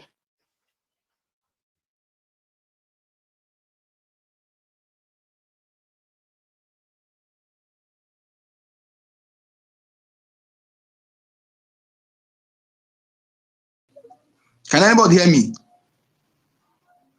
I think I was double muted. Can you hear me? So you see, when we keep on saying all these things, I think we are not ready to face the issue. And if Tinubu is Jetri, why? Why is it Jetri that his own karma is facing him right now? Why are the APC guys afraid? Now, Bayo Ononuga is calling for a united Nigeria. The same Bayo Ononuga that openly said that he can never apologize to a particular region for ethnic slur, that a particular region poses a threat to a particular region's political future in Nigeria. The same presidency that has been reeling all form of bigotry. Now you call for unity. Now you are calling all part of Nigeria to rally together. When Tinubu submitted with Buhari and Amechi and John Oyegun went to submit the petition in 2014, what were they thinking? I asked the progressive, what are you guys thinking? Okay, now you think differently. Now you are now a different guy because Tinubu is in power. I think Tinubu needs to do something. And what does Tinubu need to do? Enough of this gallivanting. Enough of these lies. Enough of this bigotry sponsored and orchestrated by the presidency. It's time for governance. These guys have reduced governance to nothing. The bar of governance has been reduced to zero. It's time for real impact. It's time for real leadership. If the government of Tinubu is serious in tackling insecurity in Nigeria, they will achieve it. And that reminds me of the famous statement or quote from Abacha, that an insecurity that overstays 1 week has the backing of the government. It's time for Tinubu to prove to us that there is no backing of the government in what we are seeing in Nigeria. It's time for them to tell us. It's time for them to show it and stop all this nonsense. And when you talk, oh, Trump in his post made it categorically clear that Americans are coming into Nigeria to fight Islamic extremists, Islamic terrorists. I think Tinubu, if it's a government that actually cares about his people, I'm advising him currently the same advice he gave to Jonathan. And what was that advice? That he, Tinubu, should openly embrace the American military and provide them with needed intelligence and assist them in curbing and fighting terrorism. So as terrorism might be totally eradicated in Nigeria, maybe within a month or 3 months. What's there? Why is he afraid? Is it not the same advice he gave to Jonathan? Why is he scared? Does it mean that these guys are hypocrites? Does it mean that these guys do not have the interests of Nigerians at hand? Yet they want to rule. Yet they want to govern. I think if he truly doesn't want the American government to come into Nigeria, then he should do something. Go out to the media spaces, the raw news, the conservative, or the Yoruba conservative, and those who call themselves progressive, Just after, Peter Obi, Atiku, Obi should release this. Why will Obi release statement? The statement Obi has been releasing. Were you not the ones attacking him? Were you not the one calling him all kinds of names? When Obi was calling your attention to this gallivanting from country to country and never minding to restore this country on a track and path it should be, were you not the ones attacking him? What else do you want Obi to do? Enough of this nonsense. The Pope called on Tinubu few days to his inauguration. We can't forget how thousands of Christians are being killed. You say it's not a Christian genocide, then tell me what it is. Tell me what it is. Tell me what it is. Abioyo, I can't pronounce his actual name, but Bishop or whatever, Abiye or something so, that retired bishop of, who was a bishop under Oyedepo, recently released a video. It gone viral. He categorically called it a Christian genotype. He warned Khan of their complicity and silence towards the ongoing massacre of Christians. Abiyo, I can't pronounce his name actually, but the video is everywhere. That call, he made it, I think, 2 weeks before this Trump this Trump statement and post.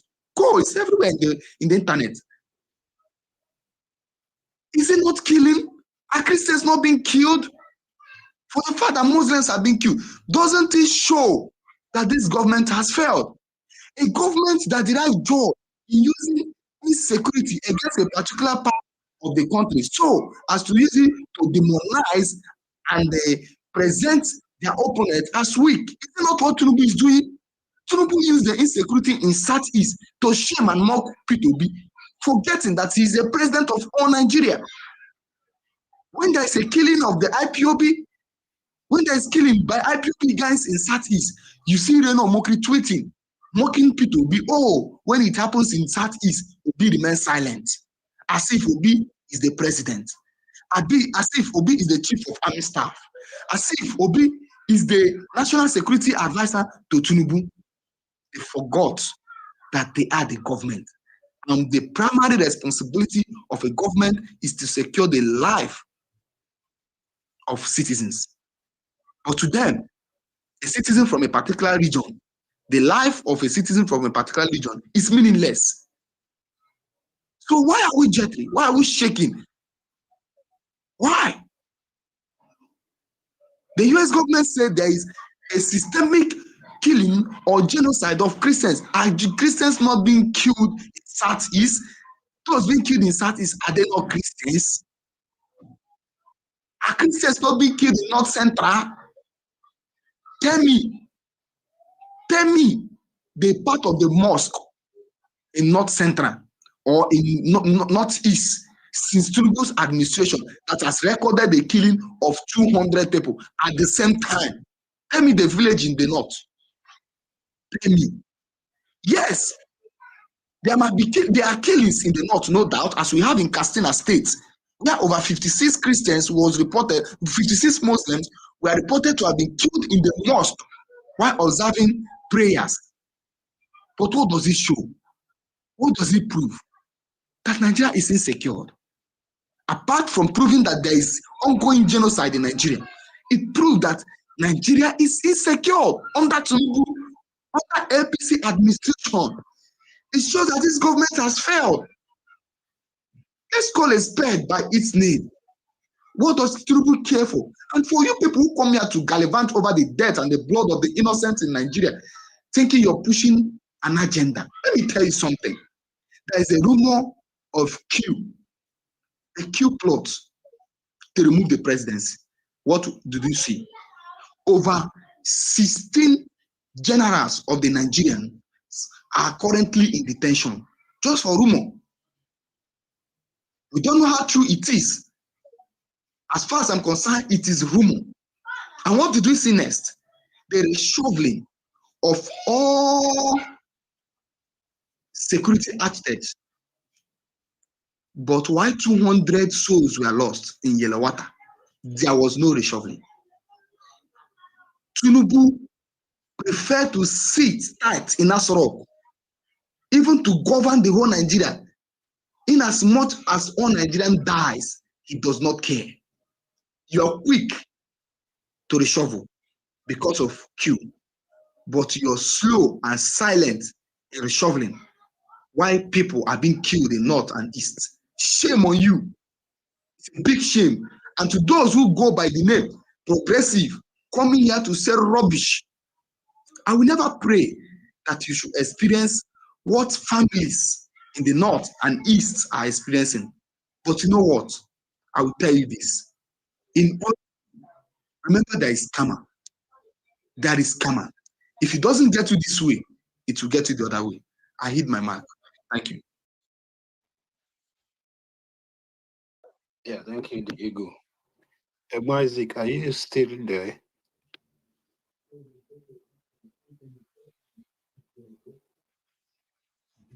Okay, Mario, if you can hear me, go ahead.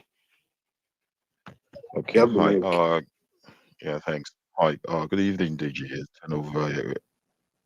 10 over 10. Hello, Isaac, the co-host, and every other person. So Victor, Dantala, and every other person. I hope you're all having a lovely day wherever you're spacing from today. Interesting. Thanks for the topic. So maybe I should start like this first. I am a progressive, and more. I kind of shy away from the current British, sorry, British, the Americans, the president's proclamation. I the only thing I can just say to that is that I do trust my president as a person to do the right I thing at trust this you, point. brother. I But trust you, brother. We're in the same yeah, page. We're in the same yeah. page. So thank, so that's important. Also, another thing I think I need to say, I'm just going to go to to cross my discuss of what I want to be. So another important thing I might say is that in terms of the word genocide, look, there's some words I believe within the Nigerian parlance, the political space, we've kind of overstretched words like bigotry, words like genocides and stuff. I'm a very I recognize the fact that if you go by international, at least a little bit of maybe international law, legal definition, there's some things that have to be made national, ethnic, targeted, and there must be the intent, there must be stuff. So I'm very loose in saying that I don't go on the fact of I know there are killings like every other Nigerian agrees, but I do not lean towards the word genocide. I think it's a massive thing and we should be careful. Mary, do you want me to engage you briefly? The Sorry, definition no, is no, I out don't there. know. No, I don't need That's the engagement. I don't okay. need the engagement. Just Yeah, listen. no, yeah, of Please, course, please, carry on. please, listen. Just calm down. Don't worry. I'm just saying that that's my own. Just hold Yeah, on. You you're will get starting your to. argument on a note. My Just brother, don't stay worry. on. Don't worry. Don't worry. Don't worry. Doesn't have Just to calm down. Just be in calm down. millions before it qualifies as a genocide. Don't worry. Don't worry. Please just listen to me. Don't worry. Okay, let's give I'm you the not coming benefit of there. that. Yeah. Like at some Thank you very point, much. Yeah, I we'll appreciate that. align. However, having said that, um, I do that. So that's why I kind of the reason I even came up with that, I think it was keynote or stuff. Keynote or so that was talking there. Was it high key or keynote or something? I loved there were two things he mentioned. There were two parts of it. I might not agree everything because I know he's on the opposite side of yeah, of my political affiliation. Um, there were two things I agree with him, and as a Nigerian, I think we can never take out. So that's why I said, guys, should please chill out. So even though I said that I'm not going on with that and with based on definition, I'm not. I would not still blame. And this is very important. I would not blame any group, whether it's a Christian. I'm a Muslim, for example. I'm not, for example, I'm a Muslim. I would not blame Nigerian Christians who have felt over the time that it is genocidal, or if they felt that the killings is actually skewed towards more of their own beliefs. I would not blame them because it is the way it's the way things are. Is what they have is a report, and it's happened many times over, and we've not been able to arrest it. There's nothing, even no matter textbook definition that I want to be rigid about. I will not blame people on their reality. So that's why I'm saying that you guys should please hold on. I'm not going to fault you. I'm going to fault about people whose views are those because I have to be realistic. So it should be like me playing. I'm actually thinking about a forensic pathologist who is actually chasing a serial killer. But the people within that community just want the killings, the murders to be stopped. And if they've been crying over and over and over, it's going to impact. It will have impacted them over a long time. They just want the killings to stop. Now, the technicality, the legality, it's not what's going to concern. We're humans. And that's why I said that I do understand, and that's why I said, you should please give me the time to do this. So those things, there are two things I said I liked about what I can't remember the gentleman's name. One of the things is said, and I agree with. While I do not like, I don't want to talk about. I'm not too. I said I would trust the government to do what they need to do, but there was something he said. Why is it taking? Why it's actually? I think it's foolery at a monumental level for Nigerians to only start getting agitated of solving a problem only when a another an external person, external influence had to talk about it. It's really painful. We've not been able to solve our own problems.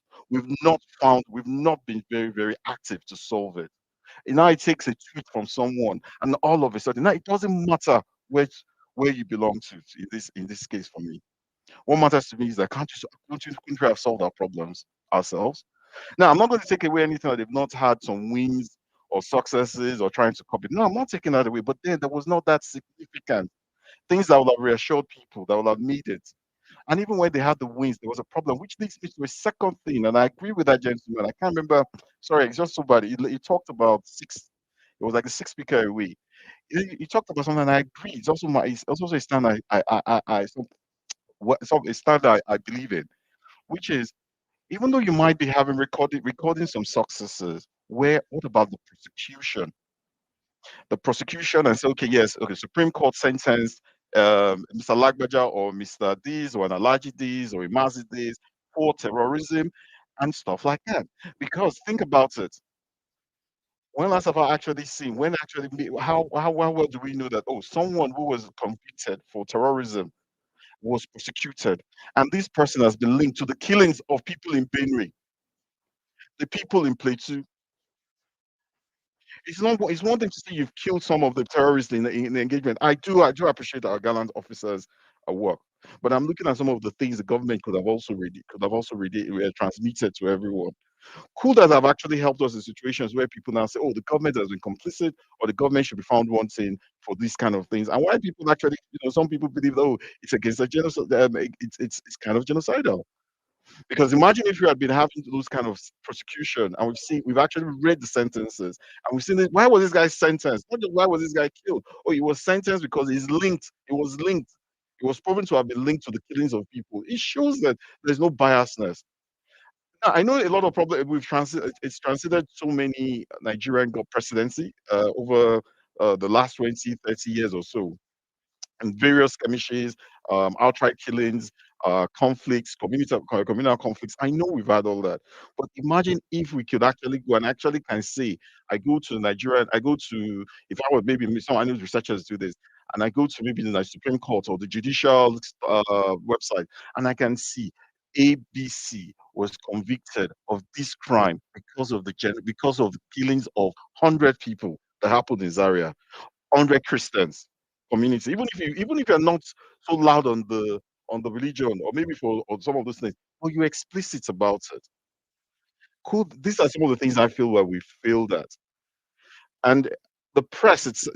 Yes, I've in the past I will blame the mainstream media for things like touting some groups or this. However, it still doesn't matter. The government I just have to accept the government of the day, the government in past. It doesn't matter whose political affiliation it was. The fact is that we've not really dealt with this issue the way we should. And I don't blame anyone, no matter whether you are someone who is Igbo Christian, who's from the southeast, who's aggrieved over this. I think there's a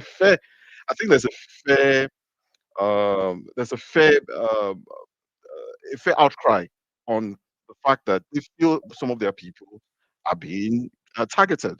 If you're someone from maybe on the southwest, I think there's a fair argument with it. I know a lot of these things are politically influenced, but if we had not copped it, we would not have had a lot of that political influence really taking a lot of that juice from it. I know that people up north could also say, "Oh, some Muslims have been targeted." It's not that they are. It's not that entirely. It's not that some of them in entirety. Some of these things are wrong. I mean, they are not true. There will be factual things to it, but because of the way the government also handles these things over the time, over the years, I wish we could do better.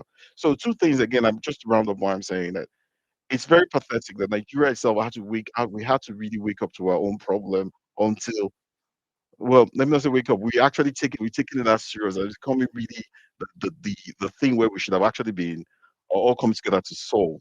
Whether no matter the political divide, that it took somebody else. I think it's foolery at a monumental level. The other thing was, I hope the security with the judiciary, however we do manage these things, the kind of we take we apply the right process to give people enough comfort that they dealing with it the way it should be, and the people who have been found guilty in any capacity are actually trial and they brought to law. And one of them, I think they could have to help. I think one way they could help that could really go. One of the cases, one of the classical cases, would be the issue of that Deborah's case, for example, up north. It would really be nice if those people were found guilty. Now it's been shrouded in so much secrecy that nobody can actually say categorically were these guys prosecuted, were they sentenced to this. Number one, it's still difficult for me as a Nigerian. It doesn't matter if I don't live in Nigeria to be able to see that yes, these people were sentenced to 40 years. The people that were apprehended, I've still not been able to see that. Perhaps they have, and those are the kind of problems I have as a Nigerian, where I can't even get the true facts.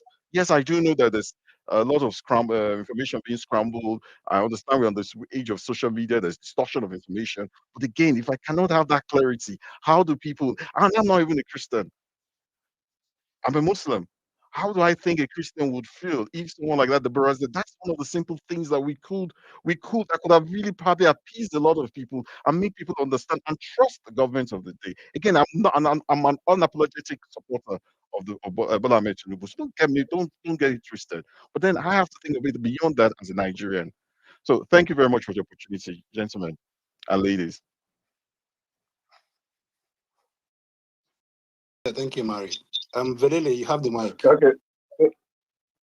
Wait now, I've been here now. Okay, Velele sorry, just yeah, come my now. bad. Yeah, my fault. Sorry, Velele. Give me some time. Very, Yeah, very welcome, yeah. no vex. Go ahead. Yeah, when you talk about this issue of something, and you can see some people there trying to defend what is undefendable. You look at that, is it that you don't want the America come and kill the terrorists that have been disturbing us for how many years, taking people's land? We have IDP camp in so many states now, especially even in Abuja. How many? And those people are not going back to their house, going back to their ancestral land. And government is not doing anything. Those people, if assuming that, sometimes when you think about this government, I used to ask this question. If your father is like 78 to 80 years, are you going to allow him to be your driver? Or he can drive you from one point to another, like from Lagos to Abuja? Is it possible? You will think about I don't know, if there are anything that used to make them not to think because even though you are old, you still have a very good thinking. But in everyone that entered that sorrow, things get more worse. Things are not getting better. Why are we getting those leaders? We want things to get better. But if they struggle and they do anyhow, kill it, drug it, anyhow, let's be the president. When they get inside there, they won't do anything. That is why we are having this problem now. That is why we are having this problem now. It's going to affect our country, but I don't think that I'm not a terrorist. My family is not. I don't think that I know any one of them. Even though if they want to even force up, let them mark out, because I know America can do it. They know where they are. They know where people's land have been occupied. This research does not start today. They have started it long time ago. If you heard when the man talk about it in Arise TV, he said that it has been 5 years they have been doing the research to know what is the problem. So America know, let me tell you, they know more than you that is talking that this and that. They know more than you. And the problem is that the government of Nigeria can fix it. They can fix it. Because if they are assuming that how many this thing they have in Abuja, how many camps they have in Abuja, IDP camp. And now you see a proof that some of them now have started going to their land. You will see it proof, not that they do propaganda. You know, they start working. I don't know whether is it like that they don't want to do it or what. And you are going to beg when the thing is still increasing more and more. Tomorrow now, you are going to hear another kill. Even today, it's happening now. Does it show that the country is ready to work? So if another people say they want to come and help you, allow them to come now. Let them come. Because if you allow the terrorists you are talking about, one day they will enter Abuja. As I said it, they will enter Sorok. They have entered Abuja already. They will enter Sorok and they will take over. So let US use what is controlling the world is AI. To map those people, that's what I used to say. If we have a very good government, we are going to have a very taking with how no, this is 2025. All those terrorists, we know them. But if you are the one preventing, let them not come. Let them not come. Are you? That means you are one of them. You are one of them. You are one of them. Because if you allow this government, I don't know the way they reason. They are not smart at all. Because if it is me, if you become the president of Nigeria and you know that the first thing to do is to face this insecurity, how do you face it? You start doing what you're supposed to do, not to come and start buying a SUV. Just be doing reckless life. Start buying yachts. Leave the necessary thing that you're supposed to do. So if US will come and help us, I will like it very well. Because I know that when they are coming, they are not going to come to my home or to anybody around me. They are going to go for the criminals or the terrorists where they are, especially the Boko Haram. They know where they are. They have the data fully. It is there. Those people don't act like people that they know it. The way you think now, assuming that they are allowed the smarter, because you know in our country, the timid are the one ruling the smartest. Because if you allow the smart men to enter into our sorrow, you see, we are going to develop even something more than near what US is doing. US, they have interest in us because they know, let me tell you, why is it the Bush is talking down in us? Because when we come to their country, we become something. But when we start in our country, we are not. That is why he can talk to you anyhow now. Which country respects you in the whole world? Is there any country respecting Nigeria in the whole world? Which country do you have mouth? You know that if you say you are in Nigeria, let me tell you experience I have in this country. I was talking with one of my neighbors. One small girl, the girl, it's not a small girl again because it's around 22, 23 years, I think. So he just came. The girl spoke. Immediately he talked, his English is flow very well. I say, how are you? He says, fine. He said, yeah, are you from Africa? I say, yes. He said, who is out of Africa? I say, I'm from Nigeria. He said, wow. Why your country legalized terrorists? That is what the guy said. And yeah, do you see the first thinking, the way this guy view me? Say they legalized terrorists, and my president is he just described that my president is a drug baron. I say, forget about politics. Those things are politics. But the people there are very smart. Don't you see that? That's the way I respond to her. Don't you see that? Go and read about Nigeria. You see, we are smartest people in the whole world. And that is why I'm with you here. You understand? Yeah. But when I came back home, I start thinking about it. You see the way they view us. So why are you saying that USA they are asking for anything? They are not asking for anything. They are asking for documentation they have got from Tinubu when Tinubu tweet about this genocide. Who say they don't have genocide? I have asked you people. If you say that the Christian doesn't have genocide, that Muslim have genocide, I don't say they don't kill Muslim because these people have a heart. But in particular section of Nigeria where they want to occupy, they don't kill Muslim that side.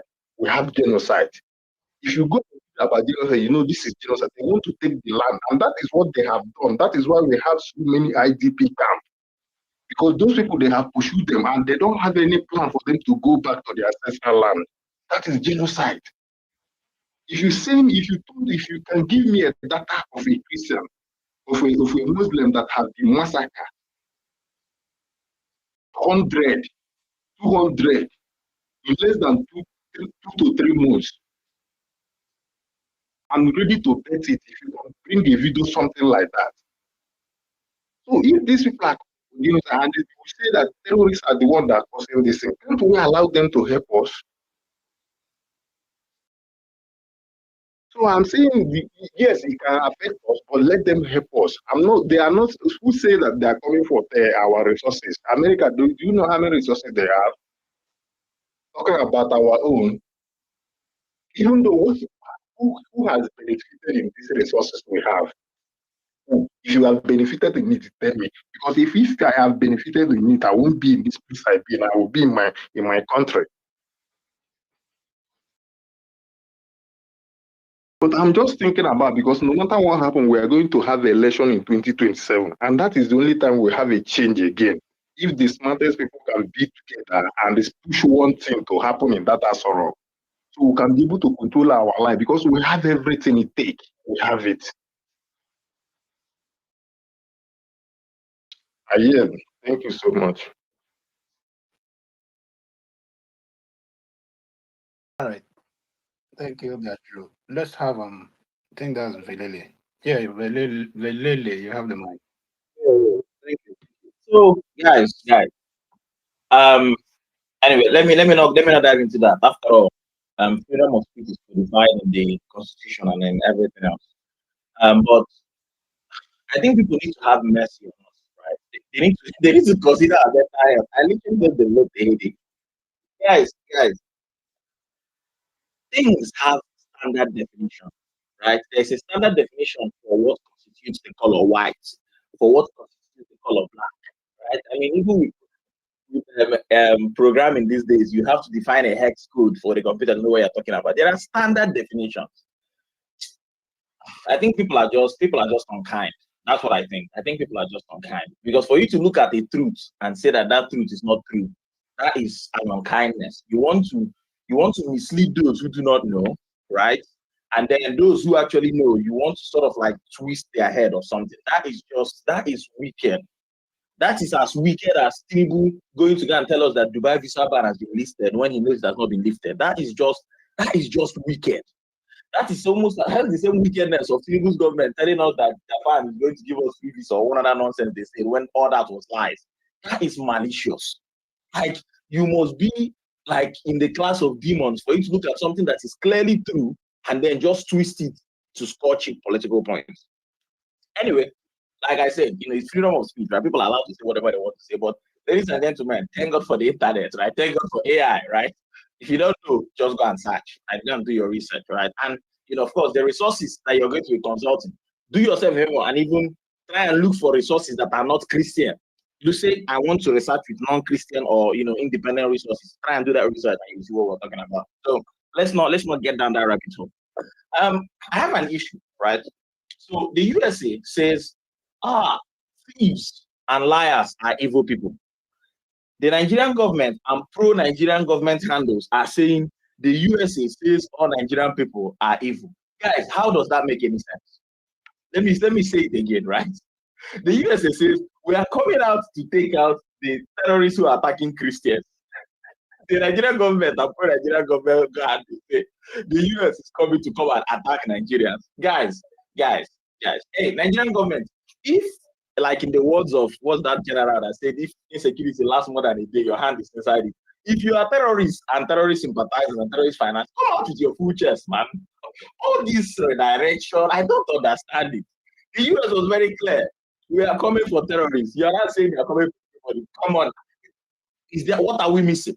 What exactly are we missing? Right? Now, personally myself, I understand where the APC is coming from, right? Because there are the people who brought this stuff, right? I made a tweet. I was like, yo, who was the first set of people who went to go and invite the US to politicizing security in Nigeria? And that's Tinubu and the APC. They literally packed up their bags and went to go and report the Nigerian government at the time to say, guys, this security come. It was not the people that were kidnapped. It was not the Christians that were being affected. It was not Nigerians. No, it was Tinubu and his APC. When he wanted power, they went and did that charade. And they invited the US with their hand and said, come.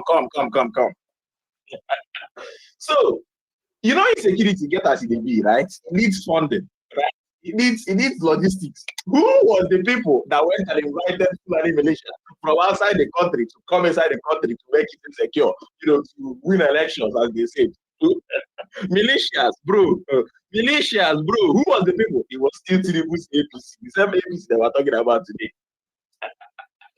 When something bad was happening in the country and Jonathan was trying to solve it, who was the person that politicized it and said, bro, power must be gotten at all costs. I don't really send anybody, Papa guy. We go use this thing. We go milk can. Now politics. Some of the Chibogis have still not been registered. I've not still not been rescued till now. People don't really send them, Papa. You don't send them. You don't use them, dump them, right? Who was the person carrying banner, bring back our girls? Even him and Didi, He was still Tinubu at the APC. Like, come on now, guys. And then now we problem don't say people are calling people. Wait till join people to join this road. Person go invite US politicizing security. Person and in party to use their mouth, talk saying that then bring terrorists and militia come inside country to win the election. Person and in party now he starts this method of trying to politicize people to get people out of office.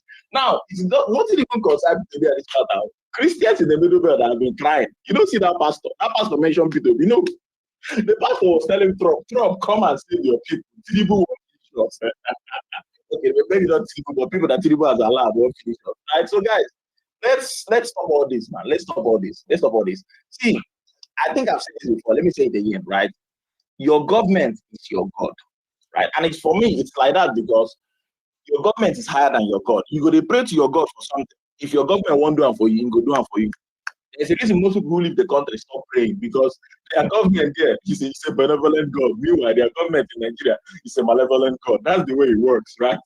Anything Tinubu wants to happen would actually happen, right? So you have to ask yourself, why does Tinubu appear to not value human life, especially human Christian lives? Yeah, that's the question you need to ask yourself. Like, what is going on? What do we miss? Now you have to understand this is a character. This is a character that said that power must be gotten at all costs. You have to be asking yourself, hold on, should human lives don't follow for this cost, right? Again, my hand don't do. Man, Nigerian people, and this gaslighter that came and spoke earlier, he said something very funny, right? He said, I didn't have to take external influence to talk about Bro, have we forgotten our realities, ladies and gentlemen? I put something in the comment section. People in Lagos went to go and protest against their demolition of their houses. Tinubu's police are tear gassing them. People went to go and protest that Tinubu has made them hungry. Tinubu's police were tear gassing them during bad governance. Guys, are we Nigerian people? APC, man. APC, bro. APC. I made an that tweet. I said, bro, the hell is empty. The devil is Bola Ahmed Tinubu. And his demons who are supposed to be in hellfire are all his APC supporters and every other person. That's what I clearly see. Because you cannot explain this thing to me. Somebody announced something.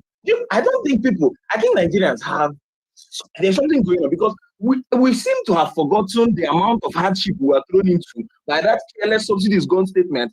That this guy had the temerity to even open his mouth and say it was not planned. Remove subsidy without planning. Subsidy that you have never, since the time that you got governor, because of the pensions and benefits you've been receiving, you've not bought fuel with your own personal money ever since. You do something like that. Because you don't have statistics, don't be unkind. Man. People literally just thought to themselves, bro, this hardship is too much. I will just off myself. Just they go. People were climbing to for people to jump. People were jumping inside river. People were hanging themselves when they gave them a big bill. So just bro. I lived through the APC, man. I think that should be a t-shirt. That should literally be a t-shirt. I survived the APC. I think of it like the way the Christians say, the trials and tribulations of the end time. This is it, man. The devil has dominion and he's dealing with you people, gaslighting you people. Every single time. One guy will come up and say, and try to shift the blame. Bro, these guys were literally the people who put you in this situation. They are the people who made the US to start looking at you. They are the people who brought militias inside the country to make the country secure so that they can win election. They are the beginning and the end of your problem. When Jonathan was trying to solve this thing, they are still the people who kick that there's a natural. The evidence is there. These are not even stuff. Nigerian people, I think we have just become desensitized. That's what I honestly think. I think we are just desensitized, right? Because at some point, man, you just get tired. A good example is if your child is always crying, and no matter what you give them, you cannot pacify them. At some point, they're like, just keep crying. I think that's what has happened with us and the Nigerian government.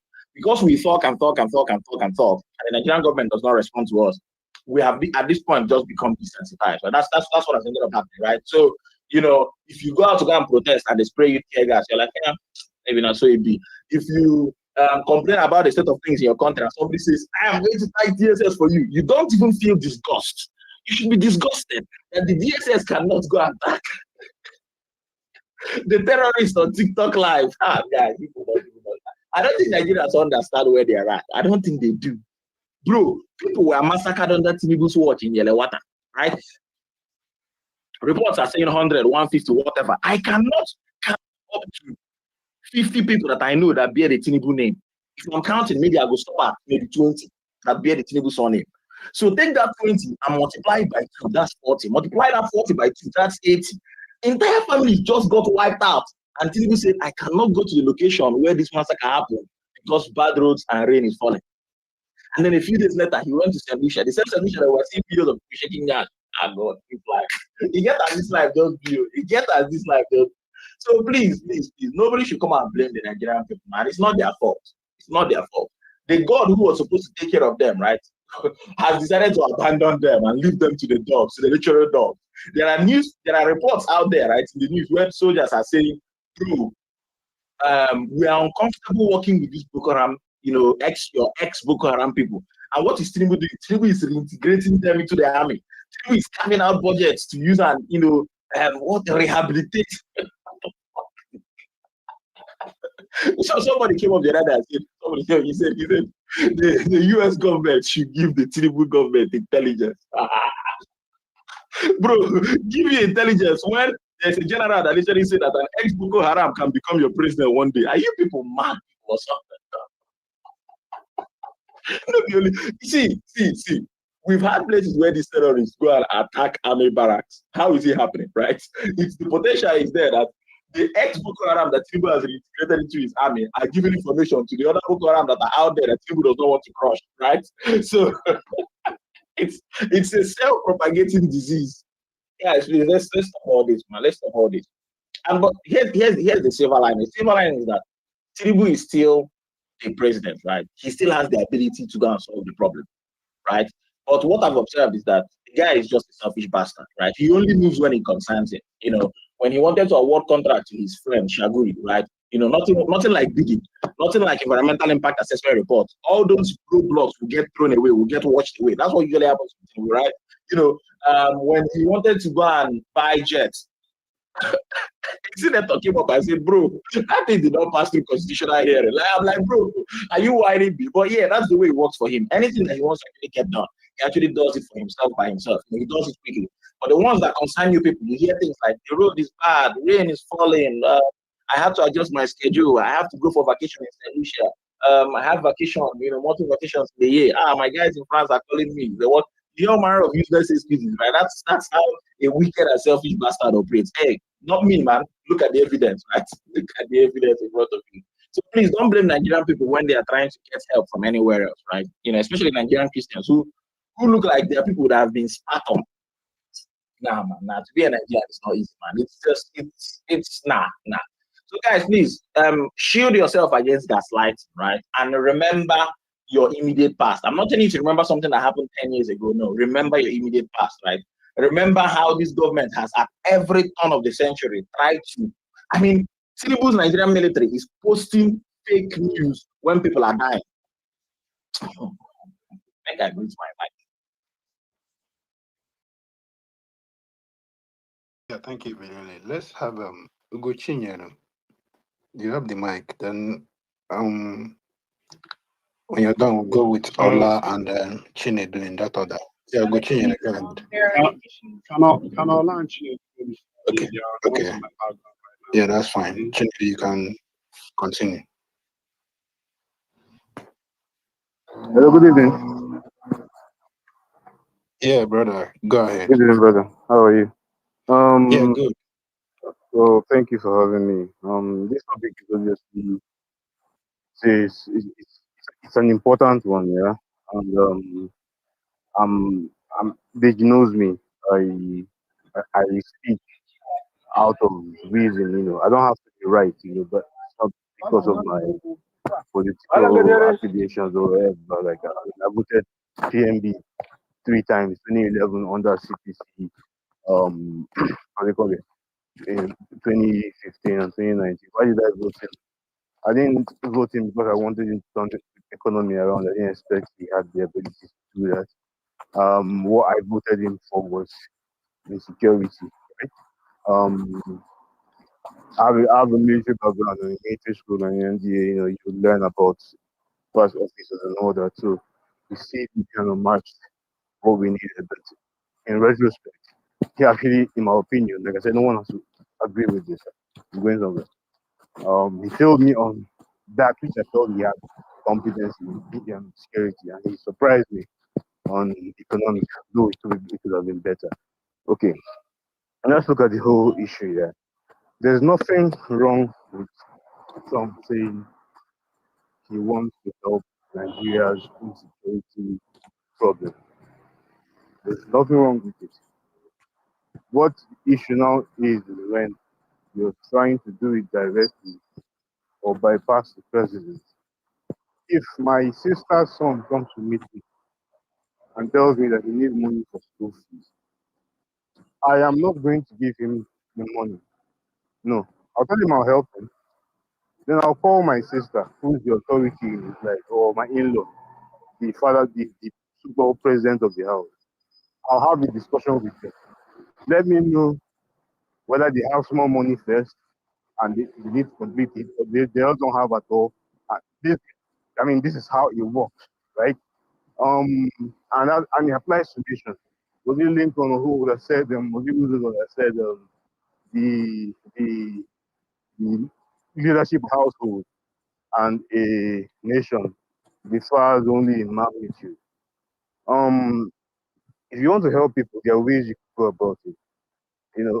Has Trump spoken to Tinubu before now? I doubt they've had any meetings since Tinubu became president. So if you really are concerned, it's like again me saying I'm concerned with my nephew's education, and I'm refusing to talk to my in-law. I'm telling everybody in the family that my in-law is starving my nephew of education. I want to pay for it. It does not really make any sense, right? There are precedents to this. I'll give you two. In 1991, during the Gulf War, there was H.W. Bush, that was George Bush's dad, yeah? When he had this fracas with Iraq over Kuwait and all that. Saddam Hussein was trying to make it seem like a Zionist thing against the Arab world. So he bombed Israel, yeah? He sent the missiles to a city in Israel. Now, the then president, Prime Minister, sorry, Shamil Yitzhak or so, I think, yeah, that should be his name, yeah. He was definitely going to retaliate, like he had everything he needed to retaliate.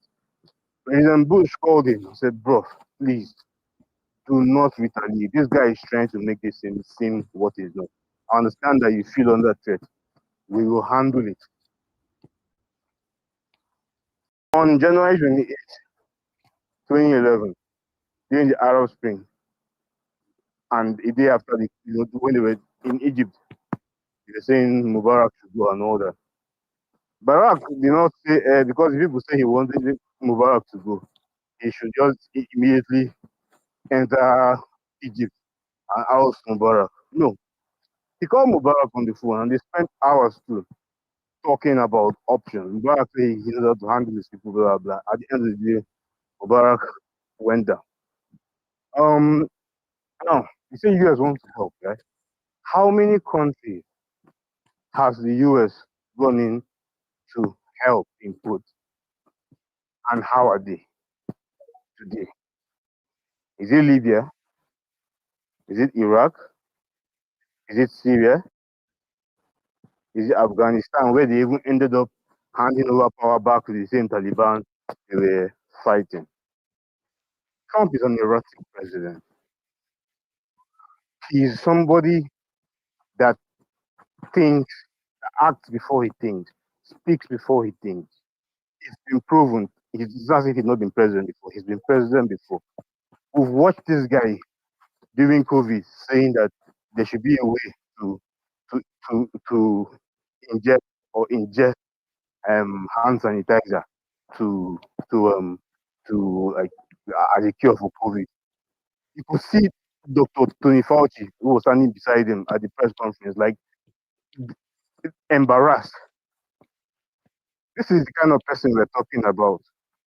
Now, if it was a Joe Biden, a Kamala Harris, even Trump's former vice president, Mike Pence, they would address, they would use the proper and appropriate political language. There is a chronic security issue in the heart of the northern part of Nigeria. I'm not saying that, I mean, on a space the other day, some weeks back, Muslims were trying to kill me. Why? I said there's something fundamentally wrong with the core northern Muslim community.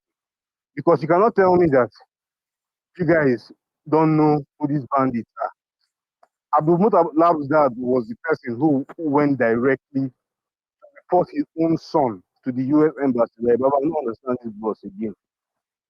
If we had more Mutalabs, banditry, terrorism would be a thing of the past.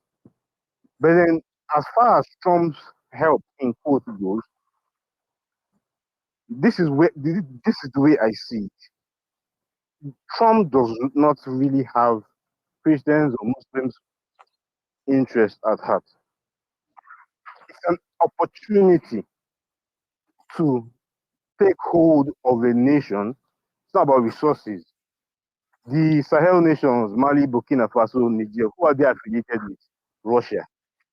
And by stealth extension, China just don't go come out, they show you everything that they do. Is it coincidence that in the same time frame when people were calling for coup and the coup almost happened, that Trump is now saying that they're killing Christians and he wants to stop? These are things we should think about. If Trump really wants to help the insecurity situation, even if let's agree that yes, Christians are being killed, you can't lie about it. But then what some Muslims say that I don't like is, we two Muslims are being killed. However, if I slap your wife and you come meet me and tell you, she'll officer, it's not my wife, I don't punch her, she will get black eye. Won't I sound crazy to you? So I think the Muslims, Christians, all Nigerians need to come together to make it clear that see, we are not down for this nonchalant behavior by the government. But at the same time, we need to be careful what we call for.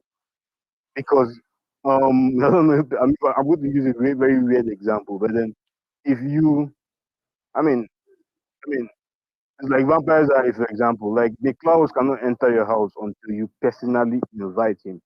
So let's be careful who we are inviting into our affairs. Let us not turn away from the possibilities of an actual synergic solution, and enter into a problem that we do not know what the outcome will be.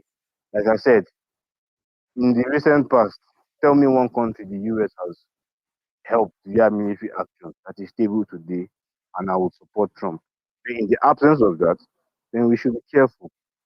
I'm not saying that Christians are not dying. Christians are dying. It hurts. My whole family is Christian. I'm just the only Muslim. I converted. So, I mean, I see these things. It happens. It is sad. But then let us understand the problem